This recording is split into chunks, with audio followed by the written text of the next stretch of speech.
Hello everyone, I'm Mr. Night Story, and welcome to tonight's journey toward peaceful sleep. If you're enjoying this content, I would be so grateful if you could take a moment to like this video. I'd also love to hear from you.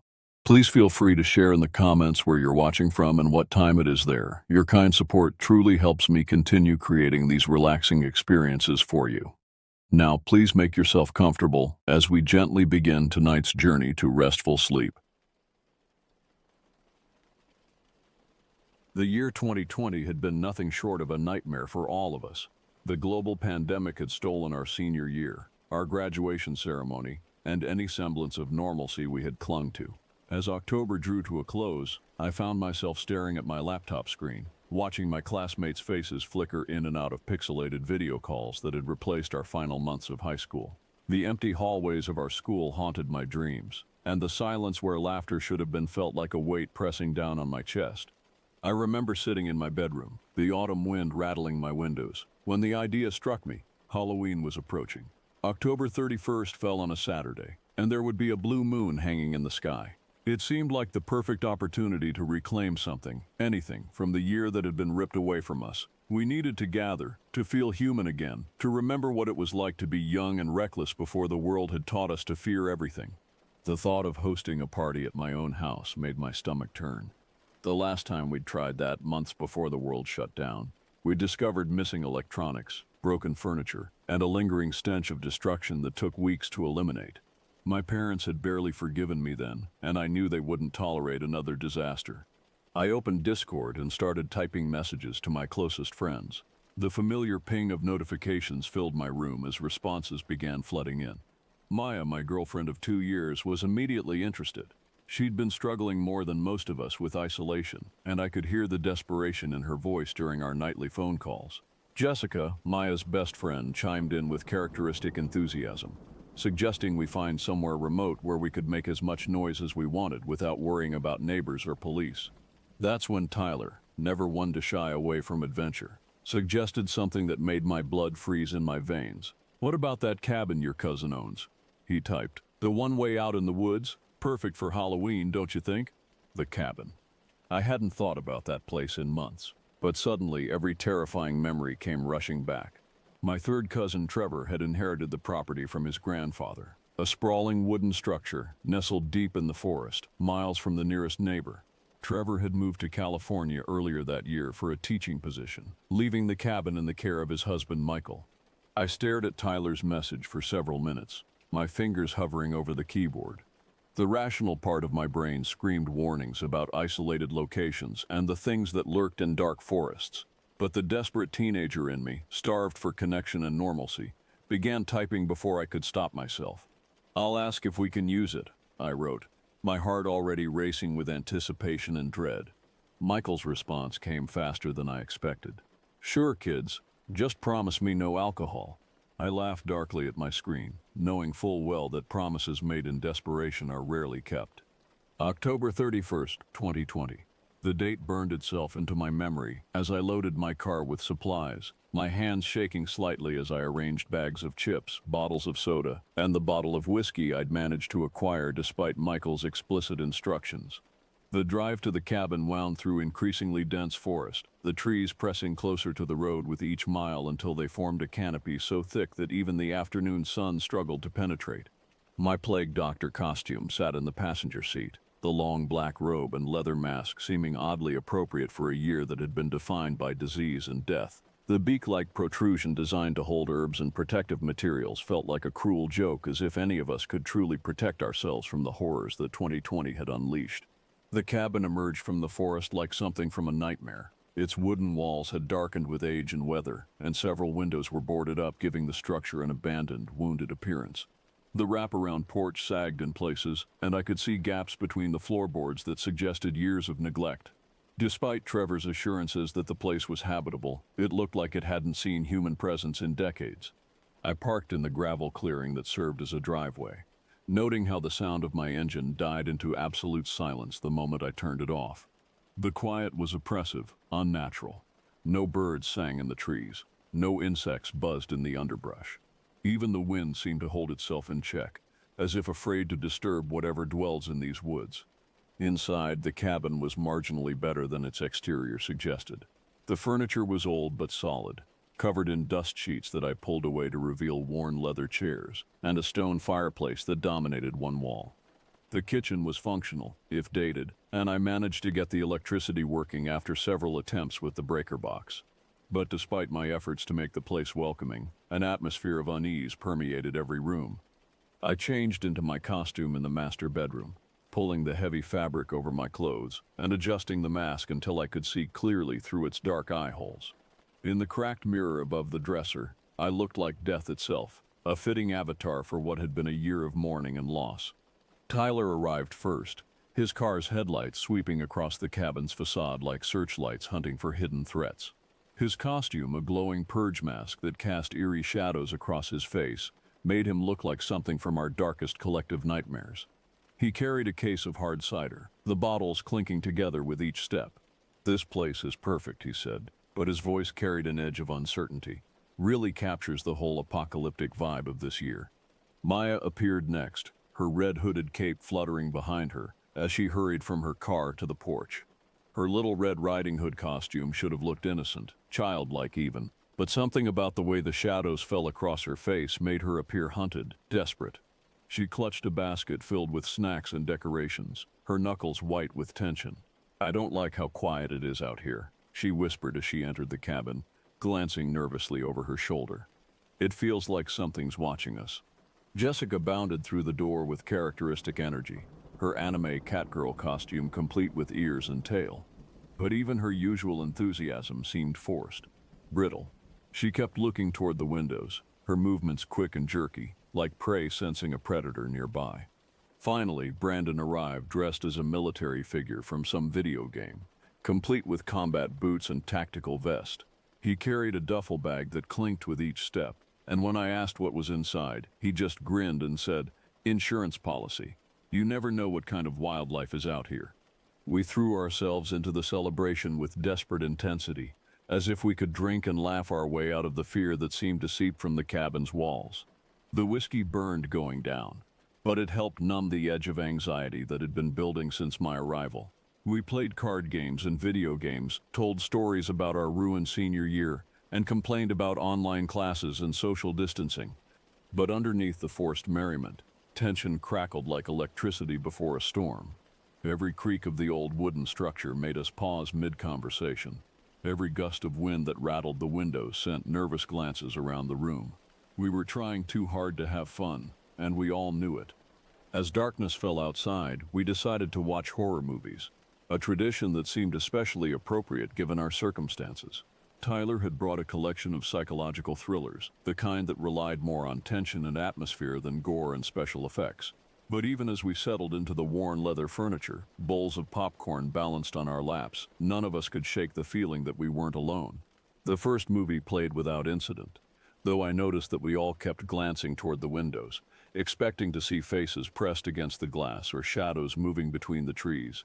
During the second film, a story about people trapped in an isolated location while something hunted them from outside, Maya grabbed my arm so tightly that her fingernails left marks. "This is too real," she whispered, her breath hot against my ear. "Being stuck out here, cut off from help." I wanted to reassure her, to tell her that we were safe, but the words stuck in my throat. Because deep down, in the part of my mind that still remembered childhood fears and primitive instincts, I knew she was right to be afraid. As the night wore on, our conversation grew increasingly morbid.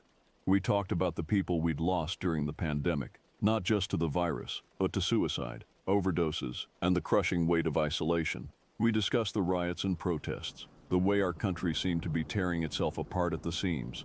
We wondered aloud if we'd ever feel safe again, if the world would ever return to anything resembling normal. "Sometimes I think we're all just pretending," Jessica said during a lull in conversation, her cat ears drooping as she stared into her empty cup. "Pretending that things will get better, that we'll go to college, get jobs, have normal lives. But what if this is it? What if this is all we get?" The question hung in the air like smoke from the fireplace, acrid and choking. None of us had an answer, because none of us really believed that our futures were guaranteed anymore. The pandemic had taught us that everything could change in an instant. that safety was an illusion and security was a luxury we could no longer afford. It was Jessica who first suggested going outside. She'd had more to drink than the rest of us, and the alcohol had made her reckless, eager to chase away her fears through action rather than introspection.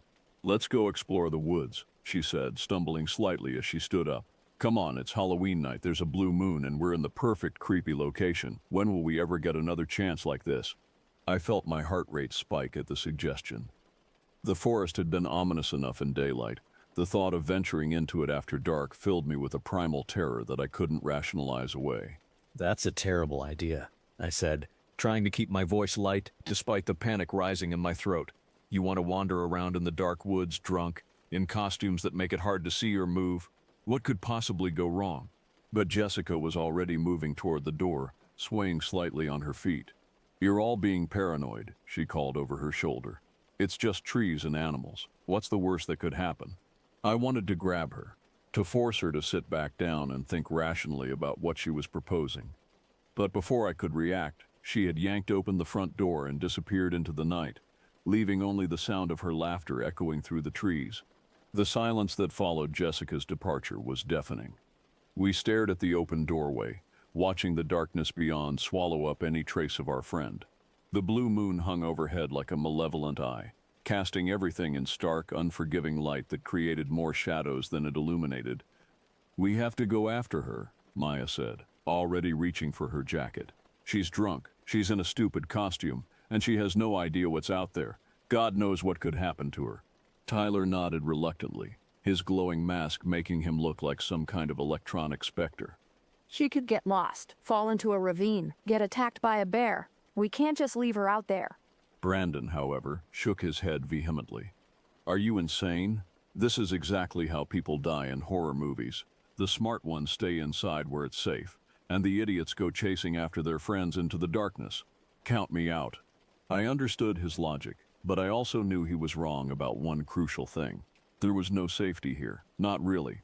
The cabin felt exposed, vulnerable, its thin walls offering nothing more than the illusion of protection. At least if we went looking for Jessica, we'd be taking action instead of waiting helplessly for whatever was lurking in the darkness to come to us. "Fine," I said, grabbing a flashlight from the kitchen drawer. "Brandon, you stay here in case Jessica comes back. The rest of us will do a quick sweep of the immediate area. 15 minutes, no more, then we come back whether we find her or not." We armed ourselves with flashlights and cell phones, though the latter showed no signal bars this deep in the forest. Tyler found a heavy walking stick from the porch, while Maya grabbed a kitchen knife, not much against a bear or wolf, but better than nothing. I checked my phone's GPS, making note of our location so we could find our way back if necessary. The moment we stepped outside, the temperature seemed to drop 20 degrees. Our breath formed clouds in the frigid air, and the grass crunched under our feet with frost that hadn't been there when we'd arrived. The blue moon provided enough light to see by, but it also created a landscape of harsh contrasts, brilliant white clearings surrounded by pools of absolute blackness where the trees grew thick. "Jessica," Maya called out, her voice swallowed immediately by the forest. "Jessica, where are you?" No response came back, not even an echo. It was as if the woods had absorbed her voice completely, leaving nothing but oppressive silence. We started walking along the dirt road that led away from the cabin, our flashlight beams sweeping back and forth across the tree line. Every shadow could hide a threat, every rustling branch could signal danger. The Halloween costumes that had seemed fun inside now felt like cruel jokes. The plague doctor's robe caught on every branch. Tyler's mask limited his peripheral vision, and Maya's cape kept getting tangled around her legs. After about 5 minutes of walking, I stopped abruptly. "Did you hear that?" The others paused, straining their ears against the silence. For a moment there was nothing. Then, faint but unmistakable, came the sound of branches snapping somewhere off to our right. "Jessica," Tyler called out, turning his flashlight toward the sound. Another snap, this one closer, then another. Whatever was moving through the underbrush was large, heavy enough to break substantial branches as it moved, and it was heading in our direction. "That doesn't sound human," Maya whispered, pressing close against my side. "Humans don't move like that." She was right. The sounds were rhythmic, but wrong somehow, as if whatever was making them moved on 4 legs rather than 2. Each footfall was followed by a pause, as if the creature was stopping to listen, to track our location by sound and scent. I raised my flashlight and swept it in a wide arc toward the source of the noise. The beam penetrated perhaps 20 feet into the forest before being swallowed by darkness, but in that brief illumination, I thought I saw something that made my heart stop. Eyes. 2 points of light reflecting back at us from the darkness, too high off the ground to belong to any normal forest animal. They watched us for perhaps 3 seconds before disappearing, but those seconds stretched into eternity. "We need to get back to the cabin," I said, my voice barely above a whisper, "right now." But even as I spoke, the sounds of movement began again, this time from multiple directions. Whatever was out there, it wasn't alone. We were surrounded. Panic struck us like lightning. Without discussion or coordination, we turned and ran back toward the cabin, our flashlights bouncing wildly as we stumbled over roots and rocks in the darkness. Behind us, the sounds of pursuit grew louder, branches snapping, leaves rustling, and underneath it all, a low growling that seemed to come from multiple throats. Maya's cape caught on a low branch, jerking her backward. She cried out in terror as she fought to free herself, her flashlight spinning away into the darkness. Tyler grabbed her arm and yanked her forward, the fabric tearing away in long strips. "Don't stop," I shouted, though I could barely hear my own voice over the sound of my heart pounding in my ears.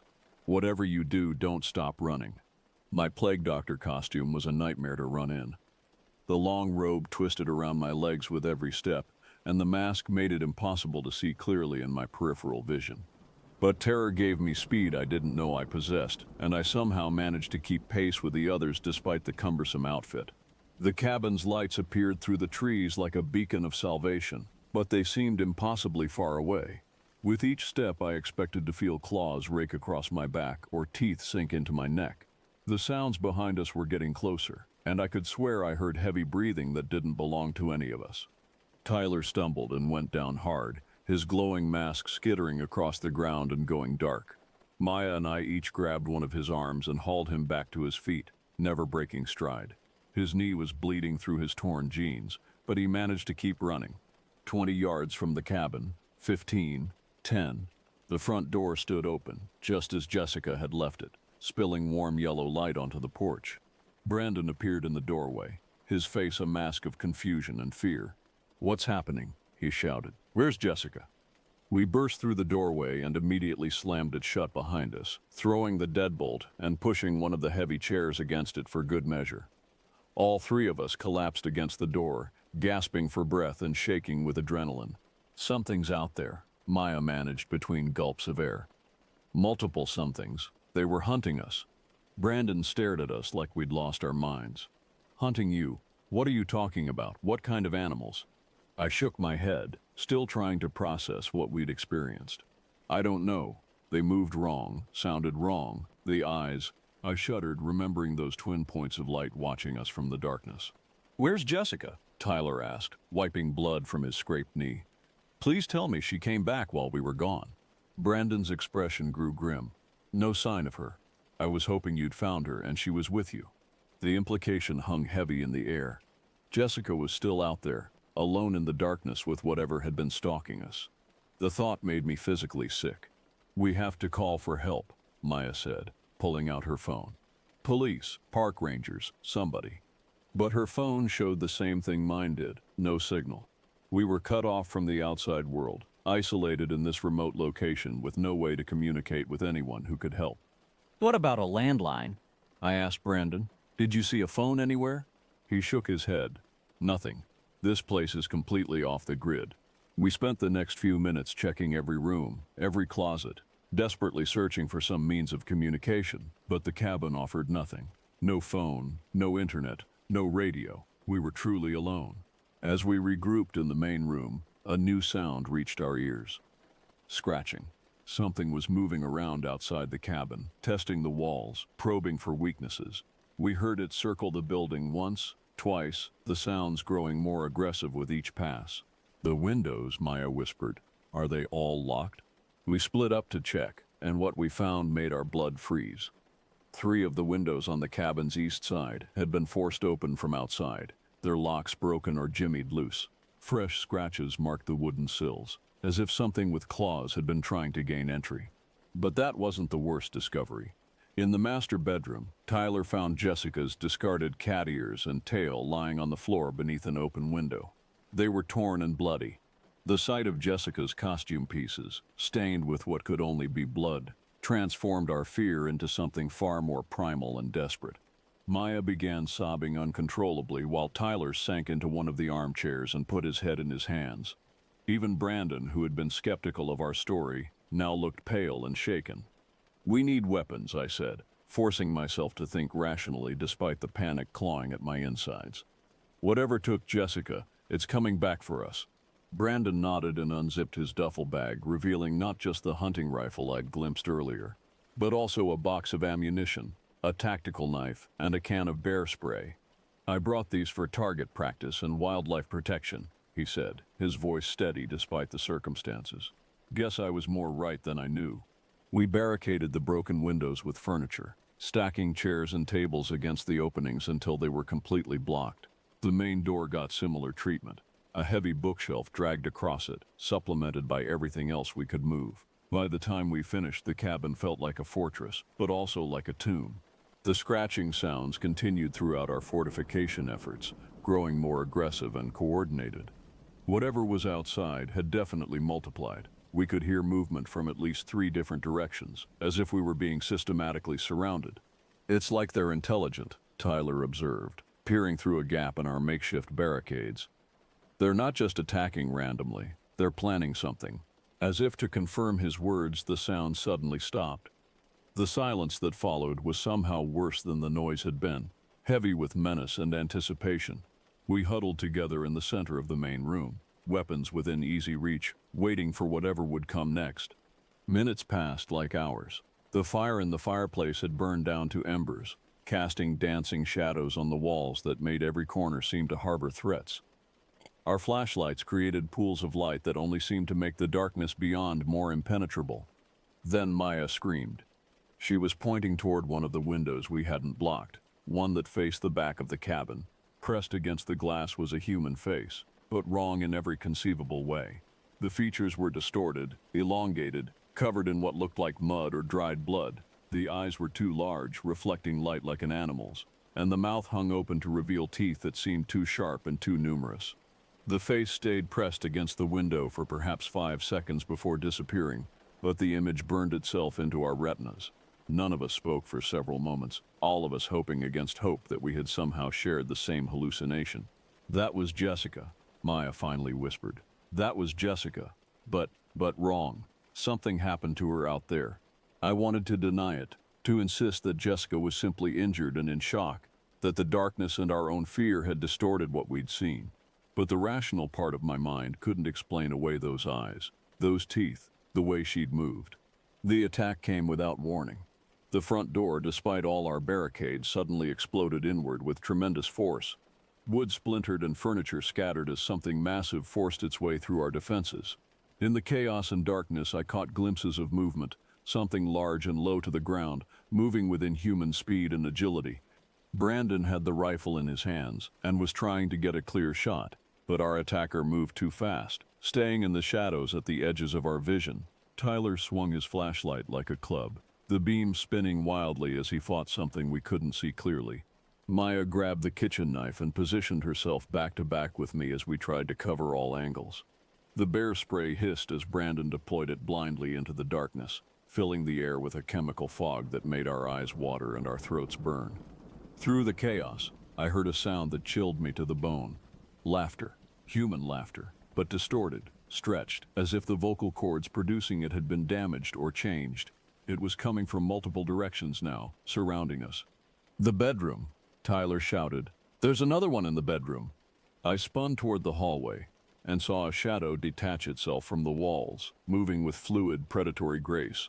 It was humanoid in shape, but wrong in its proportions. Too tall, too thin, joints bending in ways that human anatomy shouldn't allow.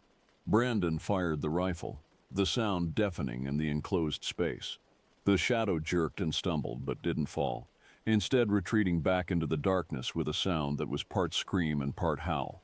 "We can't stay here," I shouted over the ringing in our ears. "There are too many of them, and they know the layout better than we do." But even as I spoke, I realized we had nowhere to go. The forest outside was their domain, and they had already demonstrated their ability to get inside the cabin at will. We were trapped, surrounded by creatures that had once been human but were human no longer.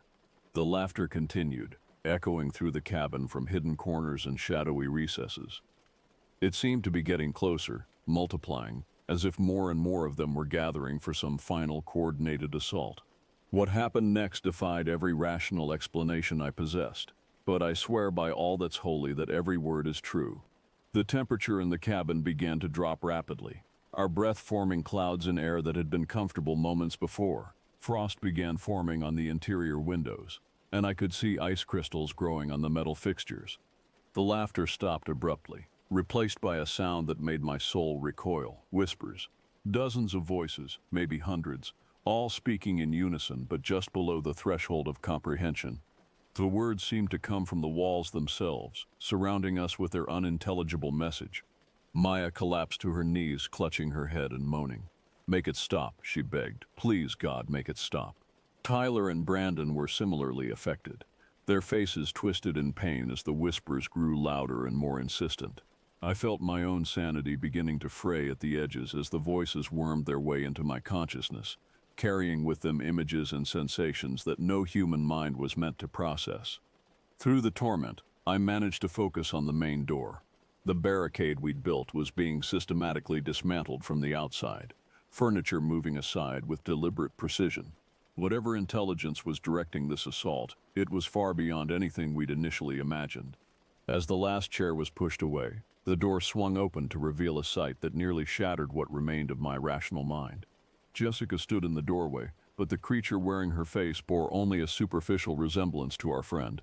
Her skin had taken on a grayish pallor, and dark veins were visible beneath its surface. Her eyes were completely black, reflecting no light whatsoever. Her mouth hung open slightly, revealing teeth that had grown longer and more pointed. But most disturbing of all were the others behind her. I counted at least 6 figures in the darkness beyond the door, all of them sharing Jessica's altered appearance. They moved with perfect synchronization, as if controlled by a single will. "Hello," Jessica said, her voice carrying harmonics that no human throat could produce. "We've been waiting for you to join us. It's so much better out here. No more fear, no more pain, no more uncertainty about the future." Maya tried to back away, but Tyler and Brandon seemed frozen in place, their eyes locked on Jessica's face with a mixture of horror and fascination.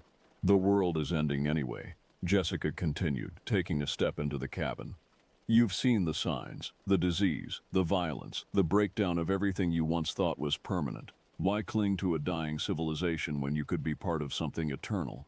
Her words carried a strange compulsion, and I found myself actually considering what she was offering. What if she was right? What if our old lives, our old selves, were just illusions we'd been clinging to out of habit rather than genuine desire? But then Maya screamed, a sound of pure, undiluted terror that cut through Jessica's hypnotic influence like a blade. The spell was broken, and I saw our situation clearly once again. Whatever these things were, whatever they were offering, it wasn't salvation, it was extinction. "Brandon," I shouted, "the rifle." He shook his head as if waking from a dream, and raised the weapon, but his hands were shaking so badly he couldn't aim properly. Jessica laughed, that horrible distorted sound, and began moving toward us with inhuman speed. I grabbed Tyler's flashlight and shone it directly into Jessica's face. She recoiled with a shriek that sounded like metal being torn apart, her altered features becoming even more grotesque in the harsh light. The others in the doorway also fell back, shielding their eyes from the beam. "The light," I yelled. "They don't like bright light."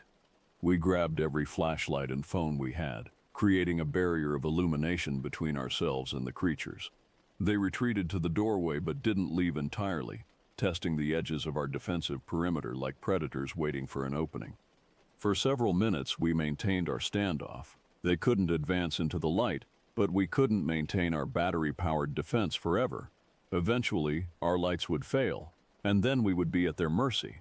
That's when I heard the sound that would save our lives. The distant crack of a rifle shot echoing through the forest from somewhere far away. The gunshot had an immediate and dramatic effect on our attackers. Jessica and her companions turned toward the sound with expressions of alarm and confusion, their perfect synchronization finally broken. For the first time since this nightmare began, they seemed uncertain, vulnerable. There are others. One of them hissed, not Jessica, but another figure whose features I couldn't make out in the darkness. Others who haven't been changed. Jessica snarled, showing those impossibly sharp teeth. Find them. Convert them. We can't allow any to escape. As quickly as they had appeared, the creatures melted back into the forest, their footsteps fading into the distance as they went in search of whoever had fired that shot. We stood frozen in our circle of light for several minutes, hardly daring to believe that the immediate threat had passed. "What just happened?" Maya whispered, still clutching the kitchen knife with white knuckles. Before anyone could answer, we heard voices calling from outside, human voices, speaking in normal tones with normal inflections. Through the broken doorway came 3 figures in hunting gear, led by a bearded man carrying a high-powered rifle with a scope. "Hello?" the man called out. We heard screaming and saw lights. "Is everyone all right?" I wanted to sob with relief. "Thank God you're here," I managed. "Our friend, she was taken, and there are things in the woods." "We know," the man interrupted grimly. "We've been tracking them for the better part of a week." Name's Officer Rodriguez, County Sheriff's Department. "These are my deputies, Martinez and Chen. We've been getting reports of missing hikers and campers throughout this entire region." The next few hours passed in a blur of explanations, official statements, and search parties. Officer Rodriguez and his team had been investigating what they initially thought was a serial killer or cult operating in the remote forest areas. The truth, as we learned, was far stranger and more terrifying. "Started about 3 weeks ago," Rodriguez explained as his deputies swept the cabin for evidence. "Hikers would go missing, then turn up days later acting different, violent, unable to speak coherently, attacking anyone who tried to help them. We've had to put 7 people in psychiatric holds, and they're all showing similar symptoms." "What's causing it?" Tyler asked, still shaking from our ordeal. Rodriguez shook his head. "Honestly, we don't know. Could be some kind of drug in the water supply. Toxic algae, maybe even a viral infection that affects brain chemistry. The CDC is sending a team, but it'll be days before we get any real answers." As dawn broke over the forest, we learned that Jessica had been found. She was alive but in a catatonic state, unable or unwilling to speak about what had happened to her. The doctors who examined her found no physical injuries, but her brain scans showed unusual activity in regions associated with empathy and self-recognition. "It's like parts of her personality have just switched off," the physician explained to us later. "She responds to basic stimuli, but there's no indication that she recognizes any of you or remembers anything about her previous life." The official explanation, when it finally came, was anticlimactic. A naturally occurring fungus, similar to the one that affects ants and other insects, had evolved to target human neural chemistry. The spores were released during the autumn months, affecting people who spent extended time in heavily forested areas. The symptoms included disorientation, loss of personal identity, and an overwhelming compulsion to spread the infection to others. But I knew better. I had seen those eyes, heard that laughter, felt the intelligence behind the coordinated attacks. Whatever had taken Jessica and turned her into something else, it was far more sophisticated than any fungus. It was purposeful, malevolent, and patient. We never spoke about the details of what we experienced that night, not to the authorities and not to each other. How could we explain the whispers in the walls, the synchronized movements, or the way Jessica had tried to convert us to whatever she had become? Who would believe that we had witnessed something that existed at the intersection of science and nightmare? 3 years have passed since that Halloween night, and I still wake up sometimes in a cold sweat, remembering the sound of that inhuman laughter. Jessica remains in a specialized care facility, her condition unchanged. The doctors say she's stable but unresponsive, lost somewhere inside her own mind. The official reports were classified. The area around the cabin was quietly declared off-limits to civilian access, and life went on as if nothing had happened. But I know the truth. I know that something ancient and hungry dwells in those dark woods, something that feeds on human consciousness itself. And sometimes, on quiet nights when the moon is full, I swear I can still hear it whispering my name.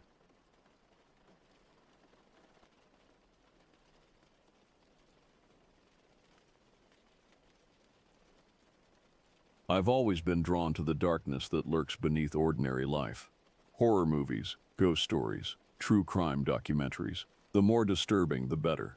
My friends often joked that I had a twisted fascination with the macabre, but I wore that label like a badge of honor. I devoured every supernatural tale I could find, always searching for that perfect combination of terror and believability. Despite my obsession with the paranormal, I had never experienced anything genuinely unexplainable. That stark reality frustrated me endlessly. Here I was, 25 years old, desperately craving an encounter with the unknown, yet living a disappointingly mundane existence in the suburbs of Phoenix. The closest I'd come to anything supernatural was the occasional cold spot in my apartment, or a door that seemed to creak at odd hours. My younger brother, Tyler, had recently started sharing stories that made my skin crawl with anticipation. He described sessions with a Ouija board that had left him and his college friends genuinely shaken. Tyler wasn't the type to embellish or seek attention through wild tales. He was methodical, rational, almost maddeningly logical in his approach to everything. When he spoke about these experiences, his usual steady voice carried an undertone of genuine unease that I'd never heard before. The way he described the planchette moving with purposeful intent, spelling out information that none of them could have known, sent shivers of excitement through me. He told me about messages that seemed to come from somewhere beyond their conscious minds, responses that were too specific and accurate to be explained away by unconscious muscle movements or wishful thinking. The opportunity I'd been waiting for presented itself during Tyler's football training camp. Our family had rented a secluded cabin in the forested mountains north of Phoenix, a welcome escape from the merciless desert heat that made summer survival feel like an endurance test. The cabin sat nestled among towering pines and ancient oaks, far enough from civilization that cell phone service flickered in and out like a dying light bulb. My boyfriend Lucas, my oldest brother Jamie, and I had driven up to spend the week supporting Tyler during his intensive training. The cabin itself was rustic and weathered, with creaking floorboards that announced every footstep and windows that rattled ominously when the wind picked up. Dark wood paneling covered the walls, creating shadows that seemed to shift and dance even when no one was moving. On our third night there, after Tyler had returned exhausted from a particularly brutal day of drills, we found ourselves gathered in the main room. The fire crackled in the stone fireplace, casting flickering orange light across our faces while the darkness pressed against the windows like something alive and patient. The isolation felt complete. We might as well have been the only people left on Earth. Someone mentioned ghost stories, which naturally led to Tyler's Ouija board experiences. As he recounted his encounters in greater detail, I felt that familiar hunger growing inside me. The way he described the overwhelming sense of presence in the room, the feeling that they were no longer alone, made my pulse quicken with dark anticipation. "We should try it," I suggested, trying to keep the eagerness out of my voice. "I mean, if you're all up for it." We didn't have a proper Ouija board, but my artistic background meant I was never short on supplies. I retrieved a large piece of cardboard from my craft kit and set to work creating our makeshift spirit board. Using a black marker, I carefully drew out the alphabet in 2 curved rows, numbers 0 through 9 below them, and the words yes, no, and goodbye in the corners. As I worked, a strange sense of purpose filled me. My hands moved with unusual precision, creating letters that were perfectly spaced and eerily uniform. The cardboard seemed to absorb the ink hungrily, the black marks appearing darker and more permanent than they should have. When I finished, the board looked disturbingly authentic despite its humble materials. For the planchette, I cut a heart-shaped piece from the same cardboard and carefully carved a small window in the center. The improvised pointer felt unnaturally smooth in my hands, as if it had been worn down by countless fingers over many years rather than freshly cut moments before. Tyler watched my preparations with growing unease. "I'll observe," he said firmly, "but I'm not participating. Trust me on this one." His refusal only heightened my anticipation. If the experience had affected my rational, skeptical brother so deeply, what might it do to someone actively seeking contact? Lucas, his best friend Connor, and Jamie agreed to join me around the board. We arranged ourselves on the floor in a tight circle, our knees touching as we leaned over the cardboard surface.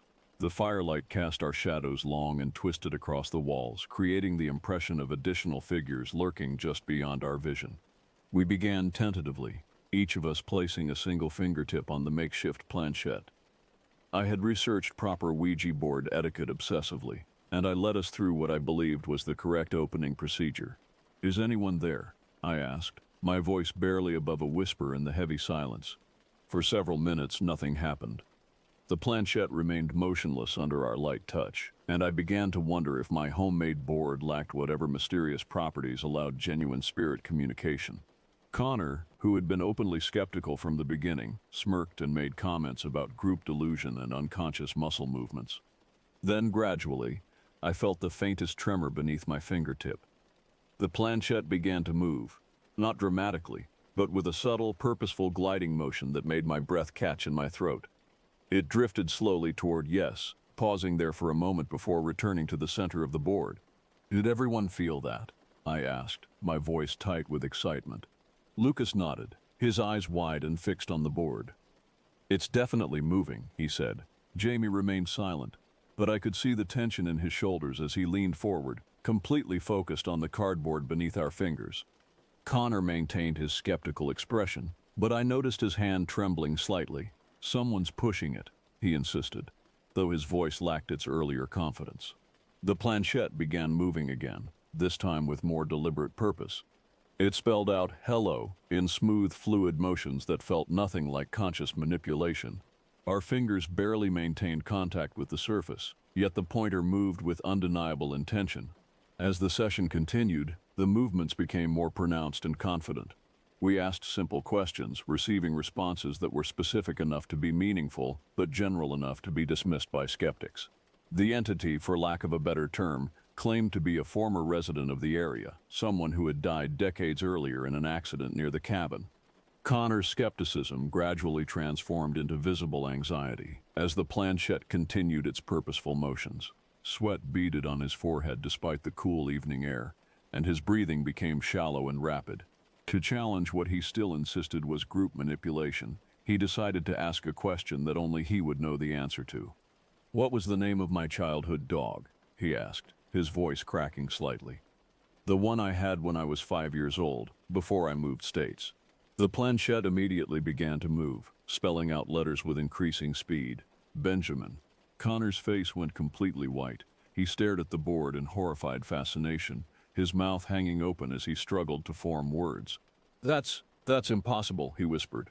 "I never told anyone that name. Benjamin died when I was 6 and we moved right after. I haven't talked about him in 20 years. The confirmation hit us all like a physical blow. This wasn't group suggestion or unconscious muscle movement. Something was genuinely communicating through our improvised board, demonstrating knowledge that none of us possessed.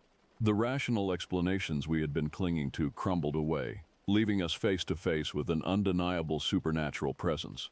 Tyler, watching from his chair by the fire, shook his head slowly. "I tried to warn you," he said quietly. "Once you open that door, it's not so easy to close it again." Emboldened by our success, we continued asking questions. I inquired about my absent brother Jordan, asking for his name.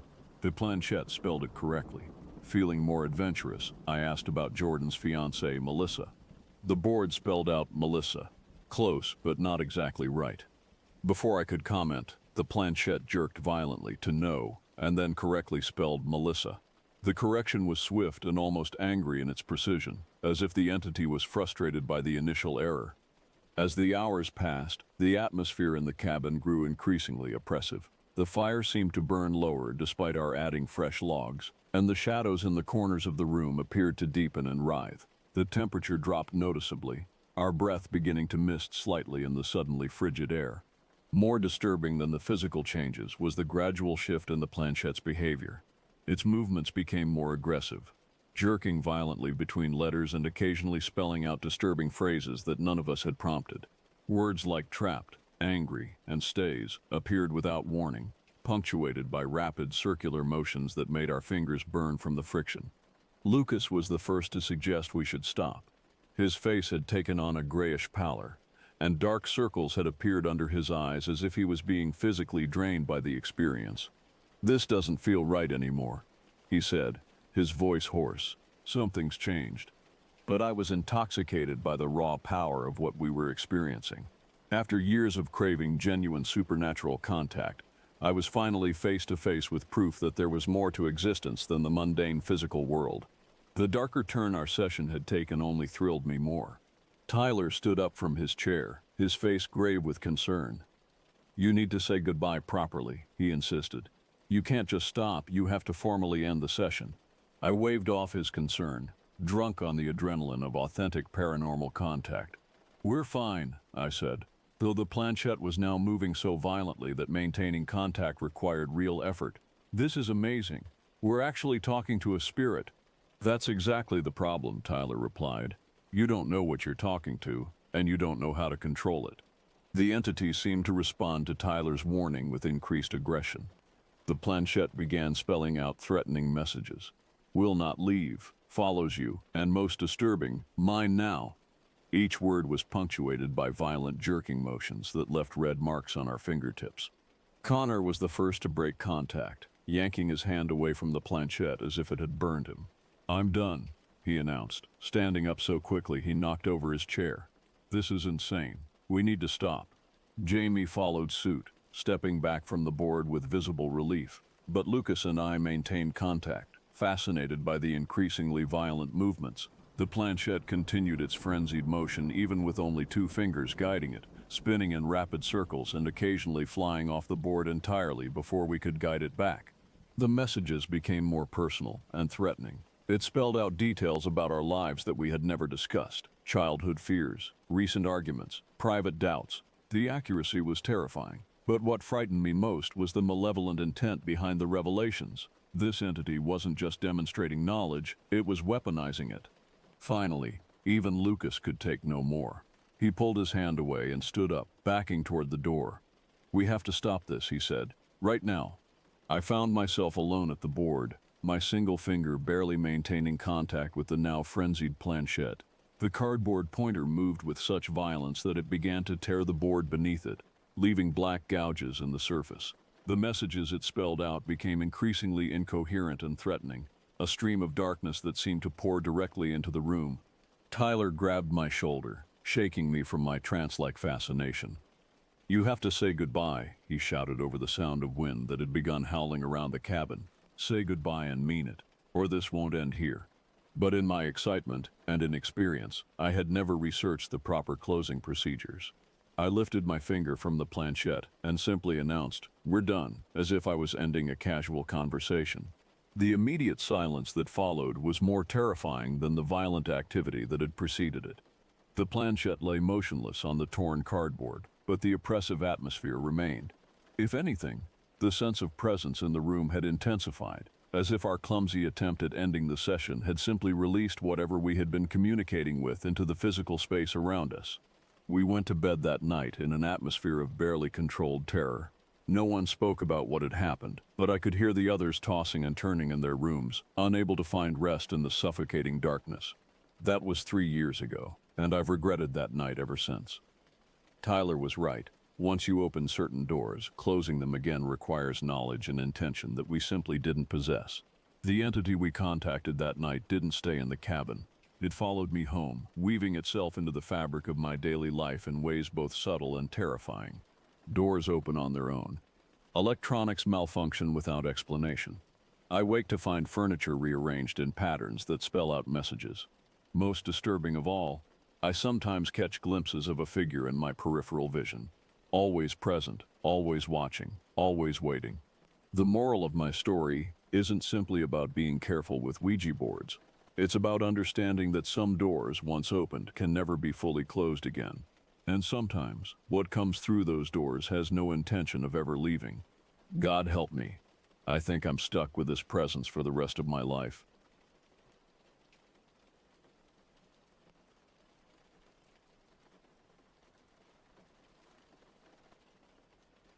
My name is Walter Jones, and at 75 years old, I've seen more than my fair share of life's oddities. For the past decade, I've worked as a park ranger in the dense, sprawling forests of northern Minnesota.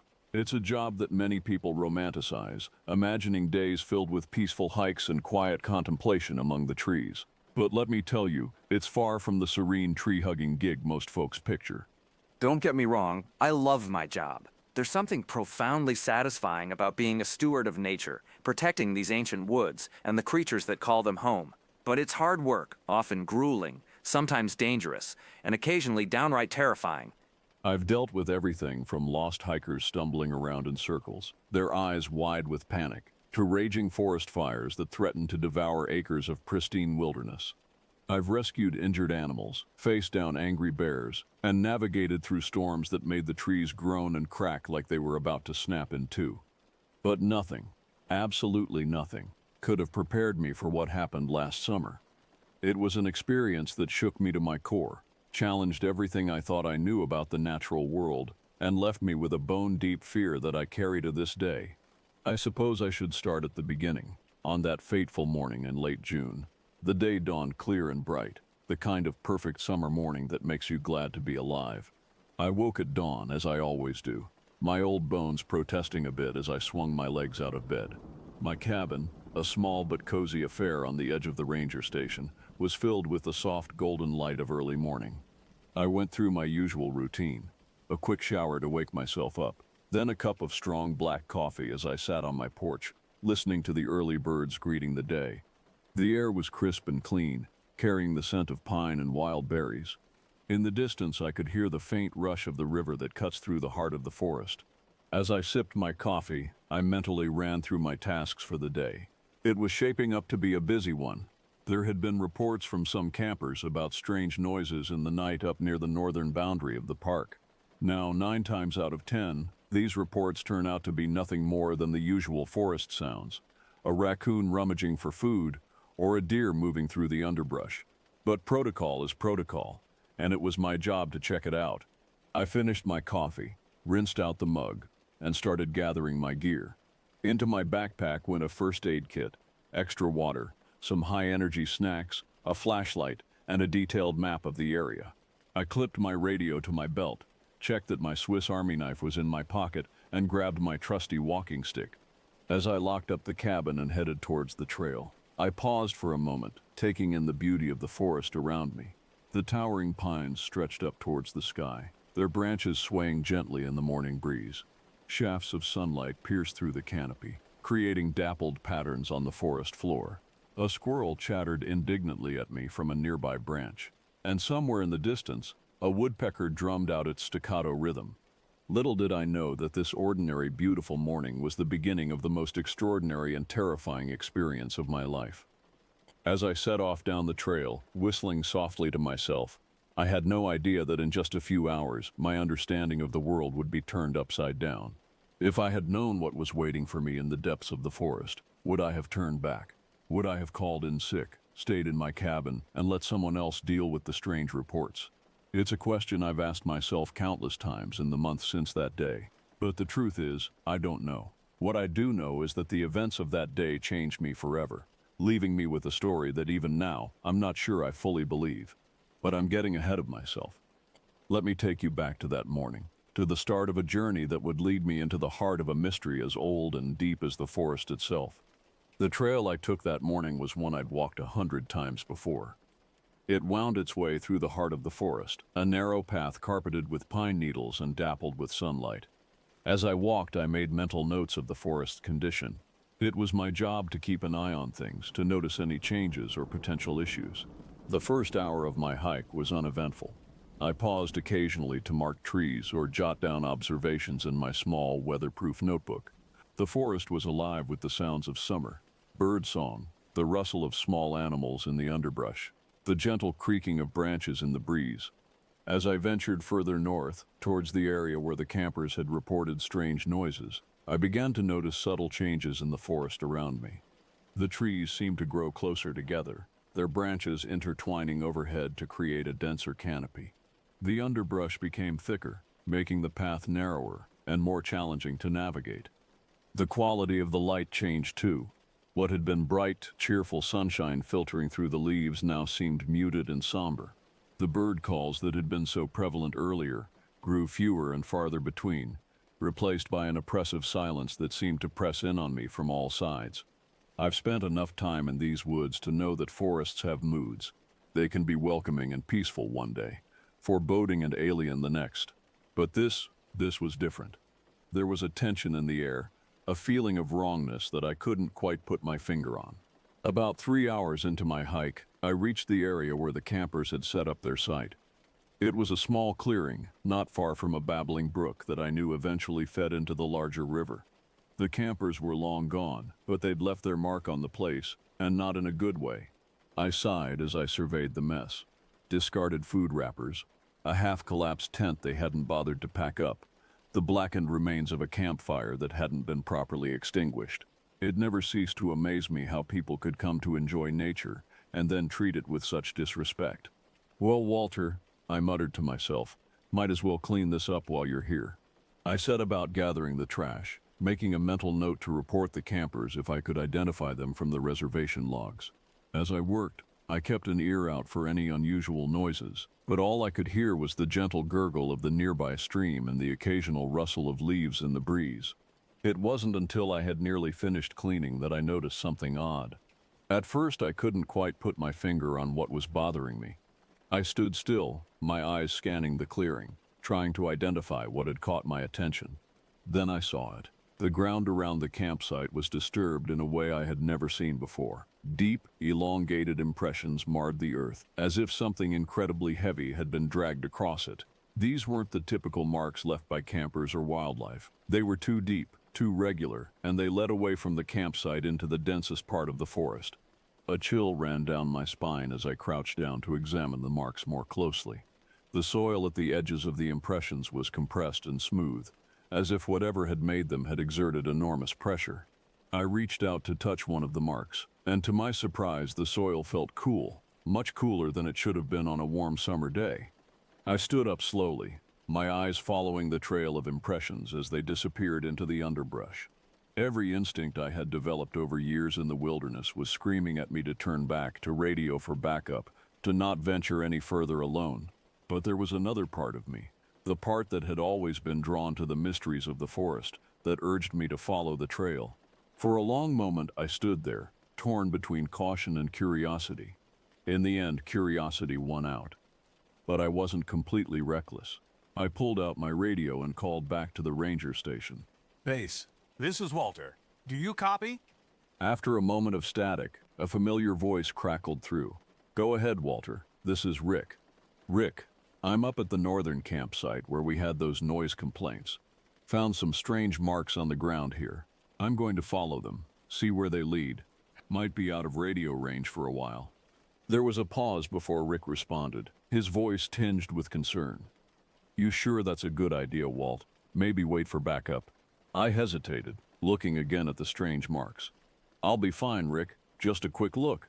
If I'm not back in radio contact in 2 hours, send someone up, okay? All right, Walt. But be careful out there. Something about this doesn't feel right. Roger that. I'll check in soon. Walter out.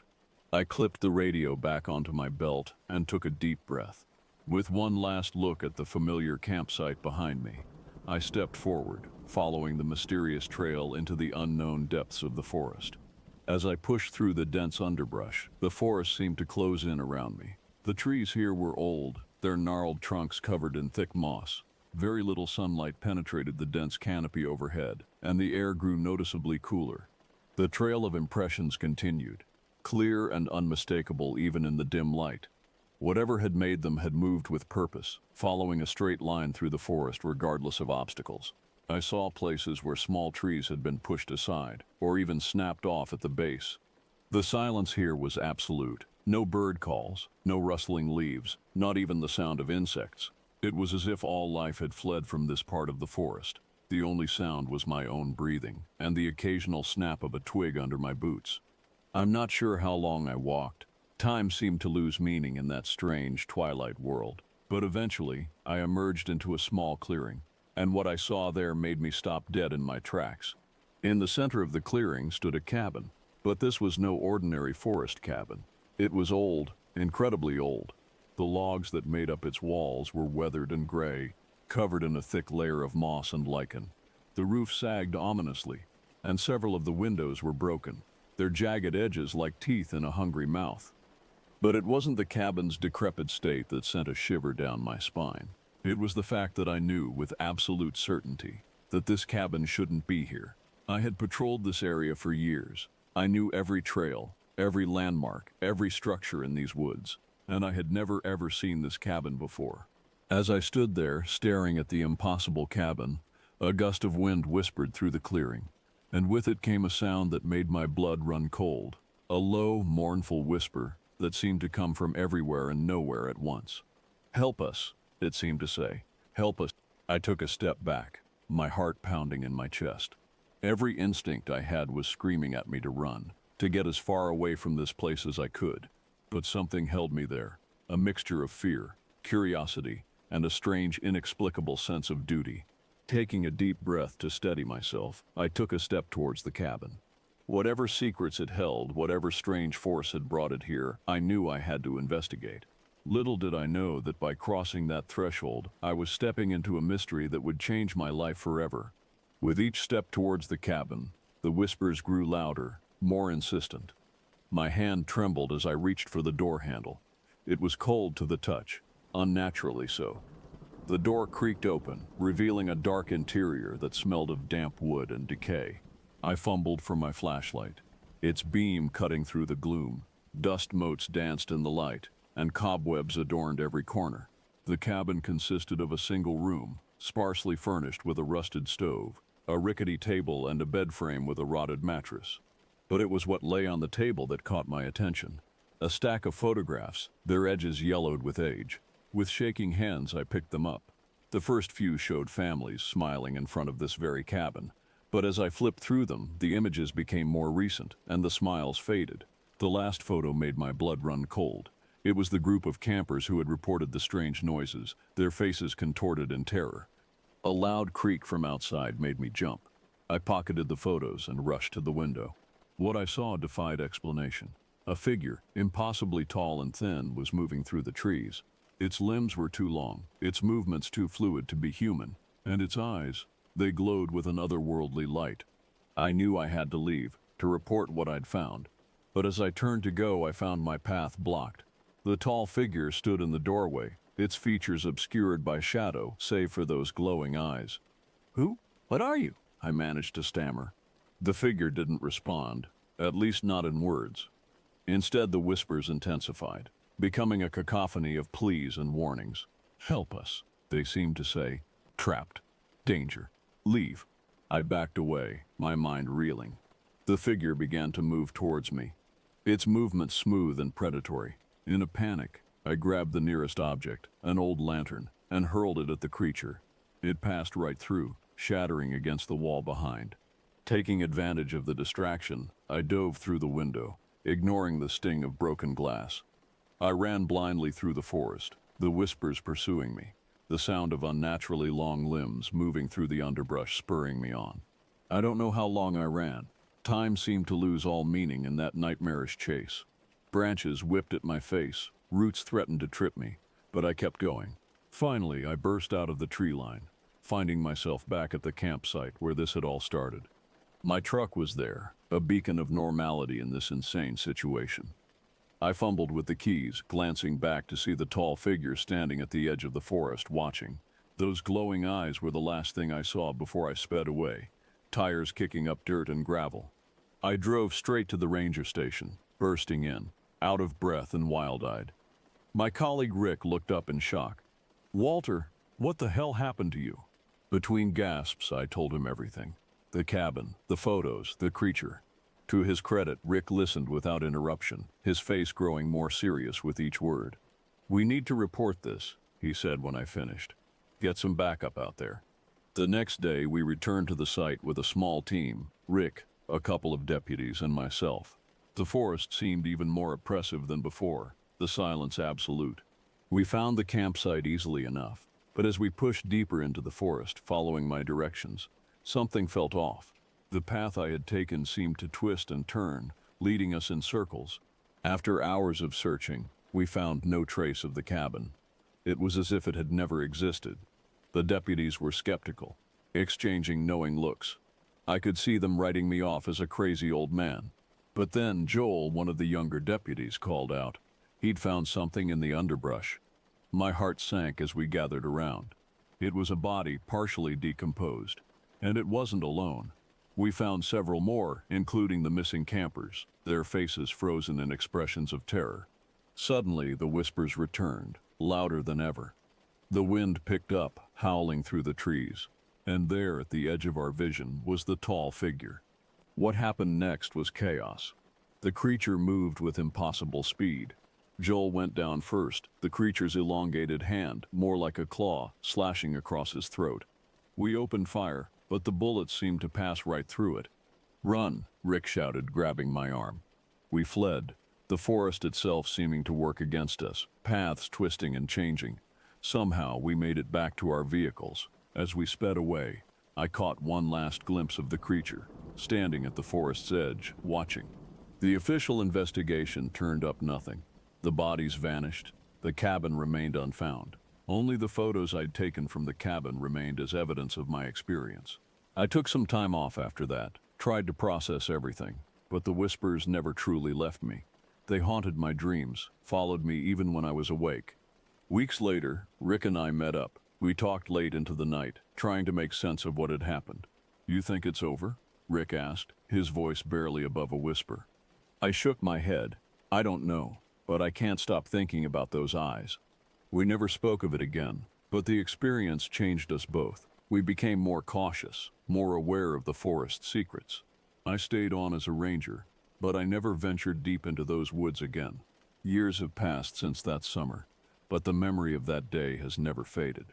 Sometimes, when the wind blows just right, I still hear those whispers, and occasionally, out of the corner of my eye, I catch a glimpse of something tall and thin moving among the trees.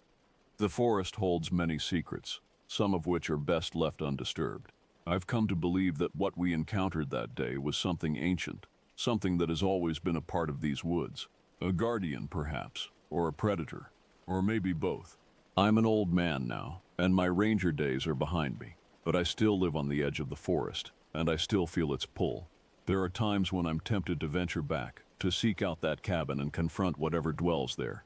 But then I remember those glowing eyes, and the terror in the faces of those photographs, and I stay put.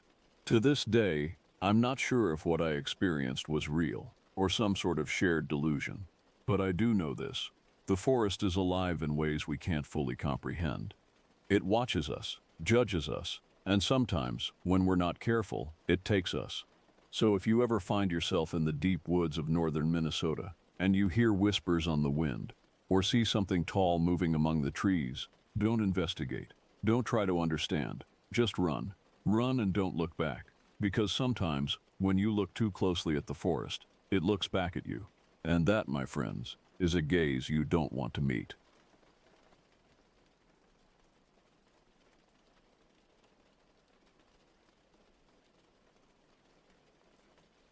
My name is Charles Robinson. What I'm about to tell you happened to me in September of 2010, but the memory of it is as fresh as if it were yesterday. I worked as a backcountry ranger in Glacier National Park, Montana. It's about as wild and rugged a place as you can find in the lower 48. I'd seen my share of grizzlies and mountain lions over the years, but those encounters were straightforward, predictable. What I faced back then, there's no guidebook for that. The call came in on a crisp autumn morning. The air had that particular bite to it, hinting at the winter to come. I was in the ranger station, going through my usual morning routine, checking weather reports, trail conditions, and any overnight incident logs. The radio crackled to life, breaking the quiet. "Base, this is dispatch. We've got a report of a missing hiker near Iceberg Lake. Group of 5, one member unaccounted for since yesterday afternoon. Over." I grabbed the radio. Dispatch, this is Ranger Robinson. I copy. Any more details? Over.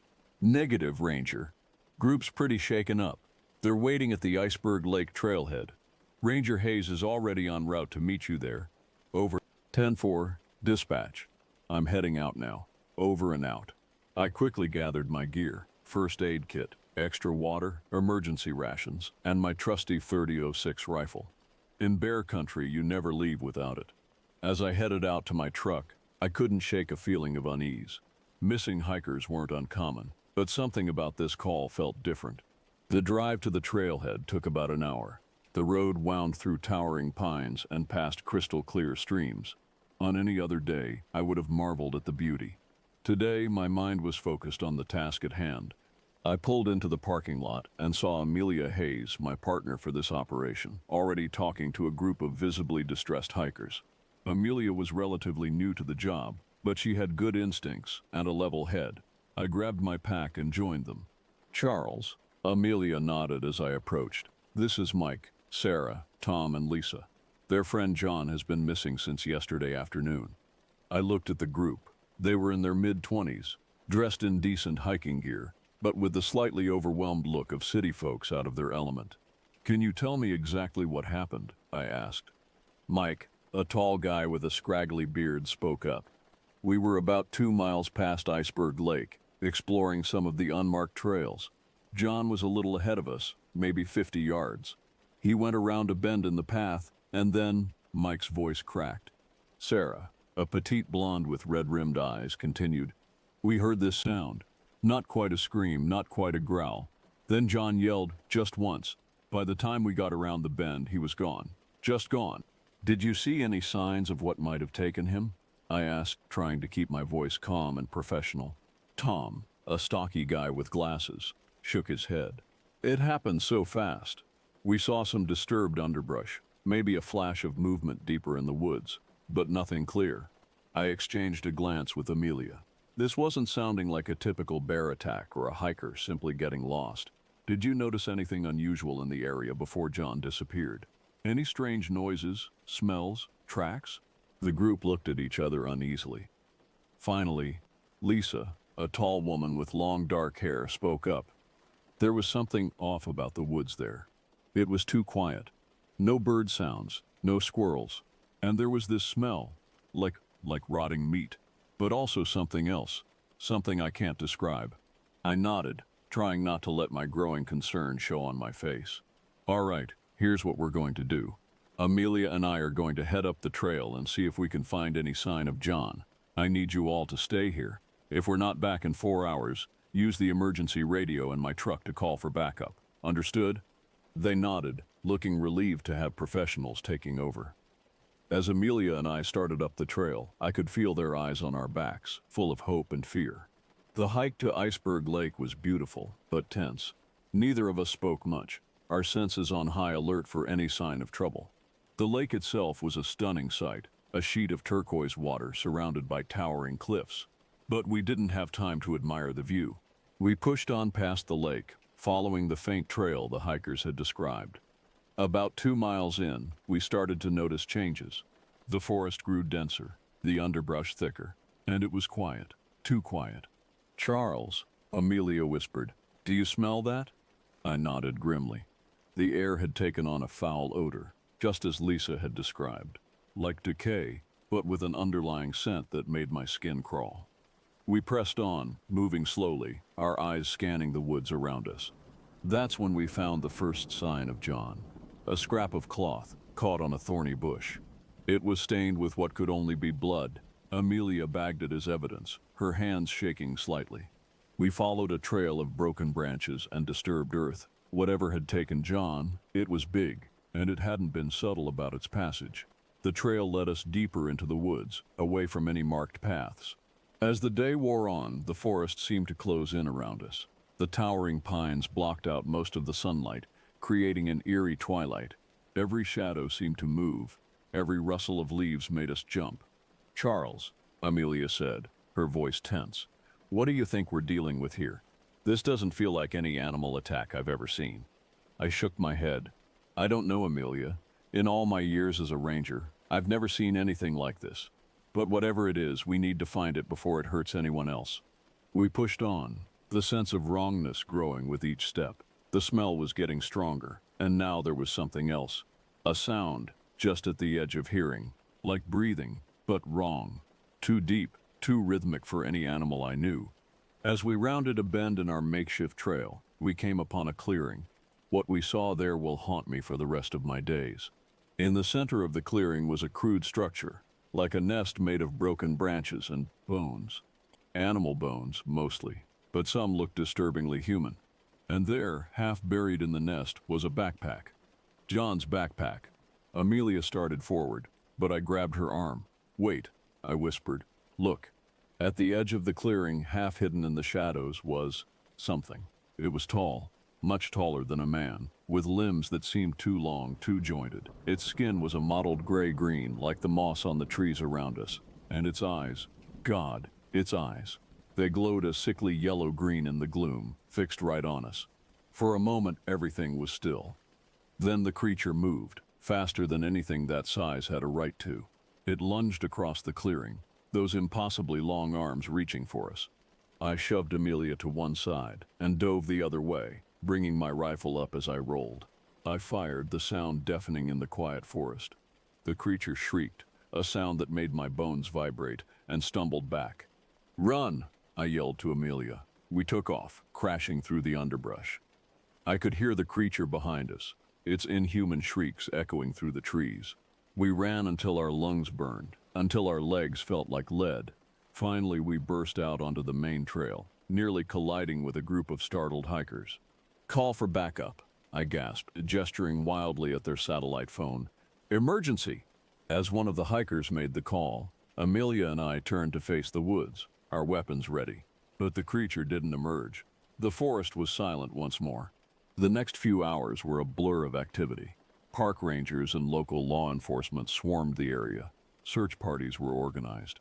But despite an extensive search, no trace of John was ever found. And the creature, well, the official report chalked it up to a bear attack.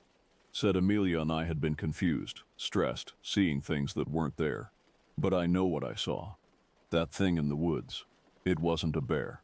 It wasn't anything natural. And sometimes, late at night, I swear I can hear that breathing again, just outside my window. That deep rhythmic sound that's almost but not quite human. I retired from the Park Service not long after that incident. Couldn't handle the skeptical looks, the whispers behind my back. Moved down to Arizona, took up a job as a tour guide in the desert. It's safer here, mostly. No dark forests, no deep shadows for things to hide in. But I can't forget, and I can't shake the feeling that someday, somehow, I'll see those glowing eyes again. So I keep my rifle clean and loaded, just in case.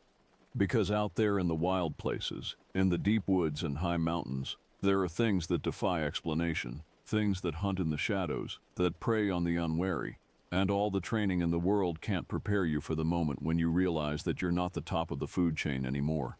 So if you're ever out in the backcountry, and the forest goes quiet, and you catch a whiff of something rotting on the wind, don't investigate. Don't try to be a hero. Just run. Run and don't look back. Because there are some things in this world that man was never meant to face.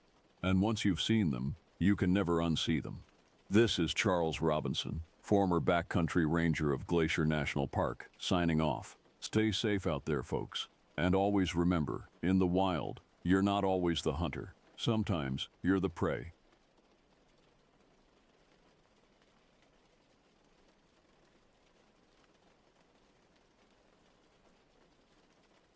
The crisp autumn air nipped at my face as I hiked through the towering pines of the Nicolet National Forest in northern Wisconsin. Golden leaves crunched under my boots with each step. I had been a park ranger for over a decade now, serving in parks and forests across the country, from the hardwood forests of Pennsylvania to the temperate rainforests of Oregon. But something about these deep northern woods always unsettled me. "You doing okay there, Jake?" asked my fellow ranger Mike, glancing over his shoulder at me. "You seem a bit on edge."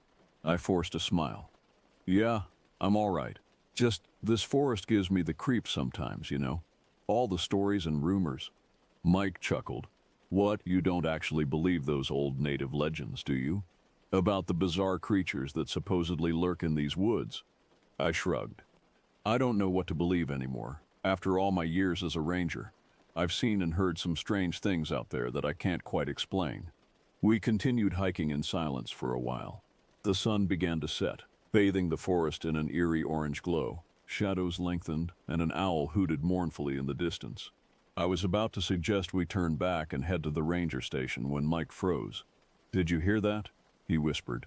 I stood completely still, straining my ears. At first, all I could hear was the soft sigh of the wind through the pines, but then from somewhere deep in the forest came a sound that made my blood run cold. A long, agonized wail that sounded almost human, but not quite. It rose in pitch and volume until it became a deafening shriek, then cut off abruptly. Mike and I looked at each other, eyes wide. "What the hell was that?" he said, his voice shaking slightly. Before I could respond, a twig snapped loudly behind us. We both whirled around, pulling out our flashlights. The beams cut through the gathering darkness, illuminating the trees. At first I didn't see anything. Then, about 30 yards away, I caught a glimpse of something. A pale figure darting between the trees, too fast for me to make out clearly. But I could have sworn it moved on all fours. "Mike, look," I shouted, pointing with my flashlight. But as quickly as it had appeared, the figure vanished into the shadows. Mike swallowed hard. Okay, maybe those tribal elders we talked to weren't just trying to scare us with their stories. You saw that too, right? I nodded slowly. Yeah, I did. We need to be careful. We continued cautiously through the darkening forest, jumping at every noise, flashlights sweeping the trees. It was fully night now, with only a sliver of moon peeking through the branches. Suddenly, Mike's radio crackled to life, making us both flinch. "All units, we have a report of a missing hiker. Last seen near your location," dispatch reported. "Please be on the lookout." We exchanged a grim look. Missing hikers were all too common in these remote stretches of wilderness. But with the disturbing things we had just seen and heard, this felt different, more ominous. As if on cue, another blood-curdling wail split the night, closer this time. The hairs on the back of my neck stood up. I couldn't shake the feeling that whatever was out there was hunting, and we were the prey. "We need to find that hiker fast," I said, "and then get the hell out of this forest." Mike nodded in agreement, his face pale. Gripping our flashlights with sweaty hands, we forged ahead into the hungry darkness, dreading what we might find, or what might find us. The narrow beams of our flashlights felt pitifully inadequate against the oppressive blackness that closed in around us as we moved deeper into the forest. My heart pounded in my chest and my breaths came fast and ragged. Every rustle of leaves or skittering of some small animal made me jump. "Hello? Is anyone out there?" Mike called out periodically. "This is the Park Service. We're here to help." His voice seemed to be swallowed up by the heavy silence almost as soon as the words left his mouth. A small, paranoid part of my mind wondered if we were doing more harm than good by announcing our presence so loudly and clearly. If this missing hiker had run afoul of something unnatural, would we simply be drawing its attention as well? I shook my head, trying to dispel these dark, irrational thoughts. We were trained professionals. Whatever was going on, we could handle it, but I couldn't quite convince myself. "Jake, over here," Mike said suddenly. "I found something." I hurried over to where he stood at the base of a large oak tree. He pointed his flashlight at the ground. There, illuminated in the stark white LED light, was a hiking boot. It was caked in dried mud and lay on its side as if it had been tossed there carelessly. About 10 feet away was its mate. A scrap of torn, blood-stained fabric that looked like it might have been part of a shirt fluttered from a nearby sapling. My throat tightened with dread. This was looking more and more like a crime scene, not a simple lost hiker case. I pulled out my radio to update dispatch on our grim discovery, but only got a hiss of static. The signal was being blocked by something. "Looks like we're on our own out here," I said grimly, putting the useless radio away. We scanned the area, looking for any other clues, any hint to the hiker's whereabouts or fate, but the forest kept its secrets. As I crouched to examine a patch of flattened, bloody leaves, a soft noise made me freeze. It sounded like footsteps, the slow, furtive steps of something trying to move quietly but not quite succeeding, and it was getting closer. I stood up slowly, gripping my flashlight so tightly my knuckles turned white. Mike moved to stand back to back with me, his breath coming in short, frightened puffs. The footsteps grew louder, twigs cracking, from multiple directions now, surrounding us. "Show yourself," I shouted, hating the quaver in my voice. Silence. The steps had stopped. For a few endless seconds, the only sound was the thundering of blood in my ears.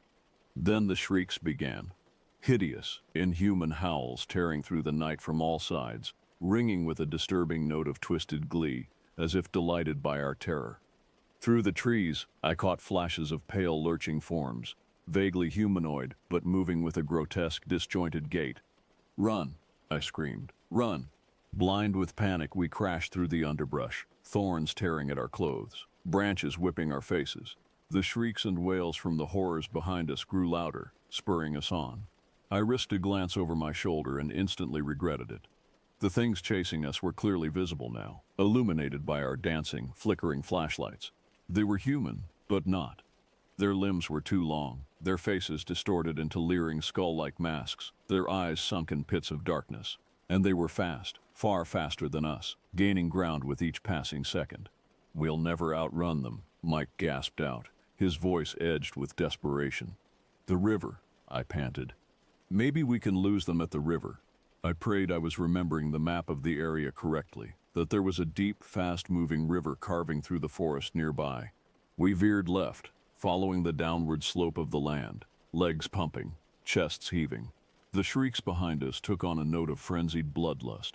I could swear I felt cold, grasping fingers brushing the back of my neck. And then, there it was, a ribbon of black, churning water cutting through the trees up ahead. With a final burst of energy born of pure terror, we sprinted toward it. At the bank, we leapt out over the water without hesitation.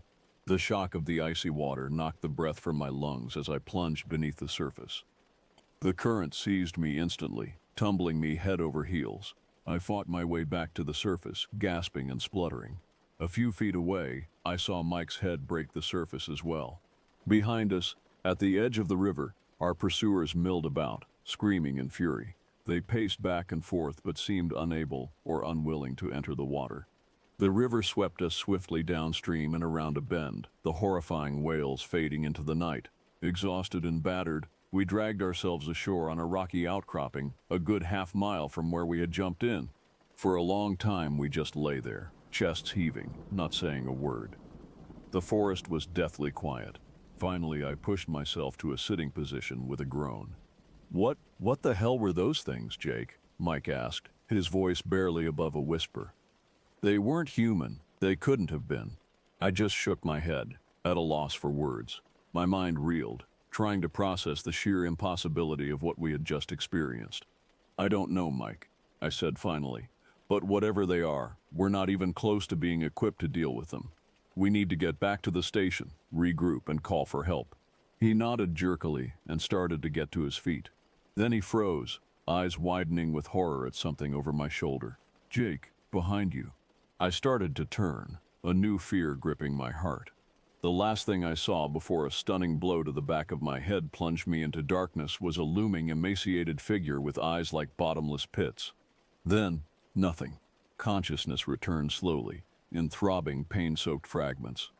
The first thing I became aware of was the cold, damp ground beneath me. Rough stones scraped my cheek. Next was the musty, rotting smell that filled my nostrils, underlaid with a coppery tang that could only be blood. Finally, I registered the dim, flickering light, casting distorted shadows on what seemed to be jagged cavern walls rising up on either side of me. I jerked upright with a gasp, then immediately pressed my hands to my pounding skull. Memories crashed over me. The missing hiker, the pale monstrosities chasing us, leaping into the river. And then, something attacking me from behind. "Mike?" I called out hoarsely, my voice echoing in the enclosed space. "Mike, are you there?" No response. Fighting down rising panic, I struggled to my feet, swaying dangerously until the dizziness passed. In the feeble light of a few guttering torches wedged into crevices in the cavern walls, I tried to get my bearings. I appeared to be in some kind of tunnel, with no immediately evident way out. The rock walls were slick with moisture and crawling with pale worms and beetles. Claw marks gouged into the stone gave the disturbing impression of hundreds of desperate hands scrabbling for purchase. As my eyes adjusted, I saw that the tunnel branched off in several different directions at the far end, each dark maw promising only more fear and disorientation. The one directly ahead of me sloped downwards at a steep angle, descending deeper into the earth. A foul breeze drifted up from it, carrying a stomach-churning stench of decay and a sibilant whisper that might have been the rush of an unseen river or something else. Steeling myself, I checked my pockets, taking inventory. My flashlight was gone, either lost in the river or taken by whatever brought me here. My radio, compass, and weapon were missing as well. Dread quickly built into full-blown terror as the reality of my situation sank in. I was alone, unarmed, with no way to call for help, in some kind of underground labyrinth populated by unnatural horrors. For a moment, I almost succumbed to the black despair rising up to drown me. What chance did I possibly have of surviving this, much less saving Mike and the lost hiker? Then, from somewhere deep inside, a small ember of determination flared to life. I was a park ranger, damn it. I had dedicated my life to protecting people and the wild places I loved, and I wasn't about to quit now. Dire circumstances be damned. I would find a way out of this nightmare, or die trying. Squaring my shoulders, I began exploring the first side tunnel entrance, hugging the dank wall, straining my eyes in the murk. The passage twisted and turned, leading me on an aimless, meandering path. Here and there, small chambers branched off but revealed nothing of use, no sign of Mike the hiker or a way out. Occasionally I glimpsed shadowy shapes flitting along the edges of the torchlight, chittering and scurrying just out of sight. I tried not to think about what they might be.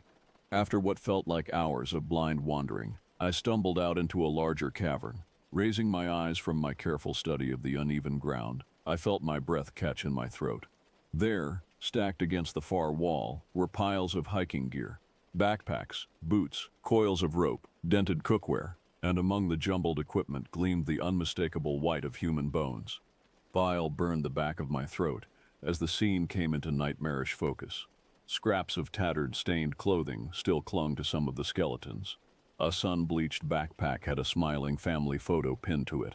These were the lost hikers, at least a dozen of them, men, women, even a few that looked child-sized, and from the varying states of decay and the layer of dust coating everything, this dank charnel house had been accumulating its grim trophies for quite some time.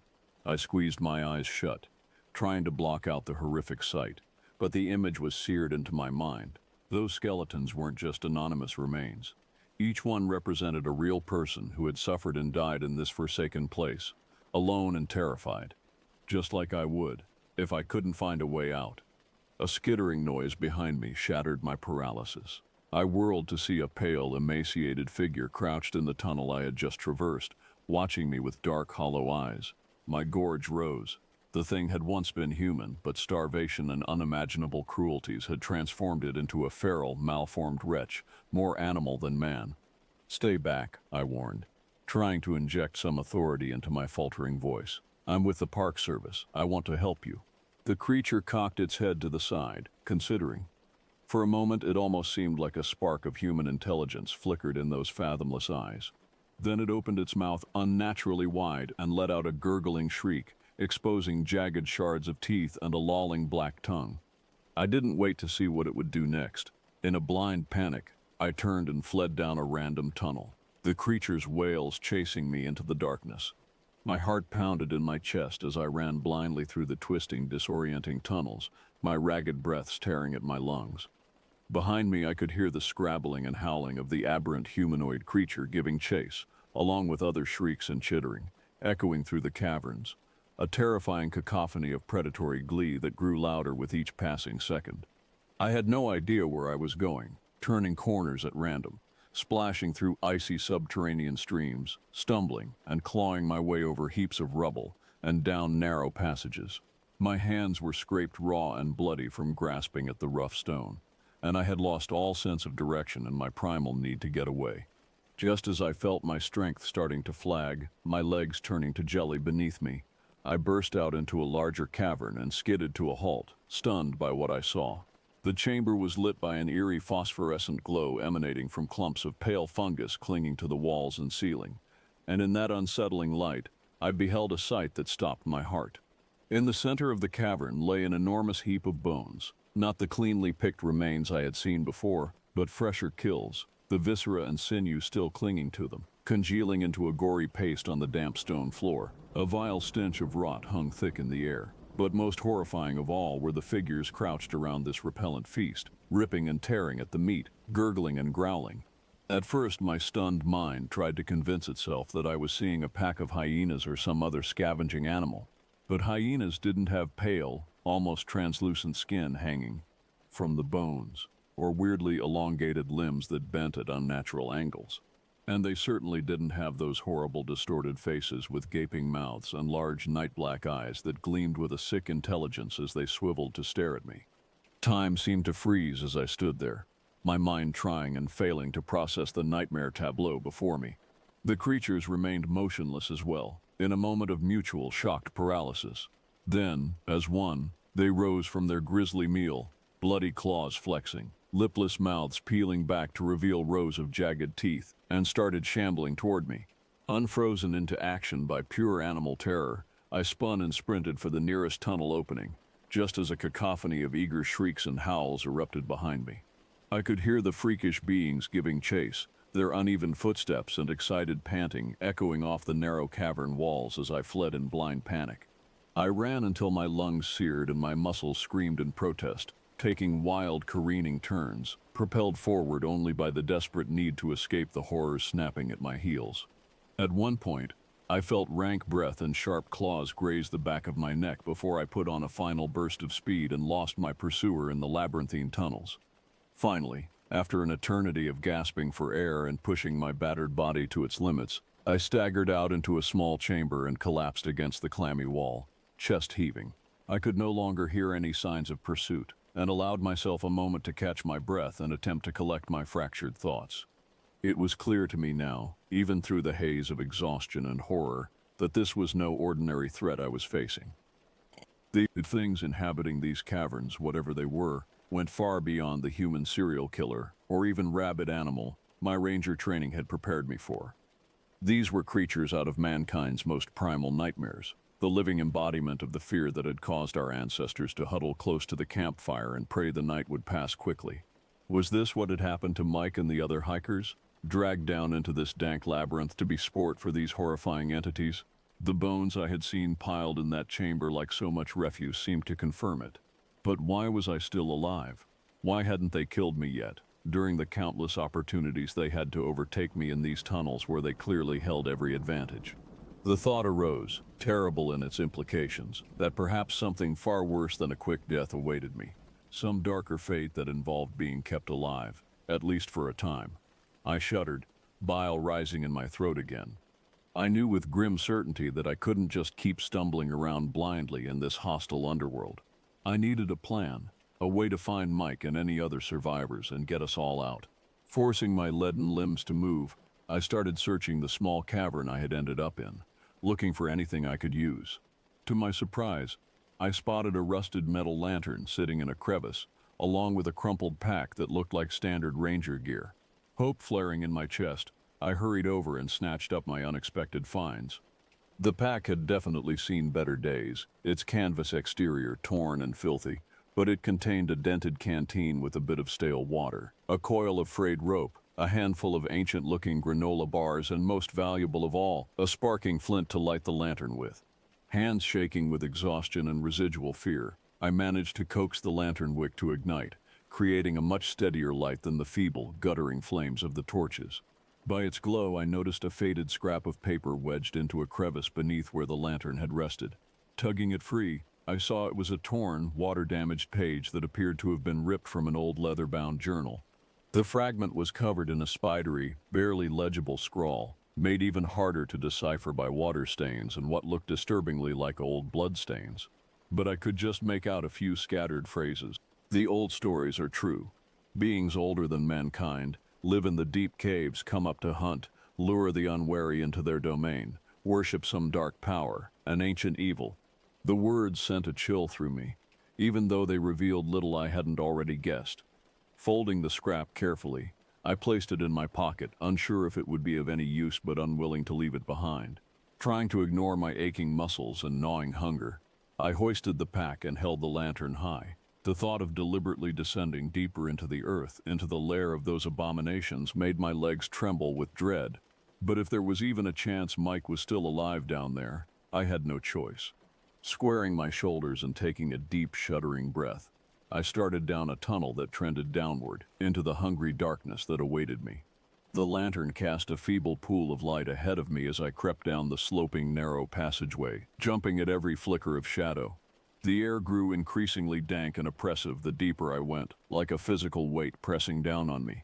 I tried to keep my breathing shallow and quiet, not wanting to alert any of the tunnel's murderous denizens to my presence.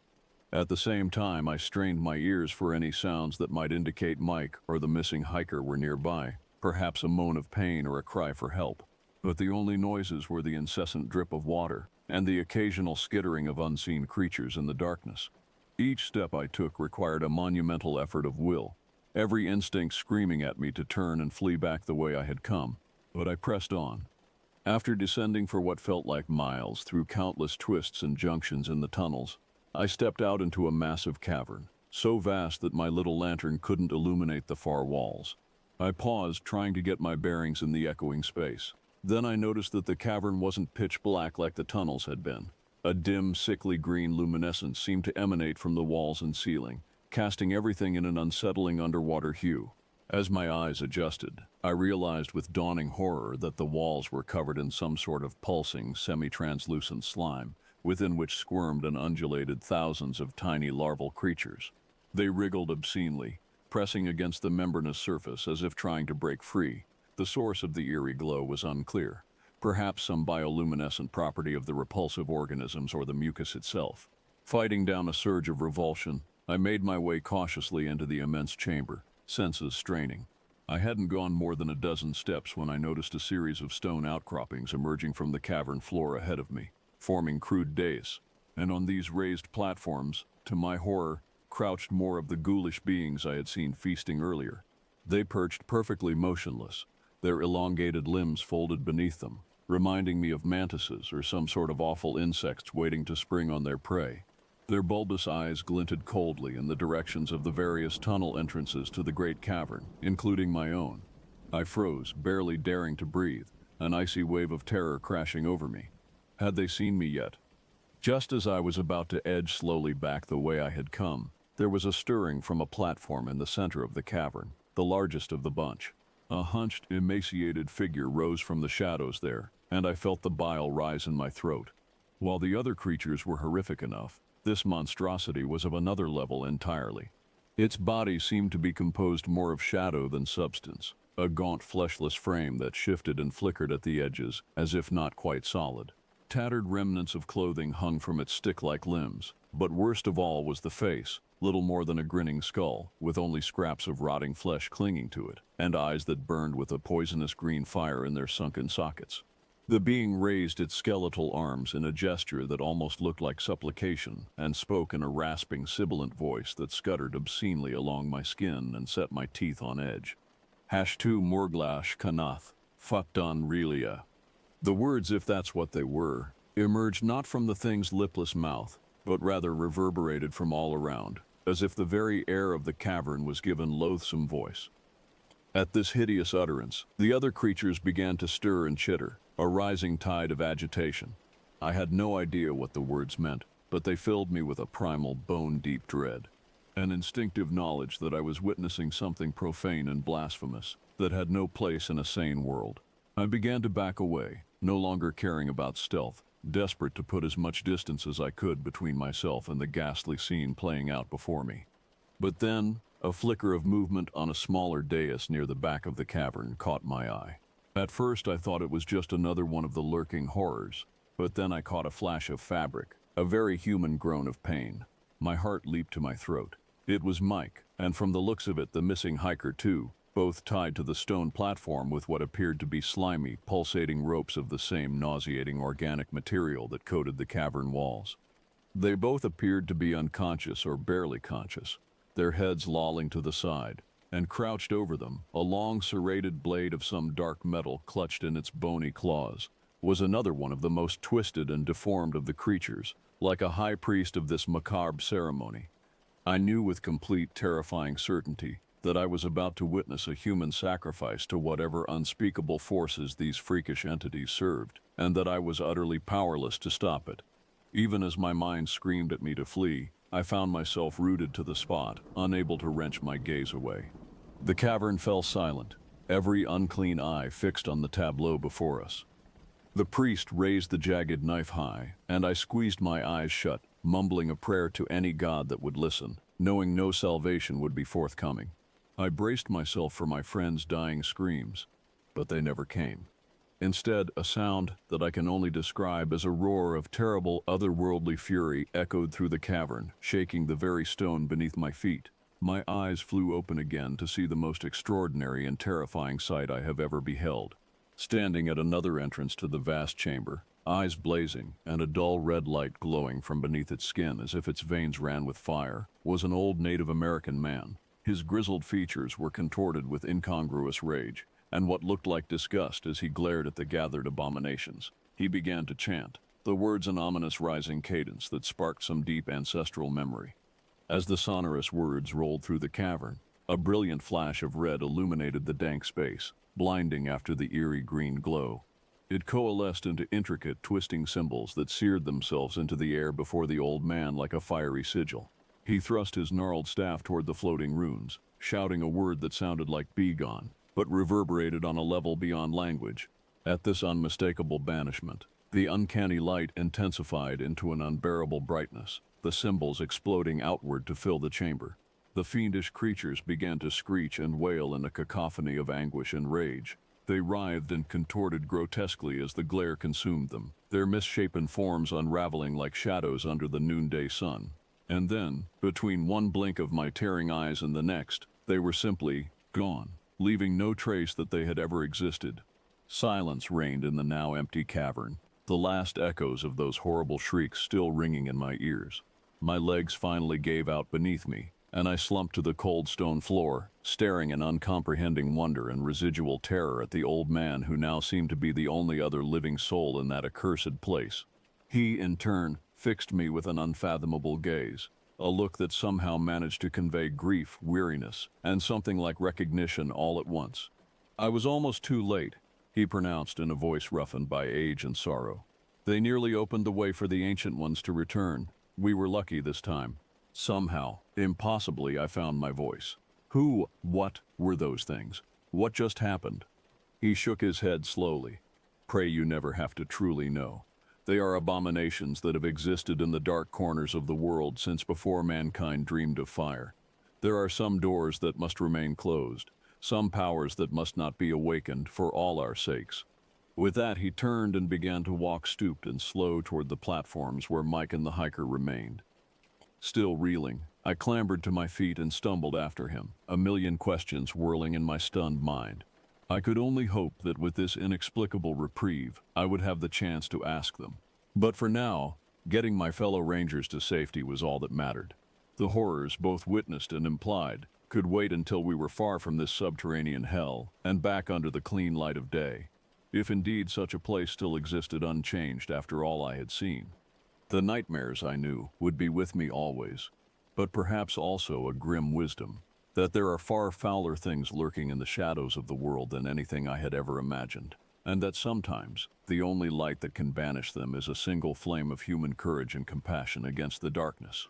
With these thoughts echoing in my mind, I reached the platform and set to freeing Mike and the hiker with trembling hands, praying I had the strength to lead them out of this abyss, praying that the world above still made a kind of sense, knowing on some deep soul level that my own world would never be quite the same. Mike groaned as I gently shook his shoulder, trying to coax him back to consciousness.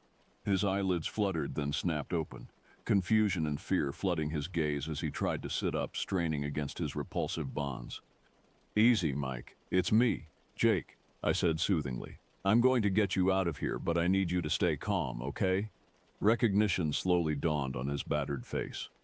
"Jake? What's going on? Where are we?" His eyes darted around the cavern, as if expecting the horrors to re-emerge from the shadows at any moment. I couldn't blame him. "I'm not entirely sure," I answered grimly, starting to cut through the spongy ropes with my pocket knife. They were tough and rubbery, resisting the blade, but were getting out now. As soon as he was free, I moved to the other platform to work on the missing hiker's bindings. He was in even worse shape than Mike, barely conscious, his breath coming in shallow, rapid pants.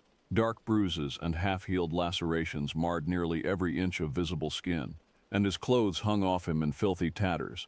It was clear he had endured unimaginable torments at the hands of our captors.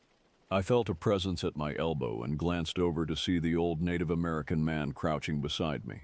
Up close, his weathered face was even more striking, etched with deep lines that spoke of a long life filled with both wisdom and sorrow. His eyes, though, were the most arresting, black as obsidian, and seeming to hold knowledge of things no mortal man should gaze upon. He reached out and laid a surprisingly strong hand on the injured hiker, muttering some words in a language I didn't recognize. The man stirred and let out a sigh, his breathing easing slightly. I looked at our strange savior in astonishment. He met my gaze levelly, an old blessing, he explained, to ease his suffering and give him strength for the journey ahead. Journey. I repeated, hope kindling in my chest. You know the way out? He nodded once. These tunnels hold no secrets from me any longer. But we must move swiftly. His eyes flicked to the slime-covered walls, as if he could sense something beyond my perception. The wardings I placed will not hold them back forever. A chill rippled down my spine at his words, and I redoubled my efforts to free the hiker. Between the two of us, we managed to get him off the dais and propped upright between us, his arms slung over our shoulders. Mike moved in to take some of the semi-conscious man's weight. Well, as we began to make our way towards the tunnel, the old man indicated, our steps echoing in the unnatural silence left in the wake of the creature's destruction. As we walked, I tried to process everything that had happened, my mind reeling. The things I had seen, the horrors I had witnessed, felt like something out of a fever dream, not reality. And yet the evidence was all around me. The Eldritch Cavern, the rescued hiker's injuries, the haunted look in Mike's eyes that I was sure was mirrored in my own. I turned to our mysterious guide, questions burning on my tongue. "Who are you?" I asked, my voice seeming too loud in the oppressive stillness. "How did you find us? What were those things?" He was silent for a long moment, the only sound our labored breathing and the scuff of our footsteps on the stone. Then he began to speak, his voice low and mesmerizing. "My name is John Blackfeather," he said. "I am a shaman of the Ojibwe people, who have lived in these lands since the time before memory. The creatures you saw are known to us as the Wendigoag, dark spirits of insatiable hunger and cruelty. They have haunted the deep places of the earth for centuries, preying on the lost and the unwary." He paused, his expression distant, as if seeing into a past only he could perceive. "My people have long fought to keep their evil at bay, passing down the old ways, the rituals and wards to bind them, from generation to generation. But as time goes on, fewer and fewer believe in the old stories, until it is too late." A shudder passed through me at his words. To think such nightmares were real, not just myths and legends, was almost too much to bear. Seeming to sense my distress, John laid a comforting hand on my shoulder. "You have faced these abominations and survived," he said solemnly. "That is no small thing. You have a strength and courage within you that few possess." I shook my head, feeling anything but strong or courageous. All I felt was fear and an overwhelming desire to see the sun again. "I just want to get out of here," I said hoarsely. John nodded. "And so we shall. But know this, your encounter with the Wendigo will leave a mark, seen and unseen. You have touched the edges of their dark realm, and that is not something easily forgotten or escaped." His ominous words sent a chill through me, despite the stuffy air of the tunnels. I had a feeling he was speaking from personal experience. What horrors had he witnessed? What battles had he fought, in his self-appointed role as guardian and guide through this underworld? I glanced over at Mike, seeing my own unease reflected in his eyes. The hiker between us remained mercifully oblivious, his head drooping to his chest. We had no choice but to trust in John Blackfeather to lead us out of this abyss and pray that he knew what he was doing. We trudged on in silence through the winding stone passages, putting the ghastly green cavern further behind us with each step. Though I tried to keep track of the turnings in case we needed to retrace our path, I soon became hopelessly disoriented. The tunnels seemed to shift and change when I wasn't looking directly at them, taking on a new configuration that seemed subtly, unsettlingly wrong. It was as if the geometry of this place didn't quite obey the normal laws of reality. After what felt like hours, days, a lifetime of endless dank corridors and passages, we finally emerged into a small chamber with a shaft of blessed daylight spilling down from a crack high above. I nearly wept at the sight. John helped us maneuver the injured hiker up through the narrow crevice first, Mike boosting him from below while I pulled from above. Then Mike clambered up himself, cursing and scraping his knees and elbows in his haste to escape the oppressive tunnels. I turned to help John, but he waved me off. "Go," he said, something deep and unfathomable in his eyes. "Get your friends to safety. I will follow in my own time." I hesitated, torn between my bone-deep need to flee this place and my reluctance to leave this mysterious old man who had saved us all. As if sensing my thoughts, he offered me a small, sad smile. "Do not fear for me," he murmured. "I have walked in the darkness for longer than you can imagine, and I will continue to do so as long as I am needed.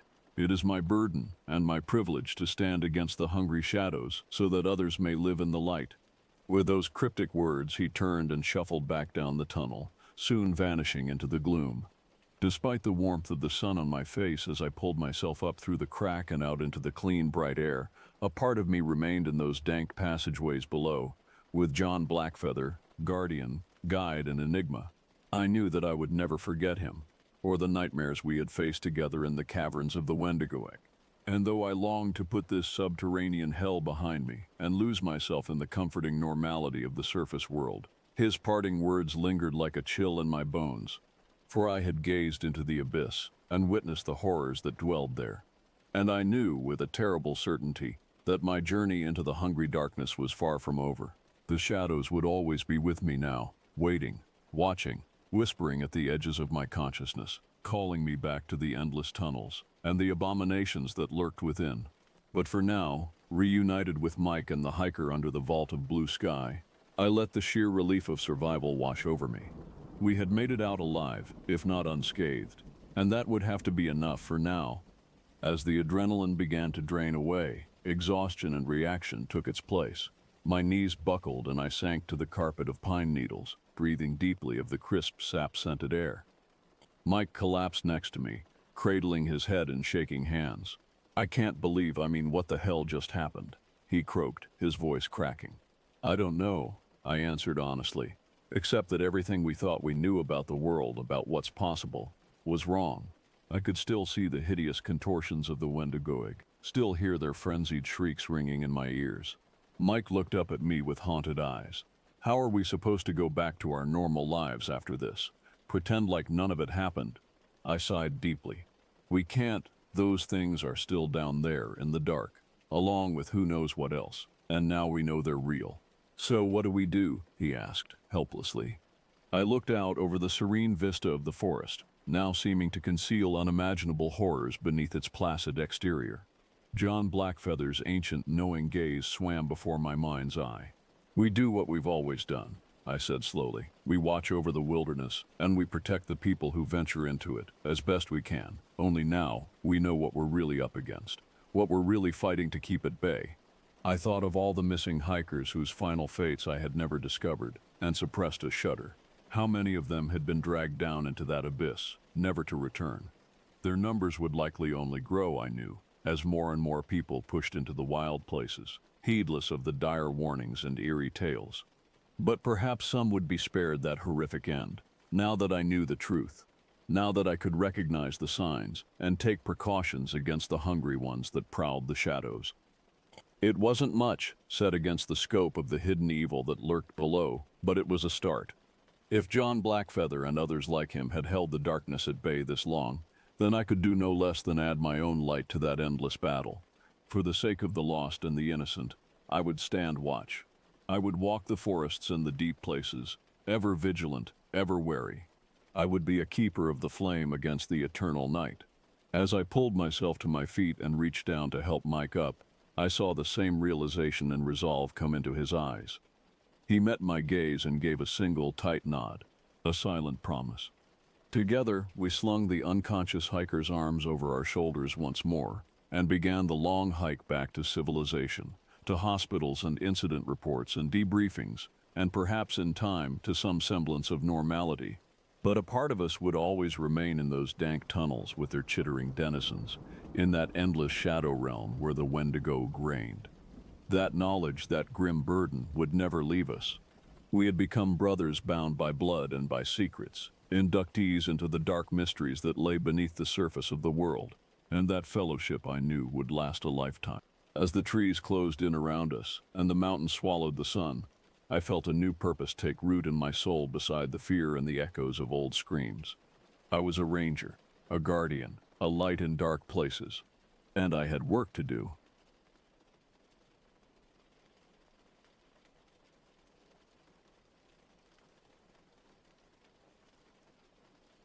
My name is Harold Carter, and I am 74 years old.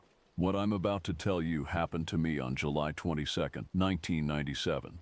It was my third year working as a park ranger in Yellowstone National Park, and it changed my life forever. I love everything about being a park ranger. The towering trees that have stood sentinel for centuries, the diverse wildlife that roams freely through the vast wilderness, and those geysers that never fail to impress. It's my kind of paradise. Yellowstone has a raw, untamed beauty that never ceases to take my breath away. I spend a lot of time alone out here. Don't get me wrong, I see tourists all the time. It's talking with my fellow rangers that's scarce. But I don't mind. Solitude suits me, allowing me to immerse myself in the natural world around me. The whisper of wind through the pines, the distant call of an elk, the bubbling of hot springs, these are the sounds that fill my days. Sometimes, though, I wish I had company out in the thick of the trails. The vastness of Yellowstone can be overwhelming, and there are moments when the isolation weighs heavily on me. Little did I know that on that fateful day in July, I would come to cherish those moments of solitude. The day this all started, I set out early. The air was crisp with the lingering chill of the night, but I knew it would warm up quickly. There had been reports of downed trees blocking one of the more popular hiking trails, and it was my job to clear the way. It was routine work, the kind that fills most of my days. I grabbed my gear, axe, saw, water bottles, and a packed lunch, and headed into the woods. The forest was alive with the sounds of birds greeting the morning sun, and shafts of golden light pierced through the canopy, creating a dappled pattern on the forest floor. I found the first fallen tree a little past noon. A big old pine had come right down across the path, its massive trunk creating an impassable barrier for hikers. I set my pack down and got to work, the rhythmic sound of my saw cutting through the quiet of the forest. It was hot and sweaty work despite the shade, so I took frequent water breaks. The physical labor was demanding, but there was something satisfying about it. With each cut, I was helping to maintain the trails that allowed others to experience the beauty of Yellowstone. As I worked, I couldn't help but feel a sense of contentment. The scent of fresh-cut pine filled the air, mingling with the earthy smell of the forest. A gentle breeze rustled through the leaves, providing momentary relief from the heat. I paused for a moment, wiping sweat from my brow, and took in the scenery around me. The towering trees, the patches of wildflowers, the distant call of a woodpecker. It was moments like these that reminded me why I loved my job so much. Little did I know that this sense of peace was about to be shattered in the most horrific way imaginable. The scream cut through the air like a knife, instantly chilling my blood. It was a woman's voice, high-pitched and choked with terror. The sound seemed to come from deeper in the trees, not too far from where I was working. I dropped my saw, my heart suddenly pounding in my chest. Adrenaline surged through my body, making my vision tunnel. "Hello?" I yelled, my voice echoing through the trees. "Can you hear me?" There was no answer, just an eerie silence that seemed to stretch on forever. Then, another scream pierced the air, louder this time and unmistakably closer. I took off running, pushing through the undergrowth, branches whipping at my face as I ran. "I'm coming," I shouted, hoping my voice would provide some comfort to whoever was in distress. "Hold on!" I burst through a thick patch of bushes, and suddenly there she was. A young woman, probably in her mid-20s, with blonde hair matted with leaves and dirt. She was collapsed against a large boulder, her body shaking with sobs. As I approached, I saw that her hands were covered in blood. "Hey," I said, dropping to my knees beside her. "Are you all right? What happened?" She didn't speak, just pointed shakily further down the path. Her hands were trembling, covered in red, and I realized with a jolt that it wasn't her own blood. Following the direction of her frantic gestures, my stomach dropped. There, lying face down in the dirt about 20 feet away, was a body. "Stay here," I told the woman, my voice sounding surprisingly calm despite the panic rising in my chest. I approached the body cautiously, my eyes darting around the surrounding forest. Whatever had done this could still be nearby. The man, I could see now it was a man, was wearing a backpack with a bright green sleeping bag strapped to it. Probably a hiker, like so many others who came to explore Yellowstone's beauty. Now he lay motionless in the dirt, his body unnaturally still. "Sir," I called out, clinging to a desperate hope. "Are you all right?" Silence was my only answer. I knelt beside him, my hand shaking as I reached out to check for a pulse. I gently rolled him over, and that's when I saw, well, that's when I wished I hadn't. The man's chest was, there's no word for it, torn open is the closest I can get. but it doesn't begin to describe the horror of what I saw. It was as if something huge had clawed at him, ripping out his insides with savage fury. There was blood everywhere, and bits of him I couldn't even identify. The forest floor was a canvas of gore, painted in shades of red I never knew existed. My mind raced, trying to make sense of what I was seeing. A bear attack? There had been a few sightings recently, but even as the thought formed, I knew this was something different, something worse. Rising to my feet, my brain worked at full speed. The woman was clearly in shock. I had to get her out of here, and I needed to call for help. But how? My radio was back with my gear near the felled trees. Do I leave the woman to get it? What if whatever did this comes back? I was frozen with indecision when I heard it. A crunching sound of twigs and leaves from the woods behind us. I whipped around, my heart in my throat, expecting to see a bear. But what I saw instead would haunt my nightmares for years to come. It wasn't a bear. It wasn't anything I had ever seen before. The creature that emerged from the shadows of the forest was tall, too tall to be human, and it moved all wrong. It stood on two legs, yes, but it was hunched over, its posture a mockery of human stance. Its arms were impossibly long, dragging on the ground like some primordial ape. But it wasn't an ape. It wasn't anything that belonged in this world. The thing was covered in what at first glance looked like dark fur, but as it moved closer, I realized with growing horror that it was matted hair, long tangled, and matted with what looked horribly like dried blood. The creature tilted its head as if curious, and I found myself staring into its face. Its eyes were small and deep-set in a face that was both human and not. The jaw was too wide, stretching across its face in a grotesque parody of a smile, filled with long yellowing teeth. It snarled silently, and that's when I saw the blood on its hands. Not hands, claws. Long, curved, and wickedly sharp, still dripping with fresh blood. The woman behind me let out another scream, this one filled with pure, unadulterated terror. It broke the spell of horror that had frozen me in place. "Run!" I yelled, my voice cracking with fear. "Run now!" The creature lunged forward with frightening speed, but I was already moving. I bolted back the way I came, crashing through the underbrush with reckless abandon. It was a desperate sprint, fueled by pure survival instinct. I could hear the woman's cries behind me, interspersed with those horrible snarls that seemed to grow closer with each passing second. My breath burned in my lungs, and my legs threatened to give out, but I pushed on. Adrenaline gave me speed I didn't know I possessed. Branches whipped at my face, leaving stinging cuts, but I barely felt them. My entire world had narrowed down to this: run or die. I burst into the clearing where I had left my tools, and I saw them, my radio and my axe. In that split second, I had to make a choice. I snatched up the axe just as the creature burst from the tree line. For a wild moment, I considered facing it, protecting the woman I'd now dragged into this nightmare. But it was a ridiculous notion. This thing wasn't an animal. It was something twisted, something wrong, and I wasn't a hero. "Run towards the park entrance," I yelled at the woman, hoping she could hear me over the pounding of my own heart. Grabbing my radio, I followed my own advice and ran. My legs pumped furiously, my breaths coming in ragged, shallow gasps. I fumbled with the radio as I ran, calling desperately for backup.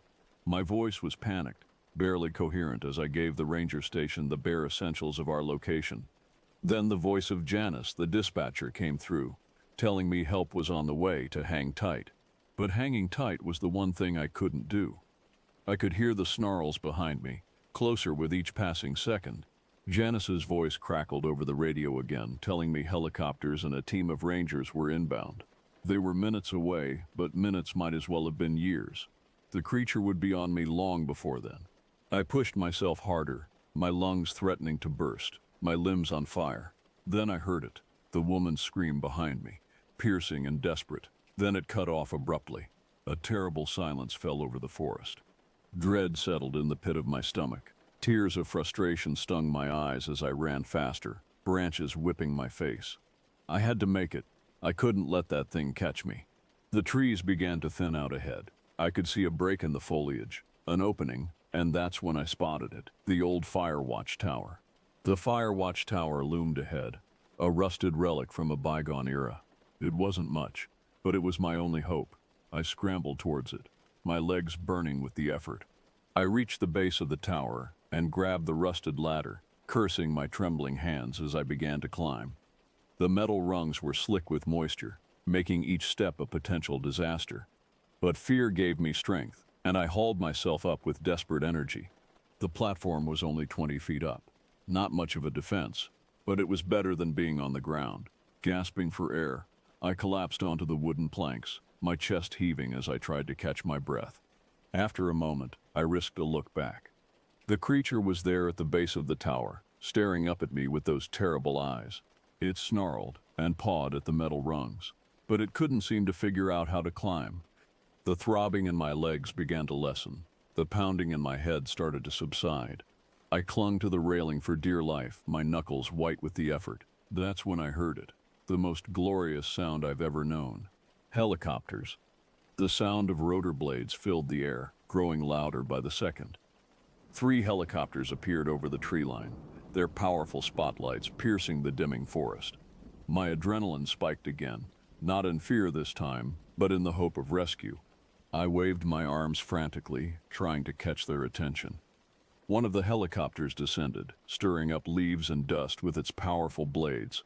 Below, I saw rangers spill out of the chopper. Men and women I knew, some of them trained with firearms.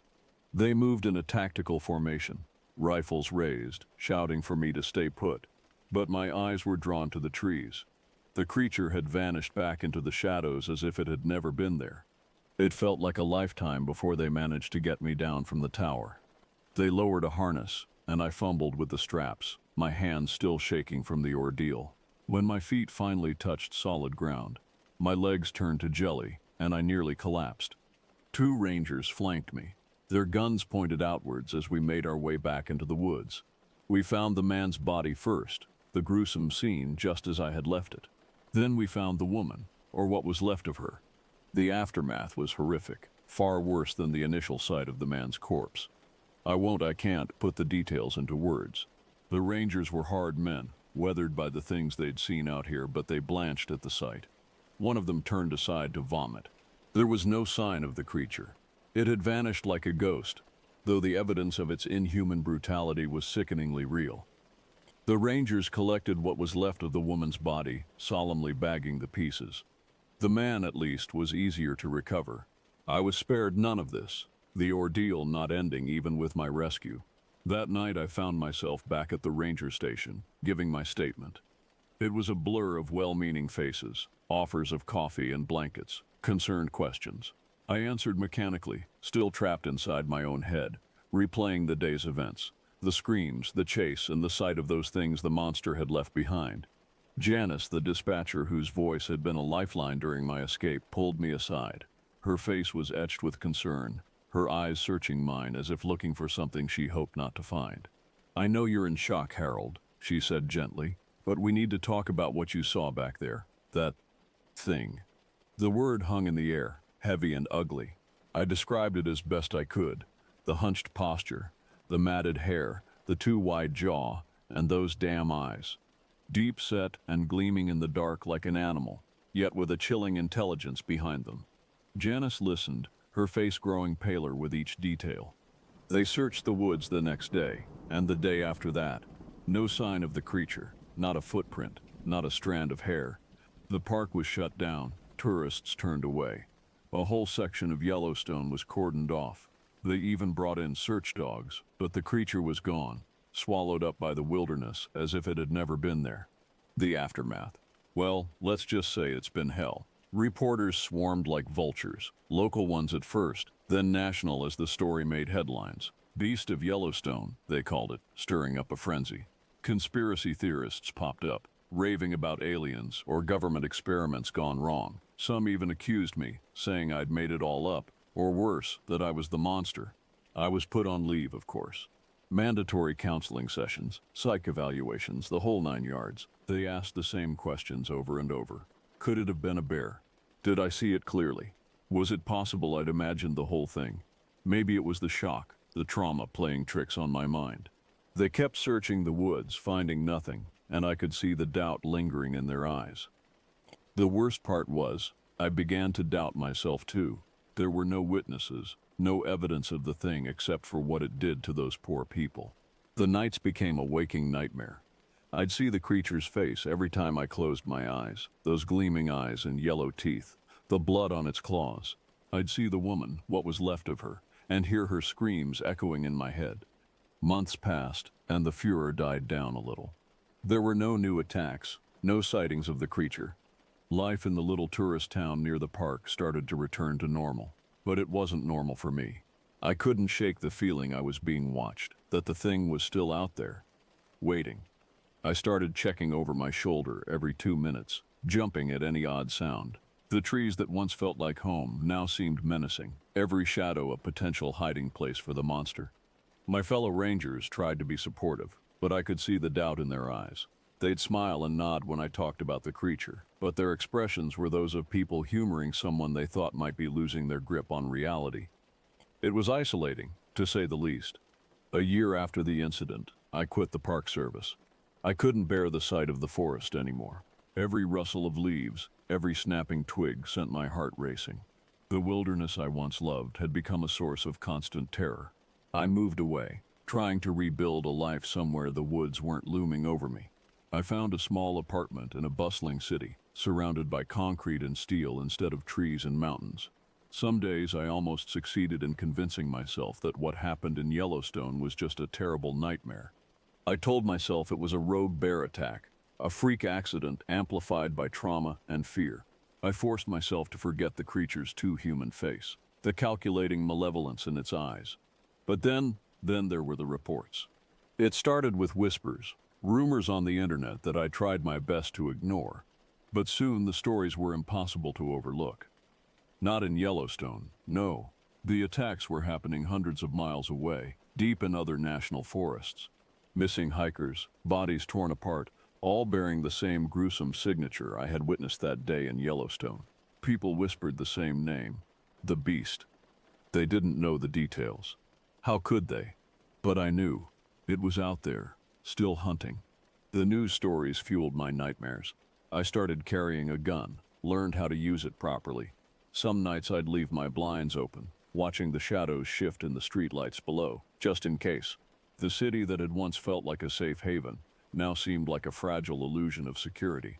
I tried reaching out to my old colleagues at Yellowstone, but the response was always the same.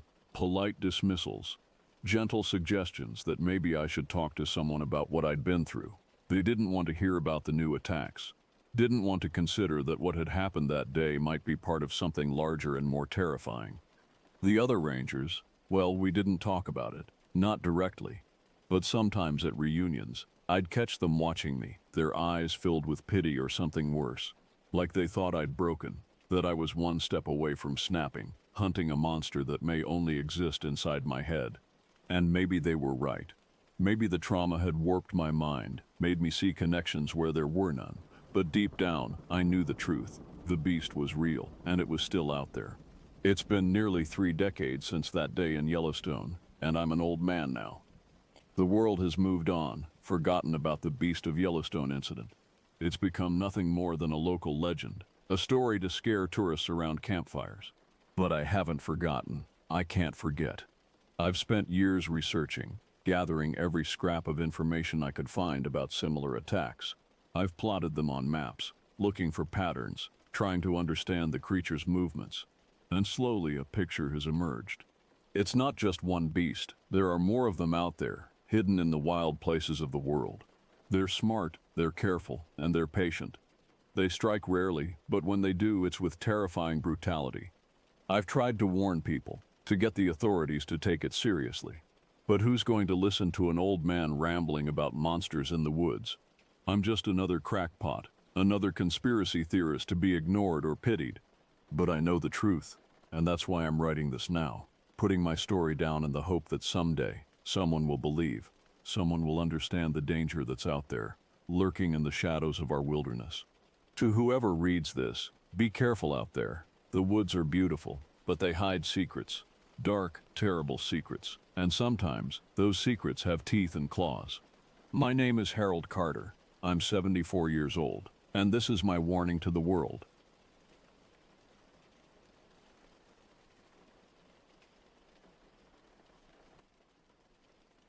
I should have listened when she told me not to say the name. But freelance journalists don't make money by playing it safe, and the story seemed too good to pass up. A cultural piece about Navajo folklore, something that could land me a spread in National Geographic if I played my cards right. The assignment came through a contact in Arizona, a photographer who'd worked the Southwest beat for years. He'd mentioned untold stories around the Four Corners region, tales that mainstream media had never properly covered. The kind of deep cultural reporting that could make a career. I flew into Gallup on a Tuesday morning in 2022, the desert air hitting me like a furnace blast as I stepped off the plane. The rental Jeep was waiting, a beat-up Cherokee that looked like it had seen better decades, but it ran, and that's all I needed for the 3-day trip I'd planned. The motel sat on the outskirts of town, a single-story strip of rooms that looked like it hadn't been updated since the 1980s, cracked asphalt parking lot, faded paint, and a buzzer system instead of a proper front desk. But it was cheap, and I was funding this trip out of my own pocket. My fixer was named Elsie Nez. I'd found her through a contact at the tribal offices, someone who could translate, navigate the cultural landscape, and hopefully connect me with elders willing to share their stories. We'd arranged to meet at a small cafe across from the government buildings. She arrived exactly on time, a woman in her 50s with graying hair pulled back in a traditional bun, wearing a red velvet skirt and intricate silver jewelry that caught the afternoon light. There was something about her presence that commanded immediate respect, the kind of person who didn't need to raise her voice to make you listen. We exchanged pleasantries over coffee, discussing the land, the people, the challenges of preserving oral traditions in a digital age.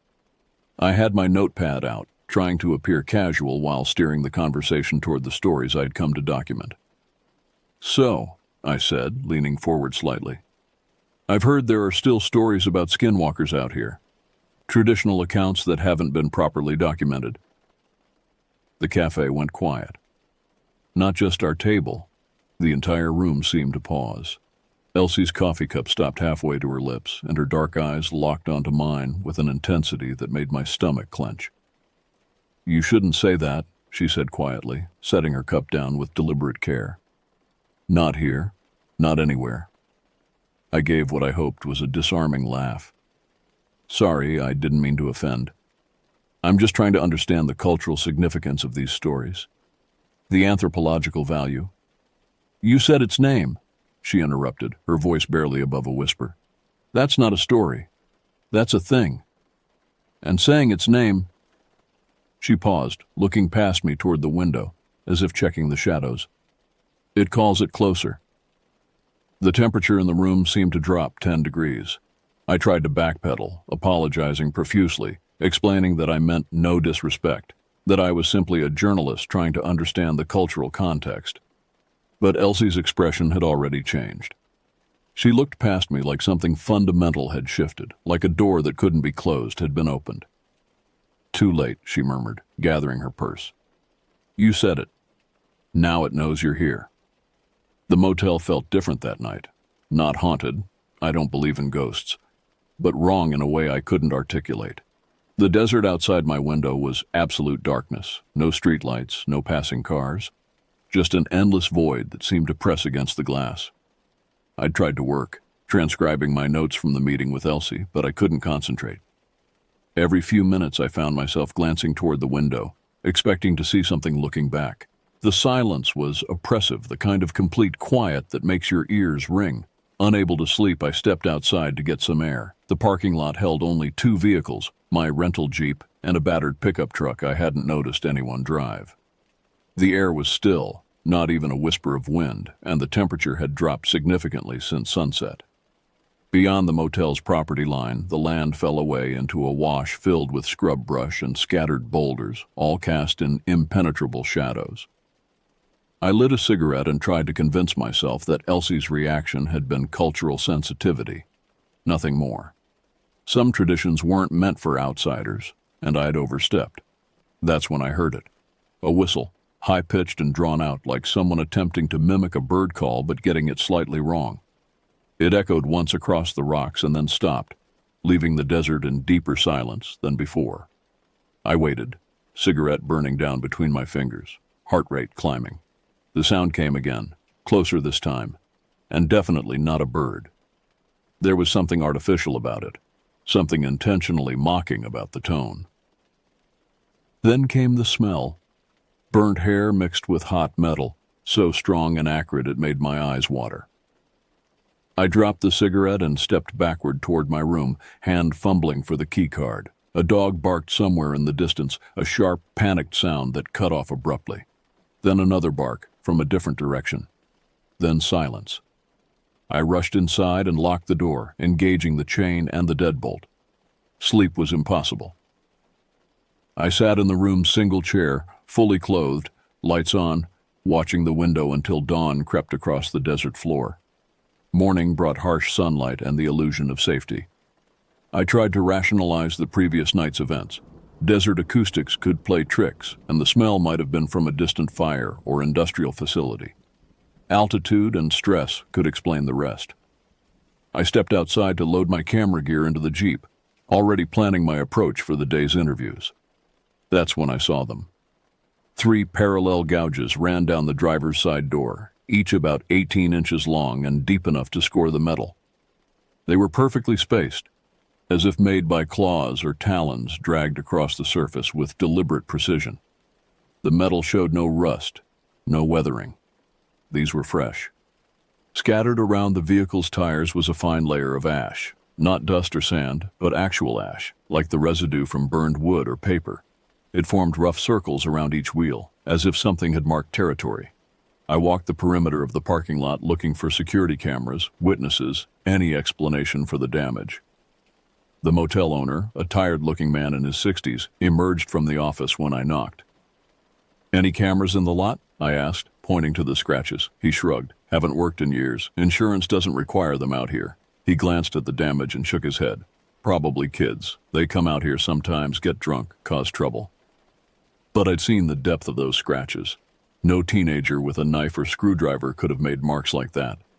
These looked like they'd been made by something much larger, much stronger. When I met Elsie later that morning, she took one look at my face and knew. "When you heard it last night," she said without preamble, "did it use your voice yet?" The question hit me like ice water. "What do you mean?" She studied my expression carefully. "If it does, don't follow it.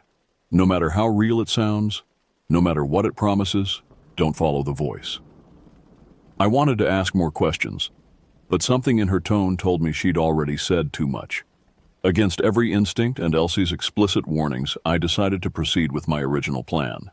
The scratches on my Jeep could be explained away, and I couldn't let superstition derail what might be the story of my career. I'd identified a location called Yatahe's Watch on an old geological survey map, an isolated rock formation about 30 miles north of town. According to local accounts, it was a place where traditional ceremonies had once been held, before the area became forbidden. The kind of location that would provide dramatic photographs and hopefully connect me with the stories I'd come to document.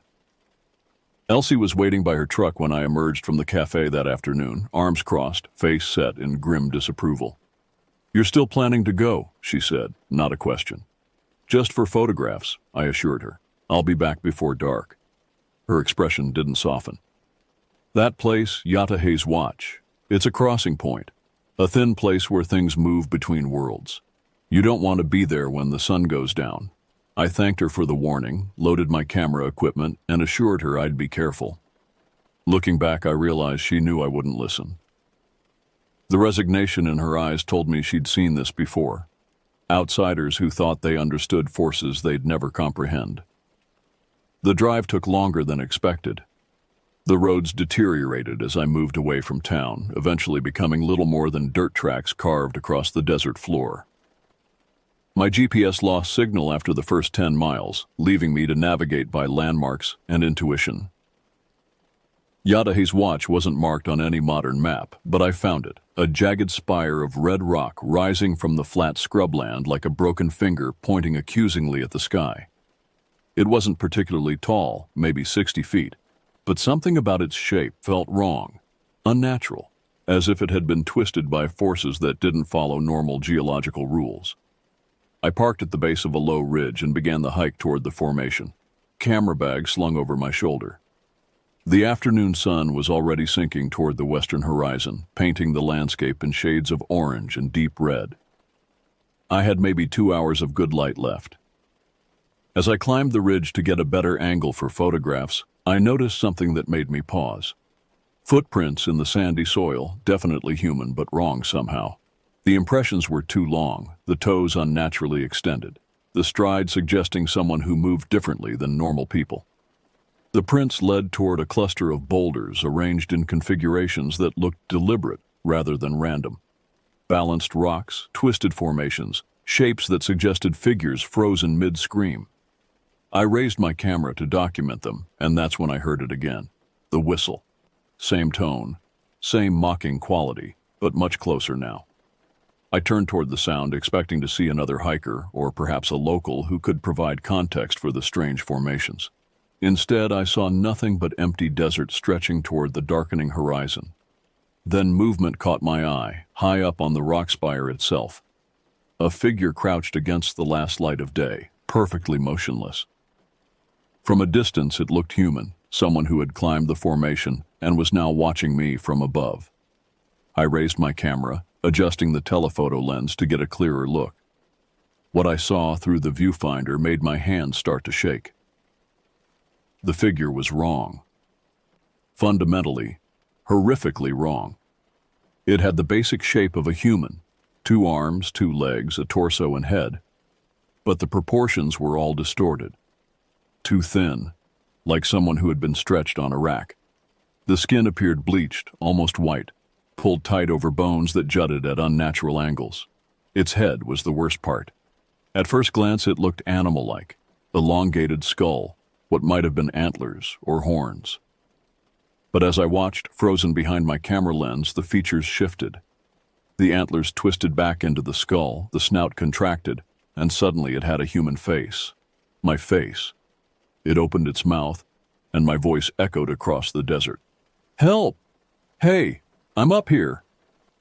I dropped the camera, hearing the expensive lens crack against the rocks.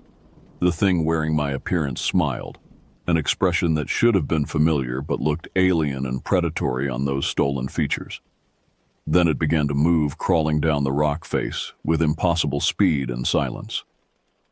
Not climbing, crawling like an insect, its limbs bending in ways that defied anatomy. I ran. The desert transformed around me as I fled. Familiar landmarks disappeared, replaced by formations I hadn't seen on the hike-in. The ridge where I'd parked vanished, swallowed by an endless expanse of scrub brush and shadow. Behind me, I could hear movement, not footsteps, but a skittering sound, like claws on stone. Sometimes it seemed to come from my left, sometimes my right. Occasionally, it sounded like it was directly ahead, waiting for me to run straight into it. The thing had stopped using my voice, but now it employed others. I heard Elsie calling my name, her tone urgent and concerned. "Come back, you're going the wrong way." But I knew she had no idea where I was. She hadn't followed me to this place. I heard my mother's voice, dead for 3 years now, calling out comfortingly, "It's okay, honey. Come toward my voice. I'll keep you safe." Each time, I forced myself to run in the opposite direction, crashing through thorny brush that tore at my clothes and exposed skin. The landscape seemed to shift with each decision I made, paths closing behind me, new obstacles appearing ahead. At one point, I found myself in a grove of dead trees that hadn't been there before. Their bark was blackened as if from lightning strikes, and at the base of the largest one, I discovered something that made my stomach lurch. A coyote lay split open, its internal organs carefully removed and arranged in a perfect circle around the body. The pattern was too precise to be natural, too ritualistic to be the work of ordinary predators. Something intelligent had done this, something that understood symbols and boundaries. I backed away from the grotesque display and immediately lost my bearings again. The stars above looked wrong, constellations I didn't recognize, as if the very sky had been rearranged to confuse me further. Hours passed, or perhaps minutes. Time lost all meaning in that maze of shifting sand and stone. At one point, I collapsed behind a sandstone ledge, trying to catch my breath and think rationally about escape routes. That's when I heard it again, my own voice whispered directly into my ear as if someone was crouched right beside me. "Why are you running from yourself?" I screamed and scrambled up the rock face, cutting my palms open on the sharp stone, not caring about the pain, only desperate to put distance between myself and whatever was hunting me. I don't remember how I made it back to Elsie's house. My next clear memory is of stumbling into her yard at dawn, clothes torn, covered in blood and desert grit, while her dogs barked frantically and backed away from me as if I carried some infectious contamination. Elsie emerged from her house, took one look at me, and simply said, "You looked at it." Not a question. She knew. By that afternoon, her cousin Thomas had arrived along with an elderly medicine man named Yazzie. They carried bundles of sage, cornmeal, and other materials I didn't recognize. Black stones wrapped in red cloth, feathers bound with sinew, objects that radiated an authority I couldn't explain. I was barely conscious, dehydrated and in shock, but I understood the urgency in their movements. They were racing against something, working against a deadline I couldn't see but clearly felt. They brought me inside Elsie's house, closed all the blinds, and placed me in the center of a circle drawn with white chalk and ash. Eagle feathers marked the cardinal points, and the air grew thick with the smoke of burning herbs. "Whatever you do," Yazzie told me as they began their work, "do not look outside.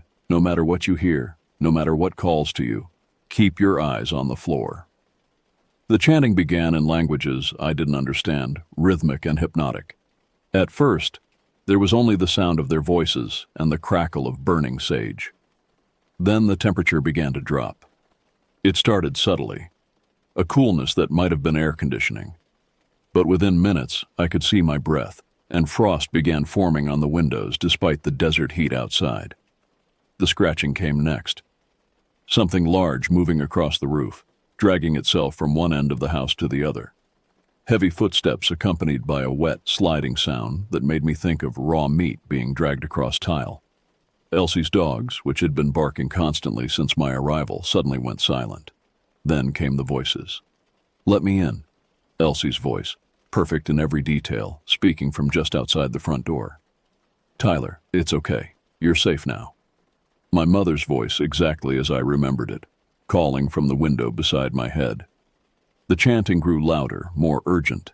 The candles around the circle flickered as if blown by wind, though the air in the room was perfectly still. "Please," the voice outside sobbed, my voice desperate and terrified. "Elsie, please, it's me. I don't know what's happening. I'm scared. Please let me in." Something slammed into the front door with enough force to rattle every window in the house. The impact repeated, a methodical battering that made the frame groan and the hinges shriek in protest. I broke the rule. God help me, I looked. Through the gap in the blinds, I saw myself standing in the yard, barefoot, clothes torn, blood streaming down my face, eyes wide with terror. It looked exactly like me, down to the smallest detail. I blinked, and the figure didn't. It just smiled, and that smile kept stretching, past where lips should end, past the boundaries of human anatomy, until it split the stolen face entirely. Then it dropped to all fours and skittered toward the house like a spider. I screamed and fell backward into the circle. Something massive hit the side of the house, hard enough to crack the foundation and send picture frames tumbling from the walls. Then, as suddenly as it had begun, everything stopped. Yazzie continued chanting until the sun was fully above the horizon. Only when natural light filled the room did he finally fall silent, exhausted but victorious. 3 days later, I was back in the city trying to return to normal life. I told myself it had been an elaborate hallucination brought on by dehydration and stress. The mind could play terrible tricks when pushed beyond its limits. But the scratches on my rental car were real. The photos on my camera, the few that hadn't been corrupted, showed clear evidence of the strange rock formations. And Elsie's final words haunted me more than any nightmare could. "It marked you," she had said as I prepared to leave.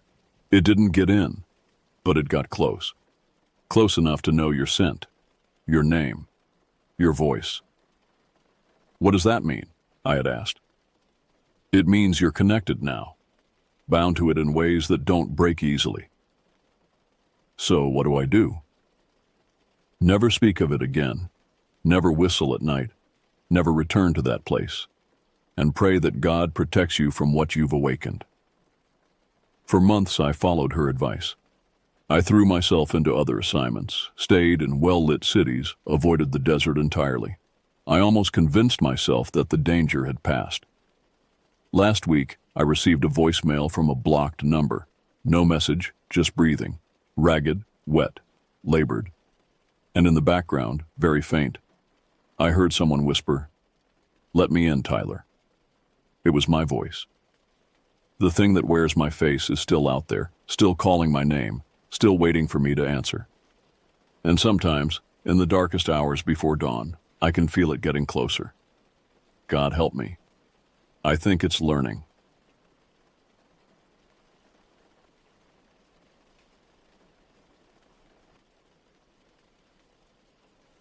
My name is Oliver Hayes, and I'm 34 years old. This all happened just a few months ago when I decided to drive my RV up the Lost Coast in Northern California. I wanted to escape my life. What little was left of it. My marriage was over, the divorce finalized just weeks before. Irreconcilable differences, the papers had said. I couldn't argue with that. We'd grown apart over the years, two people sharing a space but not a life. The fights had become more frequent, the silences longer. In the end, it was almost a relief to sign the papers and walk away. My photography career was circling the drain too. I'd had some early success, a few gallery shows and magazine spreads, but inspiration had grown elusive, my passion fading with each rejected pitch and dwindling commission. I was going through the motions, taking the same tired shots of the same tired subjects. And then there was my family, or lack thereof. I'd stopped talking to them years ago after one too many arguments, one too many letdowns. We were strangers bound by blood and little else. I didn't miss the obligatory holiday visits or the strained phone calls on birthdays. So when the idea of a road trip up the Northern California coast took hold, I didn't hesitate. I packed up my RV, threw my camera gear in the back, and hit the road. No plan, no destination. Just me, the open road, and a vague notion of finding something real to hold on to. I got more than I bargained for. It was early November, and the coastal air was damp and heavy as I made my way north on winding roads. The RV wasn't fancy, but it was reliable enough. A little home on wheels, complete with a small kitchenette, a fold-out bed, and a tiny bathroom. I'd spent the last of my savings on it, a final act of rebellion before the realities of single life set in. I had a few days' worth of supplies, some clothes, my camera gear, and an old tattered map I'd picked up at a gas station 100 miles back. It was one of those novelty maps, more artwork than cartography, with hand-drawn illustrations and whimsical notations. That's where I first saw it. Highway 211. The map had a stretch of road marked with thick red ink. Highway 211, it read, closed to all traffic. There was a small illustration next to it, a gnarled tree with a road disappearing into its twisted roots. I couldn't find Highway 211 on Google Maps. There was no mention of it online, no articles or road closure notices. It was as if it didn't exist, wiped from the digital world. But there it was on this old, dog-eared map, a red line snaking up the coast, daring me to follow it. I thought it would make for an interesting story, an abandoned highway swallowed by time and nature. Maybe I could even snap some award-winning photos of the eerie, forgotten stretch. Something to jumpstart my stalled career, to prove I still had the eye, the instinct for a good shot. I should have left it alone. I should have stuck to the main roads, to the safe and well-traveled paths, but I was looking for something real, something raw and unfiltered, and Highway 211, with its red ink and aura of mystery, promised just that. I had no idea what I was driving into, no clue about the horrors waiting for me on that abandoned stretch of road. If I had, I would have turned around and never looked back. But hindsight, as they say, is 20/20, and my vision was about to get very, very blurry. I was driving through Shelter Cove when I saw her. It was a tiny coastal town, more a collection of weathered buildings than a proper municipality. The kind of place where everyone knew everyone. and strangers were regarded with a mix of curiosity and suspicion. She was standing on the shoulder of the road, thumb out, her dark hair falling in waves over her face. She had a small beat-up backpack slung over one shoulder and a cardigan wrapped tight around her slender frame. I almost didn't stop. I had a policy against picking up hitchhikers, a policy born of too many late-night horror movies and cautionary tales. But there was something about her, something that made my foot ease off the gas and my hand reach for the turn signal. Maybe it was the way she stood, her posture weary but determined. Or maybe it was the way she seemed to belong to the misty gray landscape, as if she'd sprouted from the damp earth itself. Or maybe, just maybe, it was because she looked familiar, like I'd seen her before, in a dream or a distant memory. I couldn't place it, couldn't pin down the source of the recognition, but it was there, tugging at the edges of my mind. I pulled over, the RV's tires crunching on the gravel shoulder. She smiled as she climbed in, tossing her backpack onto the passenger seat. "Thanks for stopping," she said, her voice soft and slightly hoarse, as if from disuse. "Not a lot of people do these days." I nodded, keeping my eyes on the road as I pulled back onto the highway. "Where are you headed?" I asked, more to fill the silence than out of any real curiosity. She hesitated, her gaze drifting out the window to the dense forest blurring past. "Just up the coast," she said finally. "I'm not really sure where." I could relate to that. I wasn't sure where I was going either, beyond a vague notion of north. "I'm Oliver," I said, realizing I hadn't introduced myself. "Janine," she replied, her lips curving into a small smile. We didn't talk much after that. The miles slipped by, the road winding through towering redwoods and along rocky cliffs. Janine seemed content to watch the scenery, her face pressed against the window. She was nice enough, polite and unobtrusive. But there was something off about her, something I couldn't quite put my finger on. Her clothes, for one thing. They looked out of place, like they belonged to another era. Her jeans were high-waisted and acid-washed, her blouse a faded floral print. And her cardigan, a chunky knit in a muted shade of green, looked like it had been plucked from a thrift store rack. But it was more than her clothes. It was the way she held herself, the way she spoke. There was a stillness to her, a sense of being untethered from time and place, and her hands resting in her lap. They were pale and delicate, the nails short and unpolished. But they were cold to the touch, like she'd been standing in the fog for hours. I shook off the unease, chalking it up to the strangeness of picking up a hitchhiker, to the isolation of the road. We were far from civilization now, the last town a distant memory in the rearview mirror. And then I saw the sign. It was old and faded, the letters barely legible beneath a layer of moss and lichen. "Highway 211, it read. "Road closed. No entry." Janine sat up straighter, her gaze fixed on the sign. "That's it," she said softly, almost to herself. "That's the road." I glanced at her, surprised. "You've been here before?" She nodded, her eyes still on the sign as it receded behind us. "Once," she murmured. "A long time ago." There was something in her tone, a wistfulness edged with something darker, that made the hair on the back of my neck stand up. But I shook it off, telling myself it was just the eerie, abandoned stretch of road, the thick fog rolling in from the coast. I turned onto the narrow, crumbling road, the RV's tires crunching on the gravel. The trees closed in around us, their branches forming a canopy that blotted out the weak November sun.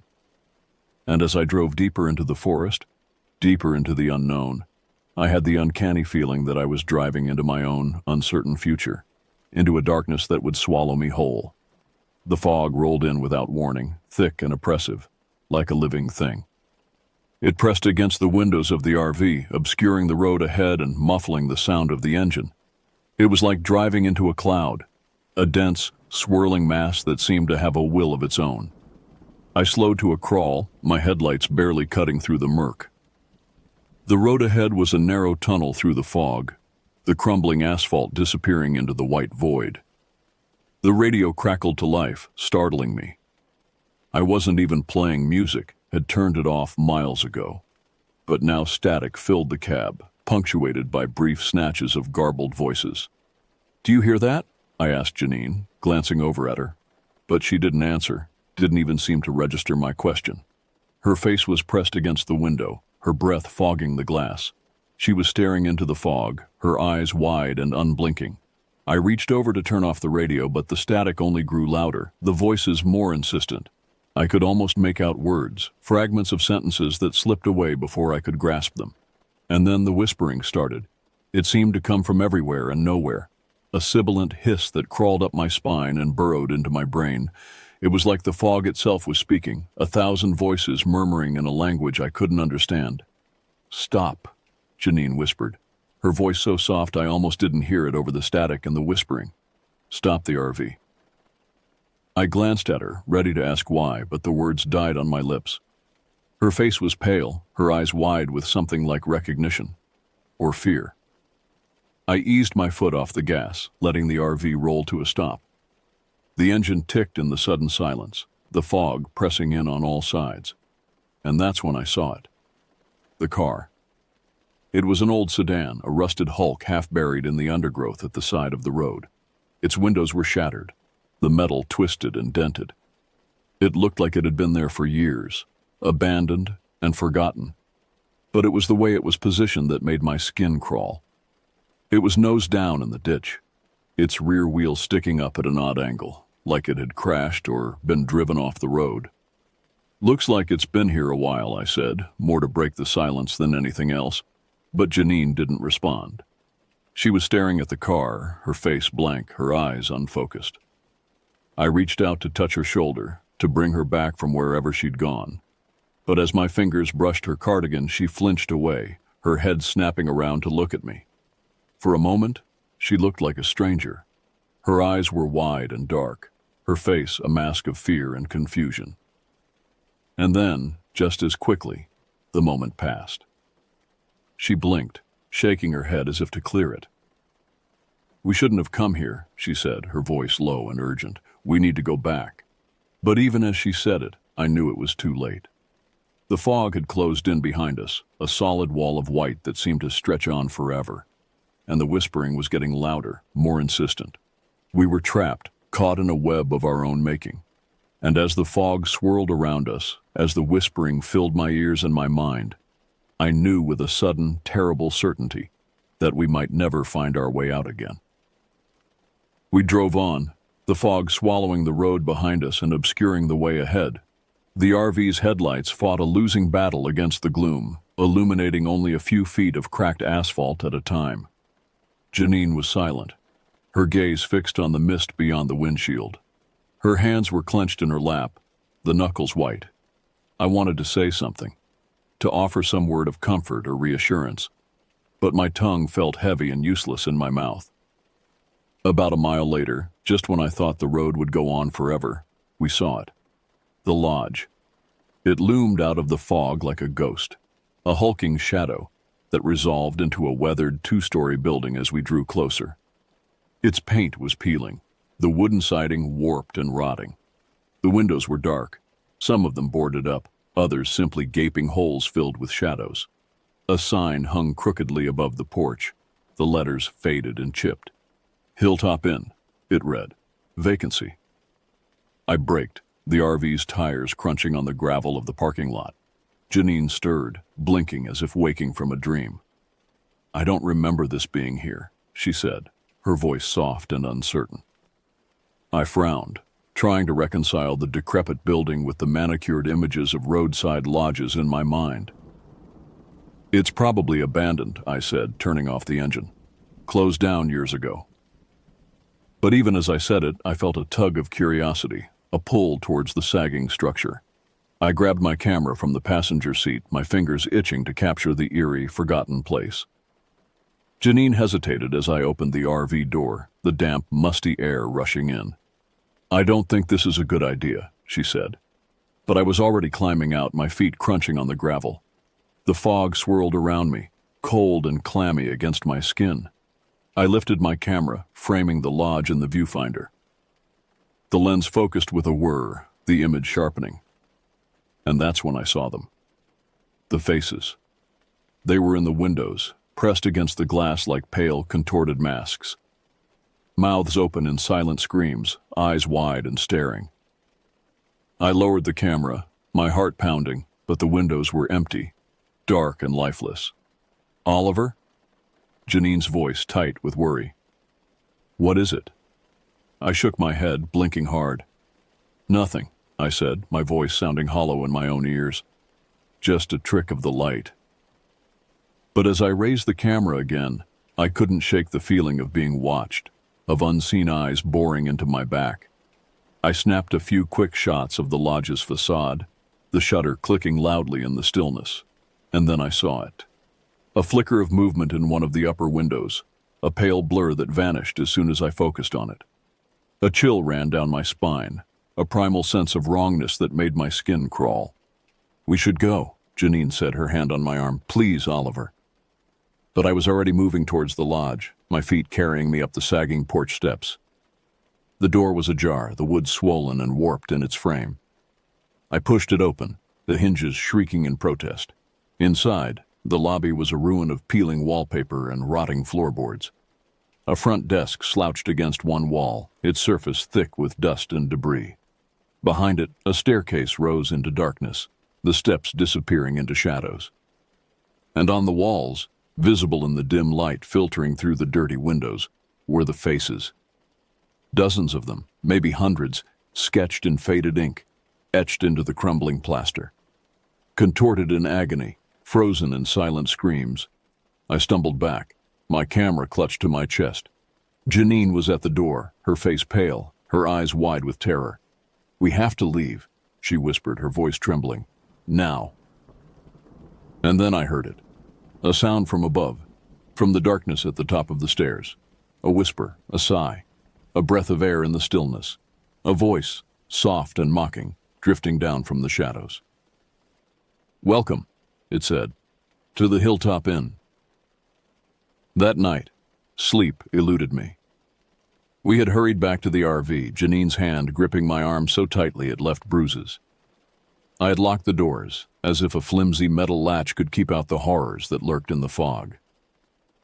But as I lay in the darkness, staring at the ceiling of the RV, I couldn't shake the feeling of being watched, of unseen eyes boring into me, of whispers just beyond the edge of hearing. And then the tapping started. It was soft at first, barely audible over the hum of the RV's generator. A gentle rapping, like branches brushing against the roof in a breeze. But there was no breeze.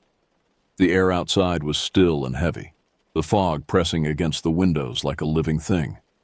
The tapping grew louder, more insistent, a deliberate rhythm like fingers drumming on a tabletop, or knuckles rapping on a door. I sat up, my heart pounding in my chest. Janine was awake too, sitting ramrod straight in the passenger seat. Her eyes were wide, her face pale in the moonlight filtering through the fog. They're coming, she said, her voice flat and toneless. I felt a chill crawl up my spine. Who's coming? She didn't answer. Instead, she stood and moved toward the door, her movements stiff and jerky, like a marionette pulled by invisible strings. Janine, I said, my voice rising in alarm. What are you doing? But before I could stop her, before I could even rise from the bed, the pounding began. The entire RV shook with the force of it, the metal walls groaning under the impact. It was as if something massive was slamming against the side of the vehicle, trying to break through. I leapt to my feet, grabbing the keys and stumbling toward the driver's seat. My hands were shaking as I turned the ignition, the engine sputtering to life. Janine was still standing by the door, her hand on the latch. They won't let us leave, she said, her voice barely audible over the pounding. We have to try, I shouted, throwing the RV into gear. The tires spun on the gravel as I pressed the accelerator to the floor, the vehicle lurching forward. But as the headlights cut through the fog, I saw them. Figures in the mist, their outlines shifting and flickering like static on a television screen.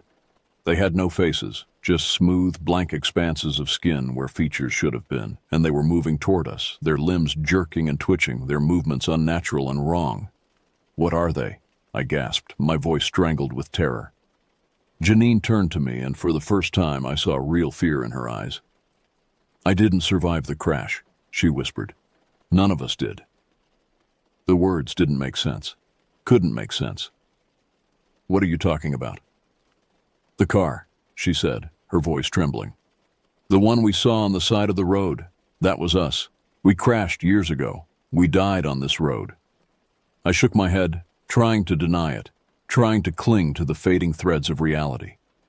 That's not possible, I said. You're here, with me. You're real. She smiled then, a sad, haunted smile. Am I? She asked. Or am I just another ghost, another lost soul trapped on this forsaken stretch of highway?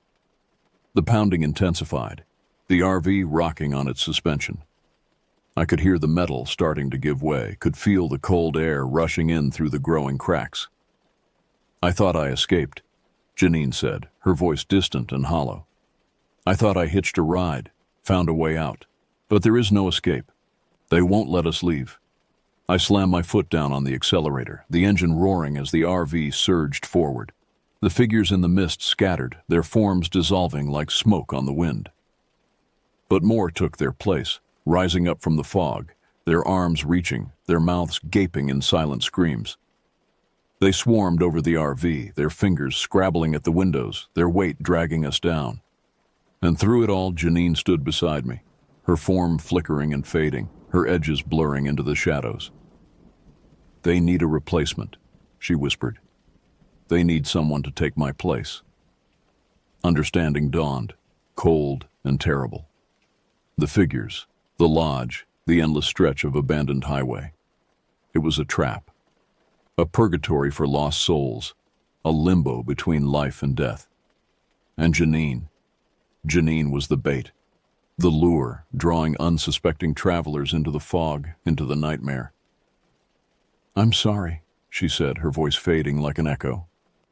I didn't want this, I didn't choose this, but it's too late now, for both of us. The RV's engine screamed as I pushed it to its limits, the vehicle shuddering and shaking as it tore through the fog. The figures fell away, their grip loosening, their forms dissolving. But in the rearview mirror, I could still see the lodge.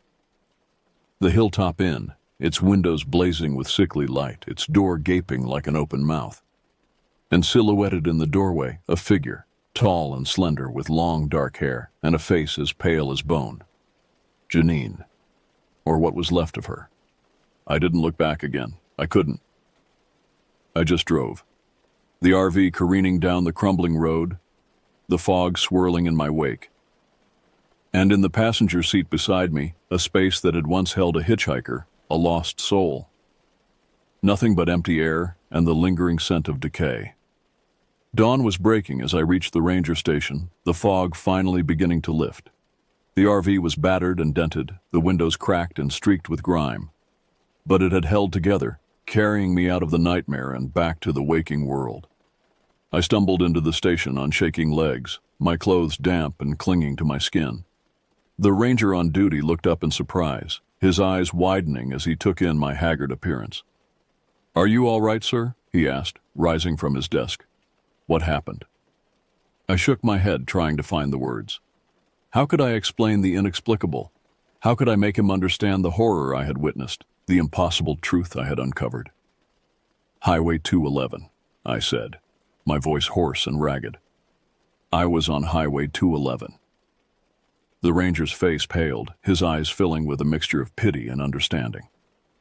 Ah, he said softly. You've seen it then. I stared at him, my mind reeling. You know about it? He nodded, sinking back into his chair. I've heard the stories, the legends, that stretch of road. It's cursed. I felt a chill run down my spine, an echo of the terror I had felt in the fog. Cursed how? The ranger sighed, rubbing a hand over his face. They say it started with a crash. A car full of teenagers driving too fast on a foggy night. They went off the road into the trees. They were killed instantly. I thought of the rusted sedan, half buried in the undergrowth, the shattered windows, the twisted metal. And Janine's words, whispered in the darkness of the RV. I didn't survive the crash. None of us did. But that was just the beginning, the ranger continued.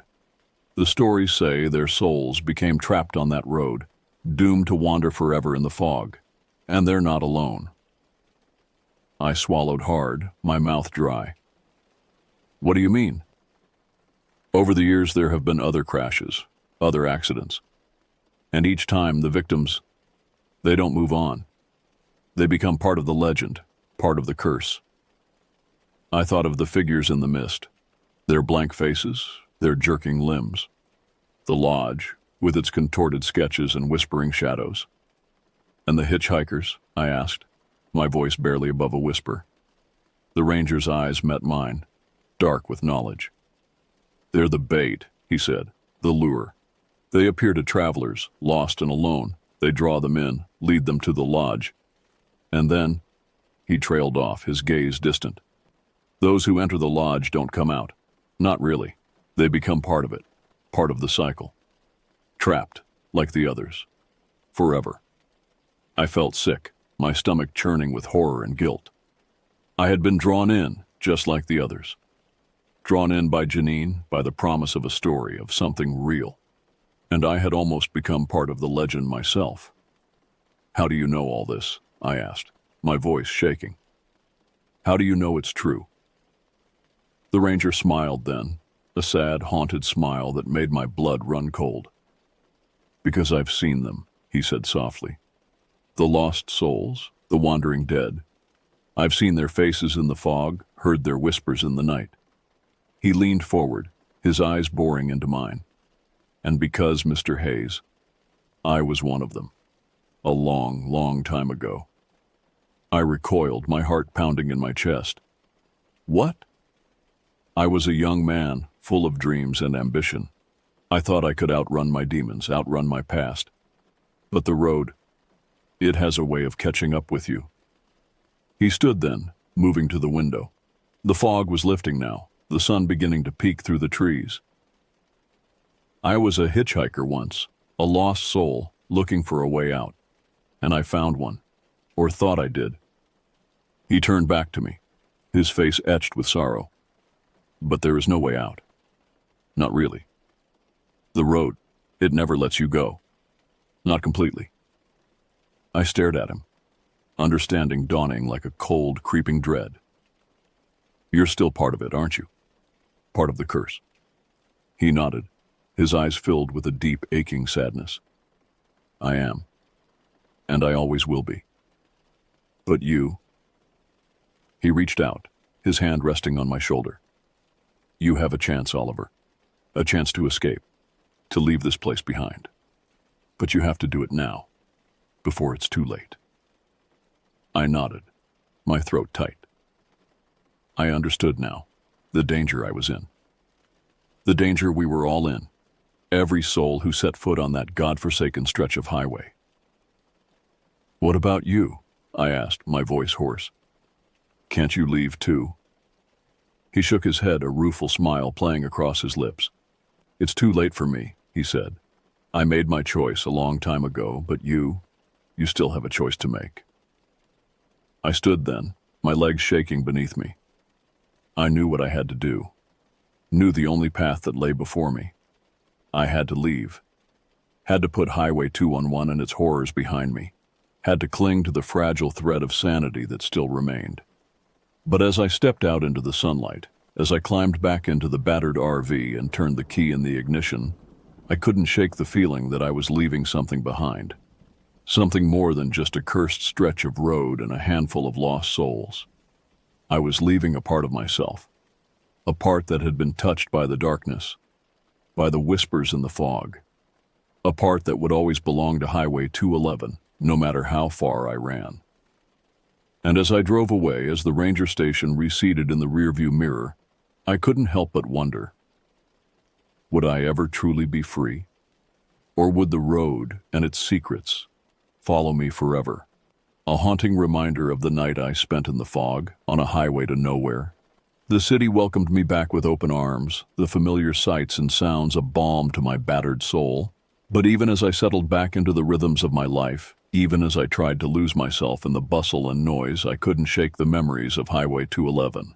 They haunted me, those memories. The faces in the fog, the whispers in the darkness. Janine's sad, haunted eyes, her final words echoing in my mind. They need a replacement. They need someone to take my place. I threw myself into my work, trying to bury the past beneath a mountain of new projects and commissions. But even as I lost myself in the viewfinder of my camera, even as I captured the beauty and chaos of the city, I could feel the weight of what I had seen pressing down on me. It was the photos that finally broke me.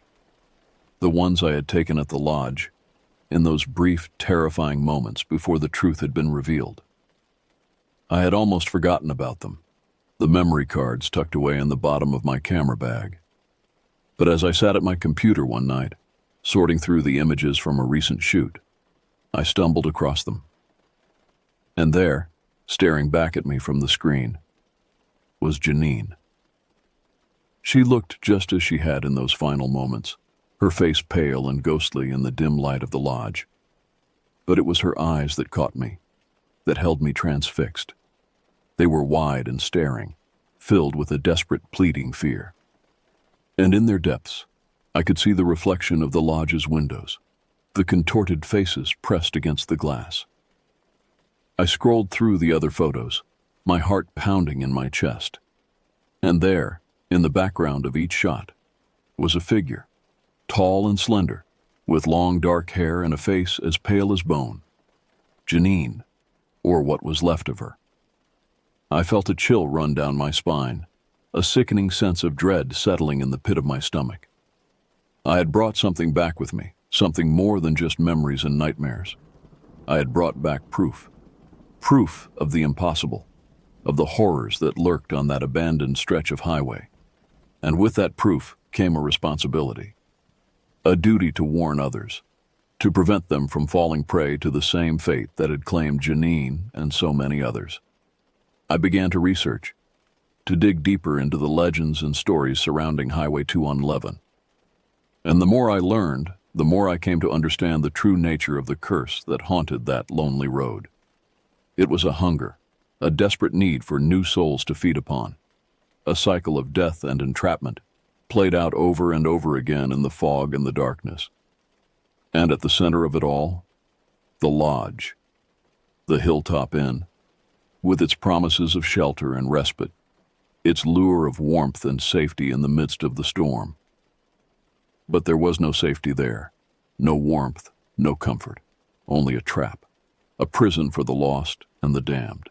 I knew then what I had to do, knew the only way to break the cycle, to set the souls of Highway 211 free. I had to go back, had to face the horrors of the road once more, had to confront the demons that lurked in the fog. And so, on a cold, gray morning, I found myself back behind the wheel of the RV, the engine rumbling to life beneath me. The road stretched out before me, a ribbon of cracked asphalt disappearing into the mist. I felt a shiver run through me, a primal sense of dread that made my skin crawl. But I pushed it down, focused on the task at hand. I had a mission now, a purpose, and I wouldn't rest until it was fulfilled, until the lost souls of Highway 211 were finally set free, even if it meant sacrificing myself in the process. The fog was waiting for me. It rolled in as soon as I crossed the boundary line, a thick, impenetrable wall of white that swallowed the road and the trees whole. But this time, I was ready for it. I had come prepared, armed with knowledge and determination. I knew the secrets of the road now, knew the tricks and traps that lay in wait. And I had a plan. I drove slowly, my headlights barely piercing the gloom. The RV shuddered and groaned beneath me, the engine straining against the weight of the fog. But I pushed on, my eyes fixed on the road ahead. I knew what I was looking for, knew the signs and markers that would lead me to my destination. And there, looming out of the mist like a ghostly sentinel, was the lodge, the Hilltop Inn, its windows dark and empty, its door gaping open like a mouth. I parked the RV, my heart pounding in my chest. This was it, the moment of truth, the point of no return. I stepped out into the fog, the damp, musty air filling my lungs. And there, waiting for me on the sagging porch, was Janine. She looked just as she had in life, her dark hair falling in waves around her shoulders, her eyes wide and haunted. But there was something else there, too, a flicker of hope, of desperate longing. "You came back," she whispered, her voice barely audible over the whispering of the fog. I nodded, my throat tight. I had to.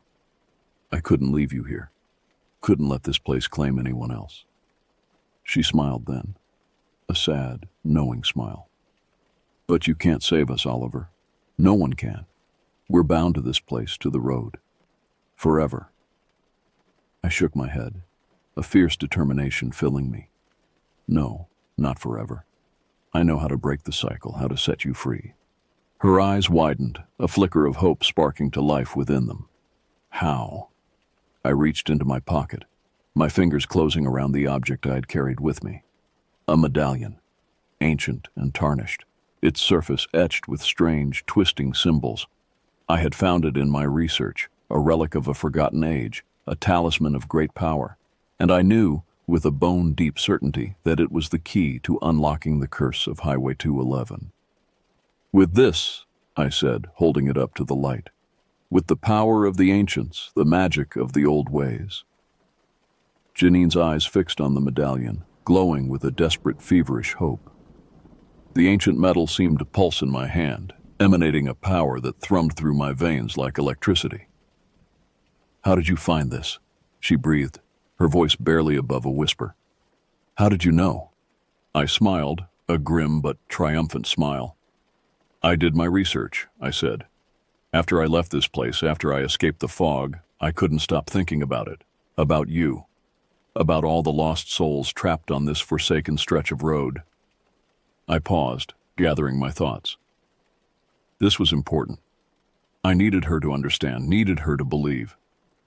"You see, Janine, this medallion is more than just a piece of old metal. It's a conduit, a channel for an ancient power. A power older than the curse that binds you here, older than the road itself." I held it up, letting the dim light of the lodge glint off its surface. The symbols seemed to dance and writhe, alive with a cryptic meaning.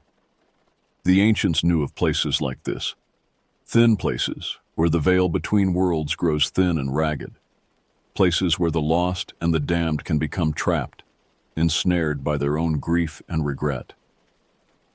Janine was listening intently now, her eyes wide and unblinking. I could feel the weight of her gaze, the desperate, clawing hope that emanated from her in waves. "They also knew how to break such curses," I continued. "How to shatter the chains that bind the wayward dead to the mortal plane. And that knowledge, that power, it's contained within this medallion." I took a step closer, the fog swirling around us like a living thing. "With this, Janine, I can set you free. I can release you and all the others from your purgatory. I can let you move on to whatever awaits you beyond the veil." She was trembling now, her form flickering like a candle in the wind. "Please," she whispered. "Please, Oliver, I'm so tired. We're all so tired. The road, the lodge, they won't let us rest. They won't let us go." I nodded, understanding.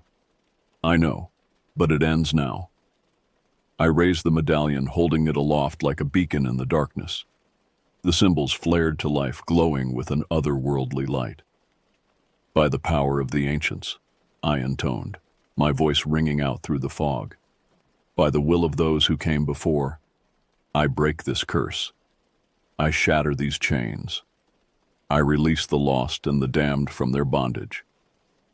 The light from the medallion grew brighter, harsher. It pierced the fog like a lance, cutting through the murk and the gloom. And then, with a sound like shattering glass, the curse broke. I felt it deep in my bones. A great unraveling, a cosmic untangling of knots and snarls. The fog began to dissipate, shredding away like cobwebs in a gale. And the lodge began to change. Its walls seemed to ripple and waver like a mirage in the desert heat. The contorted faces in the windows faded, replaced by a warm, welcoming light. And Janine was changing too. Her form was becoming more solid, more real. The haunted, desperate look was fading from her eyes, replaced by a profound peace and serenity. "Thank you," she whispered. "Thank you, Oliver, for everything." And then, in a shimmer of light and a whisper of wind, she was gone. They were all gone. The lost souls of Highway 211 released at last from their imprisonment, free to move on, to find their way to whatever lay beyond. And I stood alone in the middle of the road, the medallion cold and inert in my hand. The fog was gone, the sun shining down from a clear blue sky. I had done it. I had broken the curse, had set the ghosts of the highway to rest. But as I stood there, basking in the warmth of the sun and the satisfaction of a job well done, I couldn't shake the feeling that this wasn't the end, that there were other lost souls out there, other cursed places waiting to be found and freed. And I knew, with a bone-deep certainty, that this was my calling now, my mission, my purpose. I was Oliver Hayes, Ghostbreaker, Curse Lifter, and I had work to do.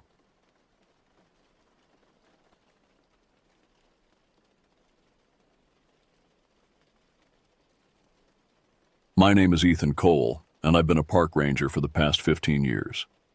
It's not an easy job, but it's one I was drawn to ever since I was a kid growing up in the suburbs of Detroit. I loved being outdoors, going camping and hiking with my family in the dense forests of northern Michigan. There was something about the silence, the towering pines, the earthy smells, and the endless expanse of nature that called to me. After high school, I studied forestry at Michigan State University. Park ranger jobs were competitive, but I was determined. I applied everywhere I could: Oregon, Pennsylvania, Wisconsin, North Carolina. I was thrilled when I finally landed a position at a remote national forest in the Upper Peninsula of Michigan. The pay wasn't great, but I didn't become a ranger for the money. I took the job for the solitude, the beauty, and the chance to help others experience the wonders of nature. Still, it was tough making ends meet sometimes, especially with student loans. I lived simply in a small cabin the park provided. I quickly learned that being a ranger was more than just leisurely hikes in the woods. I dealt with everything from forest fires to search and rescue missions for lost hikers. You never knew what each day would bring. But I loved the work, despite the dangers and difficulties.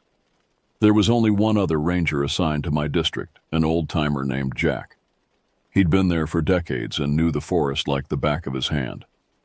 Jack was a quiet man, content with his own company. But around the campfire at night, he'd sometimes tell stories passed down about the woods, old folklore and legends.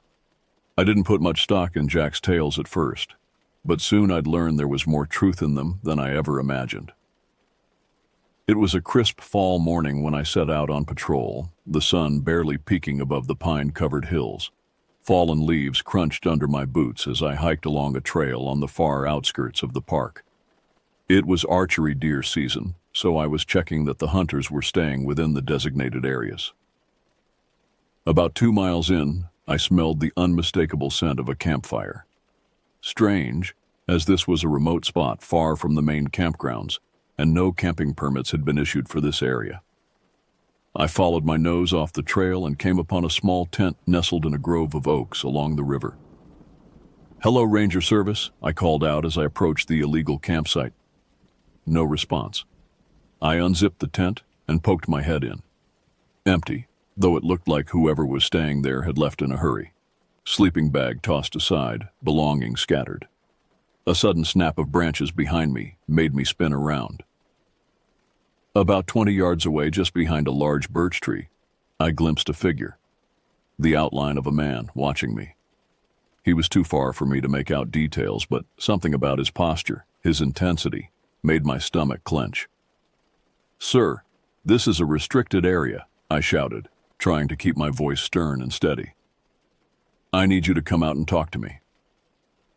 The man didn't move, didn't blink. He just kept staring with a disturbing stillness. Slowly, I rested my hand on the utility belt that held my radio, prepared to call for backup. But in the split second I glanced down, the man vanished. It was like he melted into the forest without a trace. An uneasy feeling crept over me as I scanning the trees. Something was off. I hurried to pack up the illegal camp, wanting to get out of there as soon as possible to report the incident. But I couldn't shake the unsettling sensation of eyes on me. It was only later that I recalled one of Jack's tales about sightings over the years of a mysterious figure lurking in this very stretch of woods. The stories varied. Some claimed he was the vengeful spirit of a fur trapper who froze to death in the 1800s. Others described him as something not quite human. I'd always laughed them off as backwoods superstition and overactive imaginations. Now I wasn't so sure, but I kept my strange encounter to myself, not wanting to be ridiculed. If only I knew then that this was just the beginning, that I'd soon be pulled into a nightmare of folklore come to life. Over the next few weeks, I couldn't stop thinking about the figure I'd seen in the woods that day. I was a rational man, not prone to flights of fancy or paranormal beliefs. There had to be a logical explanation, like a transient camping illegally. But no matter how much I tried to rationalize it, my unease grew. Strange things started happening in the forest. Trees that looked like they'd been clawed by enormous talons, horrific guttural sounds echoing through the night that didn't belong to any animal I knew of, a putrid stench around the area where I'd seen the man, like rotting flesh, that came and went without explanation. I started asking Jack more about the local folklore. He seemed almost reluctant to talk about it at first. "Look, kid, there's things in these woods that have been here a lot longer than you or I," he said cryptically. "Things that don't follow nature's rules. You're better off staying clear of it all." But the more I pressed, the more Jack shared tales passed down through generations about dark entities inhabiting the forest. Spirits of the lost and damned, creatures that were once human but transformed into something wicked, demons that could possess animals and people. "What about the man I saw?" I asked hesitantly. "Could he be one of these beings?" "Aye, he could," Jack said, staring into the campfire. "Fits the description of a malevolent spirit some call the Watchman. Story goes he was a logger back in the pioneer days, got lost in a blizzard and was possessed by evil as his body froze. Now he wanders, seeking vengeance on the living who dare to cross his path." A chill ran through me despite the heat of the flames. I wanted to dismiss it all as myth, but I couldn't shake the feeling that I was on the precipice of something beyond my grasp. Something ancient and sinister. That night, I dreamt of red eyes peering from darkness, gnarled branches that reached out like skeletal hands, and a suffocating, inescapable dread. I woke in a cold sweat with the phantom sensation of icy breath on my neck. Deep down, I knew the Watchman was real, and that he had his sights set on me. I tried to throw myself into my normal ranger duties, hoping that the routines of trail maintenance and permit checks would keep my mind off the growing paranormal strangeness. But it was like the dark forces at work sensed my awareness. Activity in the forest escalated with each passing day. Hikers reported hearing whispers and feeling ominous presences stalking them. A boy from a camping family went missing for a full day before being found huddled in a ravine miles from their site, shaking and incoherent. Wildlife cameras captured fleeting images of twisted, shadowy shapes lurking in the trees. I responded to an unnerving number of calls about missing persons and disturbances in the woods. Each incident was near the remote area where I first encountered the mysterious figure. And every time I had to venture into that stretch of forest, I felt the heavy, malignant energy raising the hairs on the back of my neck. It all reached a breaking point when I discovered the dead, mutilated deer.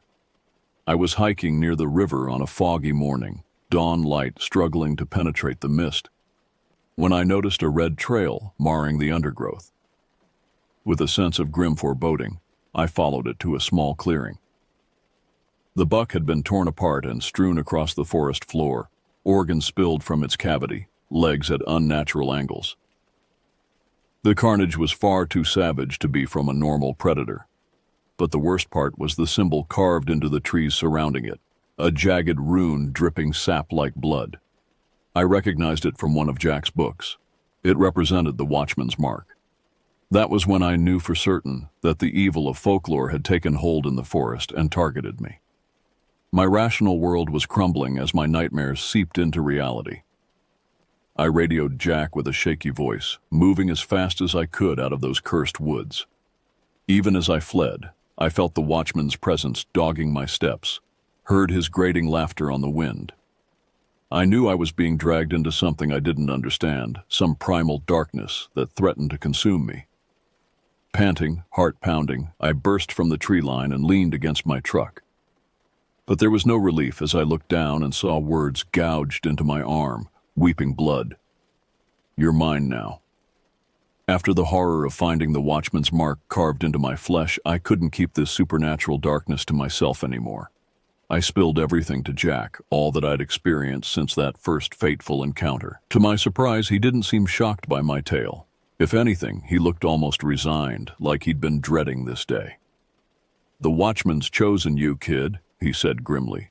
"Once he sets his sights on a victim, he doesn't relent until he claims them." Jack revealed that he'd had his own run-ins with the evil spirit over his long years as a ranger. He'd lost friends and colleagues to the watchman's malevolence, seen good men driven to madness, or worse. The old ranger had been spared only because he'd learned to abide by certain rules. Leave offerings of blood at the clearing by the river, never use the watchman's name, avoid his territory unless absolutely necessary. "Is there no way to fight him?" I asked desperately, absently tracing the scabbed cuts on my arm. "Not that I've found," Jack sighed. "Best we can do is try to appease him, stay out of his way. We're no match for a vengeful demon." But I couldn't accept that, couldn't resign myself to living under the thumb of this reign of terror. Over the next weeks, as the paranormal activity escalated to a fever pitch, I scoured Jack's folklore books for any scrap of information about the Watchman's origins and how to defeat him. I learned that he'd been a brutal man in life, a mercenary who tortured and killed with impunity. It was said he'd made a deal with dark forces for power, and that pact held even after death. The Watchman was tied to the deep, ancient parts of the forest, drawing strength from the ley lines and forgotten burial grounds hidden beneath the roots. As I dug deeper into the dark mythology of the land, I felt myself slipping further into the Watchman's world. My dreams were plagued by visions of his life and the depraved acts that had blackened his soul. Waking and sleeping bled together until I wasn't sure what was real anymore. I was deteriorating physically and mentally, pushing myself to the brink of exhaustion as I searched for a way out. The Watchman's influence sank its claws into my mind, my blood, my very being. I knew I was losing myself to his insidious power. But just when all hope seemed lost, I stumbled across an account of the one time the Watchman had been thwarted, when pioneers had rallied together to perform an ancient ritual of banishment. It was a desperate, dangerous long shot, but it was my only chance. I had to confront the demon that had marked me, and pray that I was strong enough to free myself from his grasp, even if it cost me everything. The old journal detailed a ritual that had to be performed in the heart of the Watchman's territory on the night of the winter solstice when the veil between worlds was thinnest. It required objects imbued with power, grave dirt from a holy man, water from a sacred spring, the ashes of a yew tree struck by lightning. I threw myself into gathering the arcane items, growing more gaunt and feverish with each passing day. The Watchman seemed to sense my intent. He plagued my every step, sending his dark manifestations to torment me. I glimpsed his form flickering in mirrors, heard his rasping whispers in silence. But I pressed on, determined to see this through. Jack pleaded with me to abandon my efforts, saying I was only putting myself in more danger, that the Watchman would make me suffer for my defiance. Deep down, I knew he was right. But I couldn't turn back now. I'd already sacrificed too much to this obsession.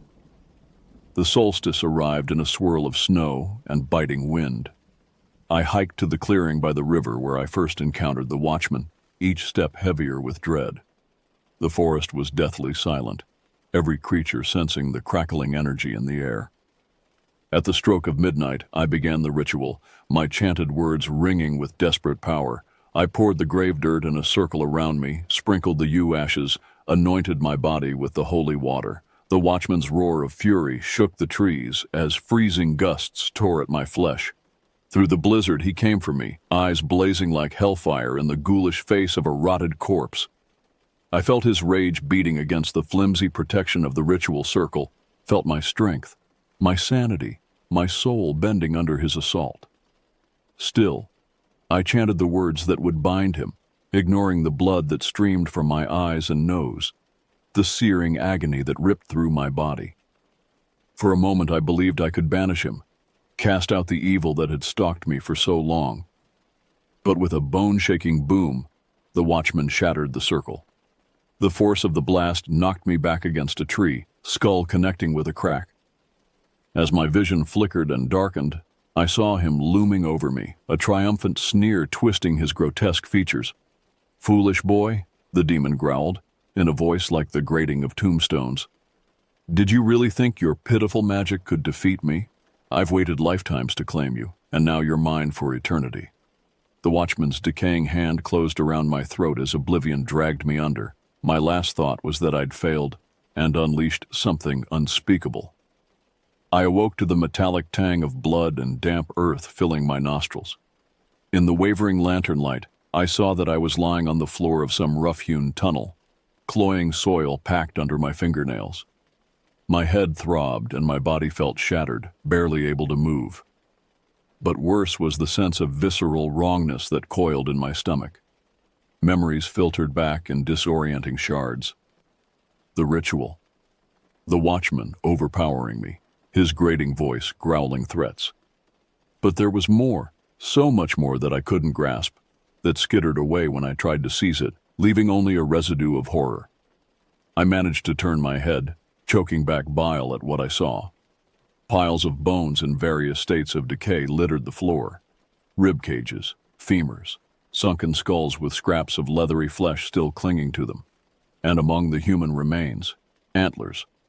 The watchman's victims left to rot in this macabre lair.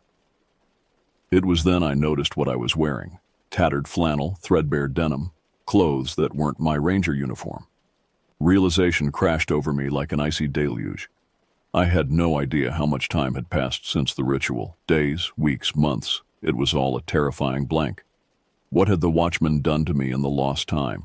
What atrocities had I committed under his control? Before I could process the enormity of my predicament, I sensed a malevolent presence stirring in the shadows. The watchman emerged, a twisted grin stretching across his desiccated face. "Welcome home," he rasped. "I've waited a long time for a worthy vessel, and you, with your connection to the forest and your delicious despair, are perfect." With dawning revulsion, I understood. The watchman hadn't just captured me, he'd possessed me. In the hazy memories I could grasp, I saw my body carrying out his dark bidding, stalking hikers, performing blood sacrifices, spreading his evil influence. He'd hollowed me out and poured himself in, claiming my form as his own. The watchman grabbed me with preternatural strength, hauling me up to meet his burning gaze. "Now, you're going to help me extend my domain," he hissed, starting with those fools at the ranger station who fancy themselves guardians of this land. Even through the haze of possession, through the foreign evil infesting every cell, a small, stubborn part of me rebelled. I couldn't let the watchman use me to slaughter innocent people, to spread his corruption. I had to fight, had to find a way to wrest back control before it was too late. Gritting my teeth against the watchman's crushing dominance, I staggered drunkenly to my feet. "No," I growled, my voice rough with disuse and defiance. "I won't be your puppet. I won't let you win." The demon's surprise quickly morphed into cruel amusement. "Still trying to resist, are you? How precious. But you can't win against me, boy. I'm ancient and eternal, and no mortal can stand against my power." He slammed me against the earthen wall with brutal force, fingers digging into my throat. I choked and gasped as black spots swam in my vision.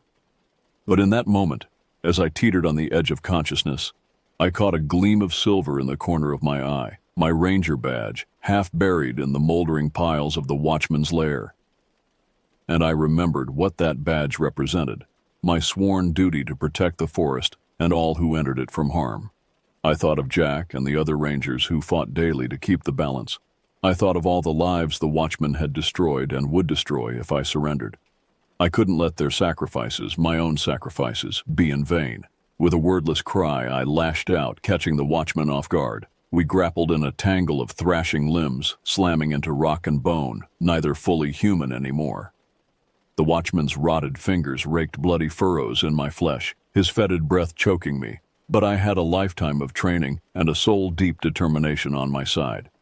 I seized a fallen ranger's battered cross from the detritus and pressed it to the watchman's clammy skin. The demon shrieked as the silver seared him, his form flickering between corpus and shadow.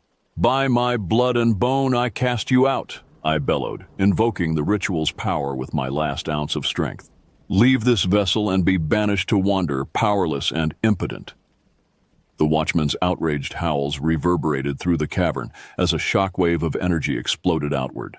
I felt his scorching essence rip its way out of my body, leaving me flayed and breathless on the blood-slick ground. The world went white, then black. When I came to, I was alone in the watchman's lair, truly alone for the first time in months. His presence had been scoured from my mind, my flesh, leaving only tattered remnants behind. But I was free, broken and scarred and half mad, but my own man once more. I limped my way out of that forsaken hole and back into the clean, snow-bright forest, each breath a victory. I knew I could never truly go back to my old life, not after all I'd endured and all I'd done in the watchman's thrall. But I could carry on the fight, armed with the knowledge of how to defeat him.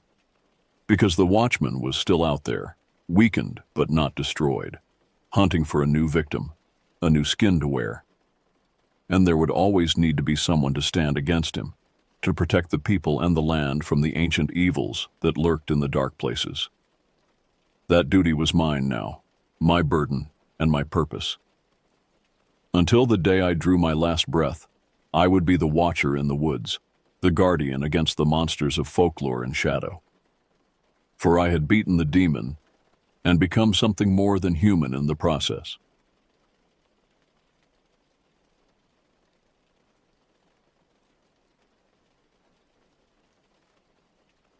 There's a certain quiet that comes over a town like Vernon, Idaho. It's that small kind of place where everyone knows each other's business, and if they don't, they'll make up the bits that are missing.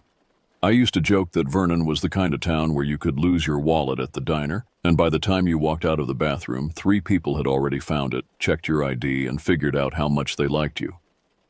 That was the thing about Vernon.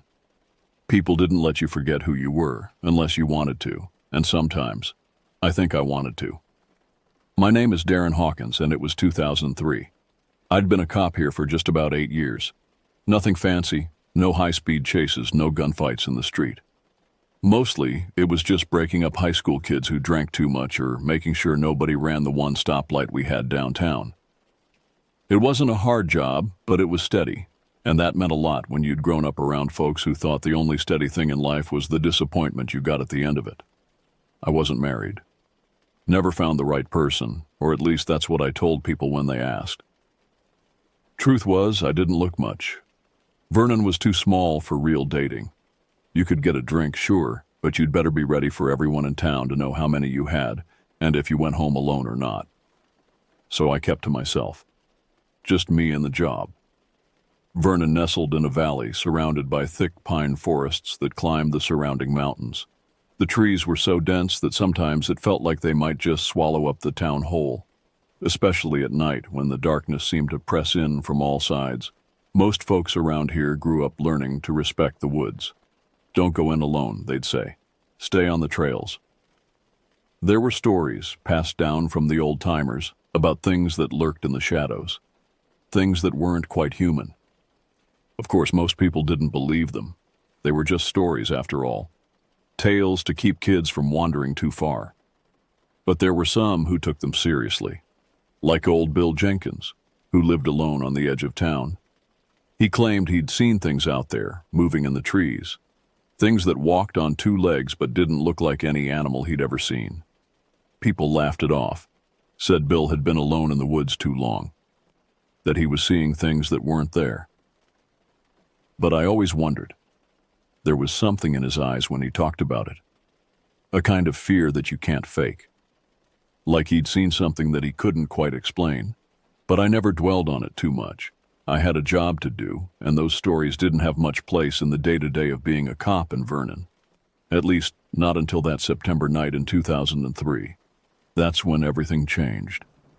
It was a Tuesday night, quiet as could be. I'd parked my patrol car near the edge of town, right where the woods started thickening up and the streetlights disappeared. If you sat there long enough, the world seemed to disappear with it. Sometimes I'd just stare into the trees, wondering what was hiding in the dark. There's something about the unknown that both terrifies and fascinates us.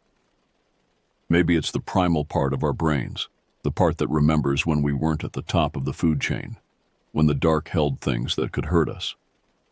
I was lost in thought when the call came through. The radio crackled to life, breaking the silence. At first, I couldn't quite make out what was being said. The voice on the other end was frantic, cutting in and out. But then I heard it clear as day. Something's wrong. They're dead. I think something got them. I recognized the voice. It was Bethany Mason. She lived on the outskirts of town, about 10 minutes into the forest if you took the winding dirt road past the old sawmill. Her place wasn't much, a small cabin really, but she was known around town. Kind woman, quiet, not the type to lose her mind over nothing. My heart started racing as I flipped on the lights and sirens. The red and blue flashed against the trees as I gunned the engine, sending dirt and gravel flying as I sped towards Bethany's place. My mind was spinning, trying to make sense of what she'd said. Dead? Who was dead? And what did she mean something got them? As I navigated the twists and turns of the old logging road, my thoughts kept drifting to those old stories. The ones about the things in the woods. I shook my head, trying to clear it. Those were just stories, I told myself. There had to be a logical explanation. An animal attack, maybe. But even as I thought it, I knew it didn't fit. There were no bears around here, and the worst we got were the occasional coyotes. Nothing that could do what Bethany was describing. The road ended abruptly, giving way to Bethany's front yard. I slammed on the brakes, sending a cloud of dust up around the car. For a moment, I just sat there, engine idling, trying to prepare myself for whatever I was about to find. Then, with a deep breath, I stepped out into the night. Bethany's cabin looked like something straight out of a horror movie. The front door was wide open, swaying gently in the breeze. The only light came from the flickering porch lamp, casting eerie shadows across the yard. I called out Bethany's name as I approached, but the only response was the rustling of leaves in the wind. My hand instinctively went to my holster, resting on the grip of my gun. I wasn't sure what I was expecting, but every fiber of my being was telling me that something was wrong. The hairs on the back of my neck stood up as I climbed the creaking wooden steps of the porch and stepped inside.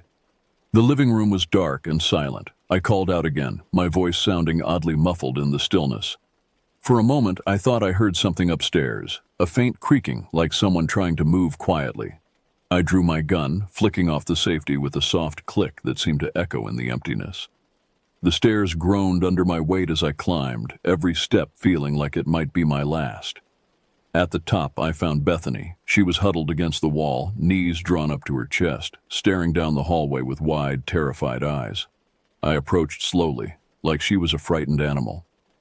"Bethany," I said softly, crouching down to her level. "It's Officer Hawkins. What happened?" She didn't respond. Her gaze remained fixed on the far end of the hallway, towards the bedrooms. I followed her line of sight, but saw nothing but shadows. "They're dead," she whispered, so quietly I almost didn't hear. "Both of them." A chill ran down my spine. I knew who she meant. Her kids, Sarah and Ben, good kids, polite and friendly the few times I'd seen them around town. The thought of something happening to them turned my stomach. I told Bethany to stay put and made my way down the hall, gun at the ready. The door to the kids' room was ajar. I pushed it open with the barrel of my gun. And that's when I saw them. The scene in that room will haunt me for the rest of my life. Sarah and Ben, lying in their beds, their bodies twisted and broken. Blood stained the sheets, the walls, the ceiling. It was everywhere. But that wasn't the worst part. It was their faces, frozen in expressions of pure terror, like they'd seen something beyond imagination in their final moments. I've seen death before. It's part of the job. Accidents, mostly. A few suicides. But this This was something else entirely. This was vicious, malicious. No accident could have done this. No human could have done this. I stumbled back into the hallway, fighting the urge to vomit. I had to get Bethany out of here. Had to call for backup, for ambulances, for I didn't even know. But when I turned around, Bethany was gone. The space she'd occupied just moments before was empty. A soft rustling came from downstairs. I raced down, taking the steps 2 at a time, calling Bethany's name. But when I burst into the living room, it wasn't Bethany I saw. It was a man. At least I thought it was a man at first. But as he turned towards me, I realized my mistake. It stood at least 7 feet tall, its limbs long and thin, like they'd been stretched out like taffy. Its skin was a sickly gray, looking more like weathered leather than flesh. But its face? It didn't have one. Where features should have been was just smooth, featureless skin. For a moment we just stared at each other, or rather, I stared at it. It didn't have eyes, but I could feel it looking at me, studying me. Then it moved. Fast, faster than anything that size should be able to move. One moment it was across the room. The next it was right in front of me, those long arms reaching out. I fired on instinct. 3 shots. Center mass. I saw them hit. Saw the impacts on its chest. But it didn't even flinch. It kept coming, those fingers brushing against my shoulder. The touch was cold, so cold it burned, like frostbite on my skin. I swung my gun at it, a desperate attempt to keep it back. But it batted the weapon away like it was nothing more than a toy. I turned and ran, bursting out the front door and into the night. I could hear it behind me, those uneven, loping footsteps. I ran towards the woods, towards the car. If I could just get to the car. But I wasn't fast enough. I felt those fingers again, wrapping around my arm. The cold spread through me, turning my blood to ice. I screamed, but there was no one to hear, no one except... "Bethany!" I yelled. "Bethany, run!" She was standing at the edge of the woods, just staring. Not at me, but at the thing that had me. Her face was blank, expressionless, like she was in a trance. The creature turned towards her, its head tilting in what might have been curiosity. Its grip on me loosened, just for a second. But it was enough. I wrenched free, leaving my jacket in its grasp as I sprinted for the car. I didn't look back. I couldn't. I just ran. Ran until I was behind the wheel and the engine was roaring to life. I slammed it into gear and tore out of there, trees whipping by in a blur. It wasn't until I was halfway back to town that I realized I was crying. Great, heaving sobs that shook my whole body.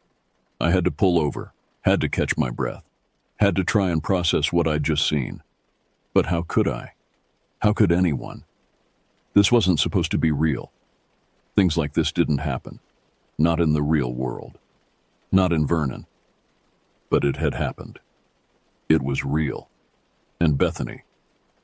God, Bethany. I'd left her there. Left her with that thing.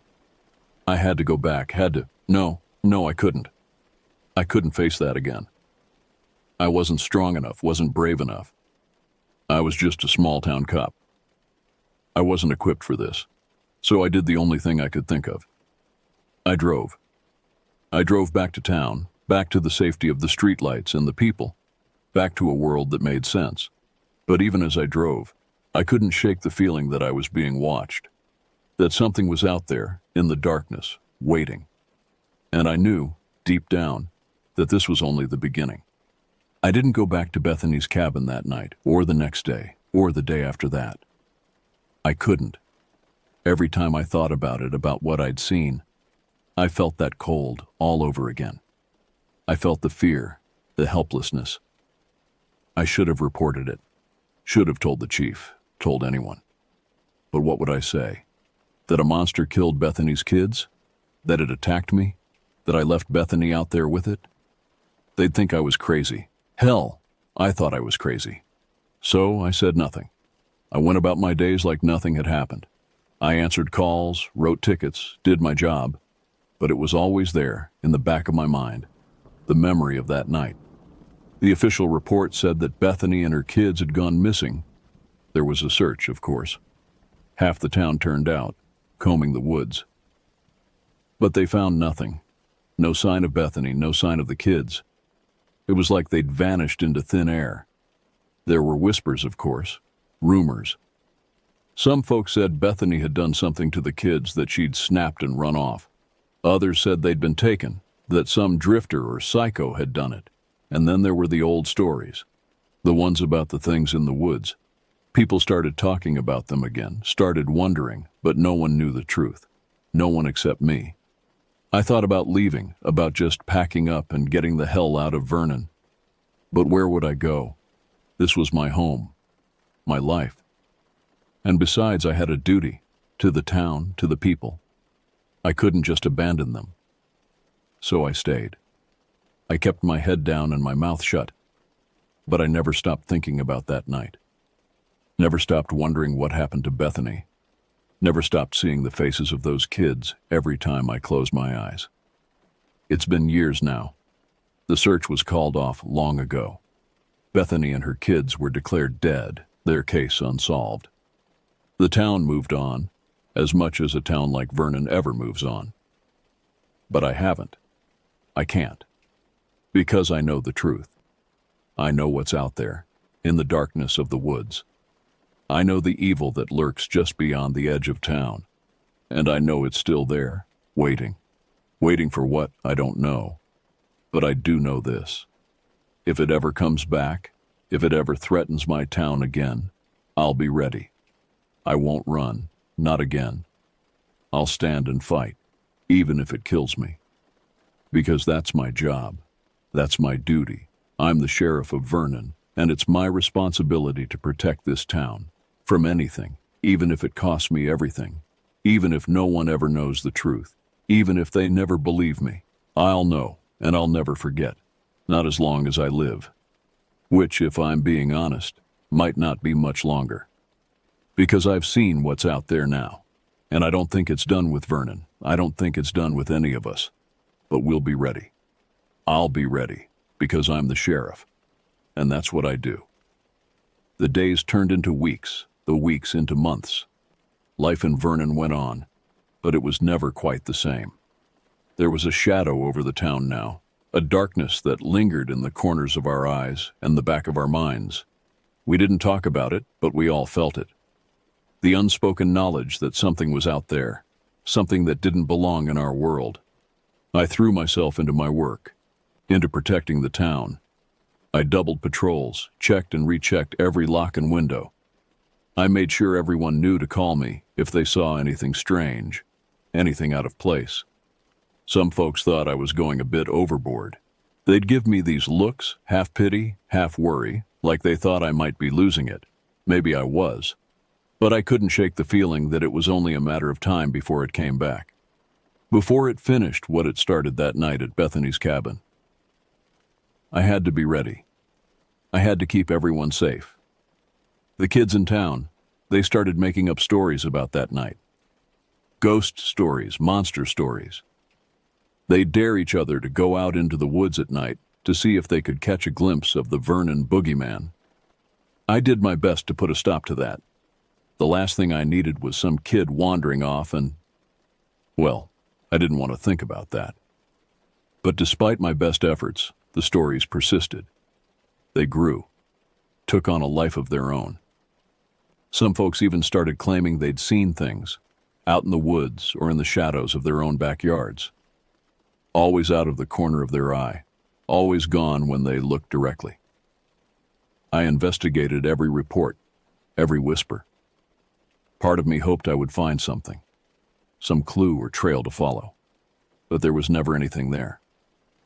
Just the endless expanse of trees and the weight of my own memories. As the anniversary of that night approached, the atmosphere in town grew heavy with anticipation. It was like everyone was holding their breath, waiting for something to happen. I felt it too, that sense of looming dread. I found myself spending more and more time out at Bethany's cabin. I'd park my car at the end of the old logging road and just sit there, staring into the trees. Somehow, I knew that if it was going to come back, it would be there, where it all began. On the night of the anniversary, I was out there again, sitting in my car, my eyes straining against the darkness, my hand resting on my gun. The minutes ticked by, turning into hours. Midnight came and went. And then, as the first hint of dawn began to color the sky, I saw it. A figure emerging from the trees. Tall, too tall, with limbs that seemed to go on forever. It moved strangely, erratically, like a stop-motion creature brought to horrifying life. Even from a distance, I could feel the wrongness of it, the alien nature of its being. I was out of the car before I knew what I was doing, my gun raised, my heart pounding in my ears. I yelled at it to stop, to stay where it was, but it kept coming, shambling towards me with a gait that made my skin crawl. I fired, once, twice, 3 times. I saw the impacts, saw the thing stagger, but it didn't stop. It didn't even slow down. It just kept coming, those long arms reaching out, grasping. I turned to run, to scramble back to the car, but I was too slow. I felt those fingers, icy even through my jacket, close around my arm. I felt myself being lifted, my feet leaving the ground. I screamed, I fought, but it was useless. Its grip was unbreakable, its strength inhuman. As it dragged me towards the trees, towards the darkness, I caught a glimpse of its face. Or rather, the place where a face should have been. Blank, featureless, like a mannequin or a crude wax figure. But its eyes, deep in the smooth expanse of its skin, I saw them. 2 pinpricks of red, glowing like embers in the dark. That's the last thing I remember before the world went black. Before the pain and the cold took over, before reality shattered into a million jagged pieces. I don't know how long I was gone. Days, weeks, months. Time had no meaning in the place I found myself. A place of shadows and whispers, of endless, twisting hallways and rooms that shifted and changed when I wasn't looking. I wandered, lost, my mind fracturing a little more with each passing moment. Sometimes I thought I saw the others. Bethany, Sarah, Ben. They were there with me, trapped in that nightmare world. But they weren't whole. They were broken, twisted, like reflections in a shattered mirror. Their eyes, when I could bear to look into them, were filled with a madness I could barely comprehend.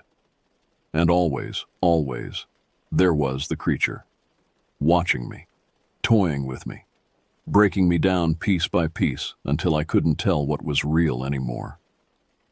Until I started to forget who I was, what I was. But even in the depths of that madness, there was a part of me that held on. A part that remembered Vernon, remembered my duty. And it was that part that finally found a way out. A way back. I don't remember the journey, don't remember how I made it back to the real world. All I know is that I woke up in the woods outside Bethany's cabin, my body battered and broken, my mind barely clinging to sanity. I dragged myself back to town, back to the people I'd sworn to protect. They found me, collapsed on the steps of the sheriff's office, babbling incoherently about monsters and other worlds. They took me to the hospital, pumped me full of sedatives and antipsychotics. They say I was gone for 6 months, that I'd disappeared the night I went out to Bethany's cabin and hadn't been seen since. They searched for me, of course, but they never found a trace. It was like I'd vanished off the face of the earth, which I suppose I had. Now I'm back. Back in Vernon. Back in the world of the sane and the normal. But I'm not the same. I can't be. Not after what I've seen, what I've experienced. The doctors, the psychiatrists, they all say it was a break, a psychotic episode brought on by stress and trauma. They say there's no such thing as monsters, no other worlds lurking in the shadows. But I know better. I know the truth. And that's why I have to warn you, have to tell you my story.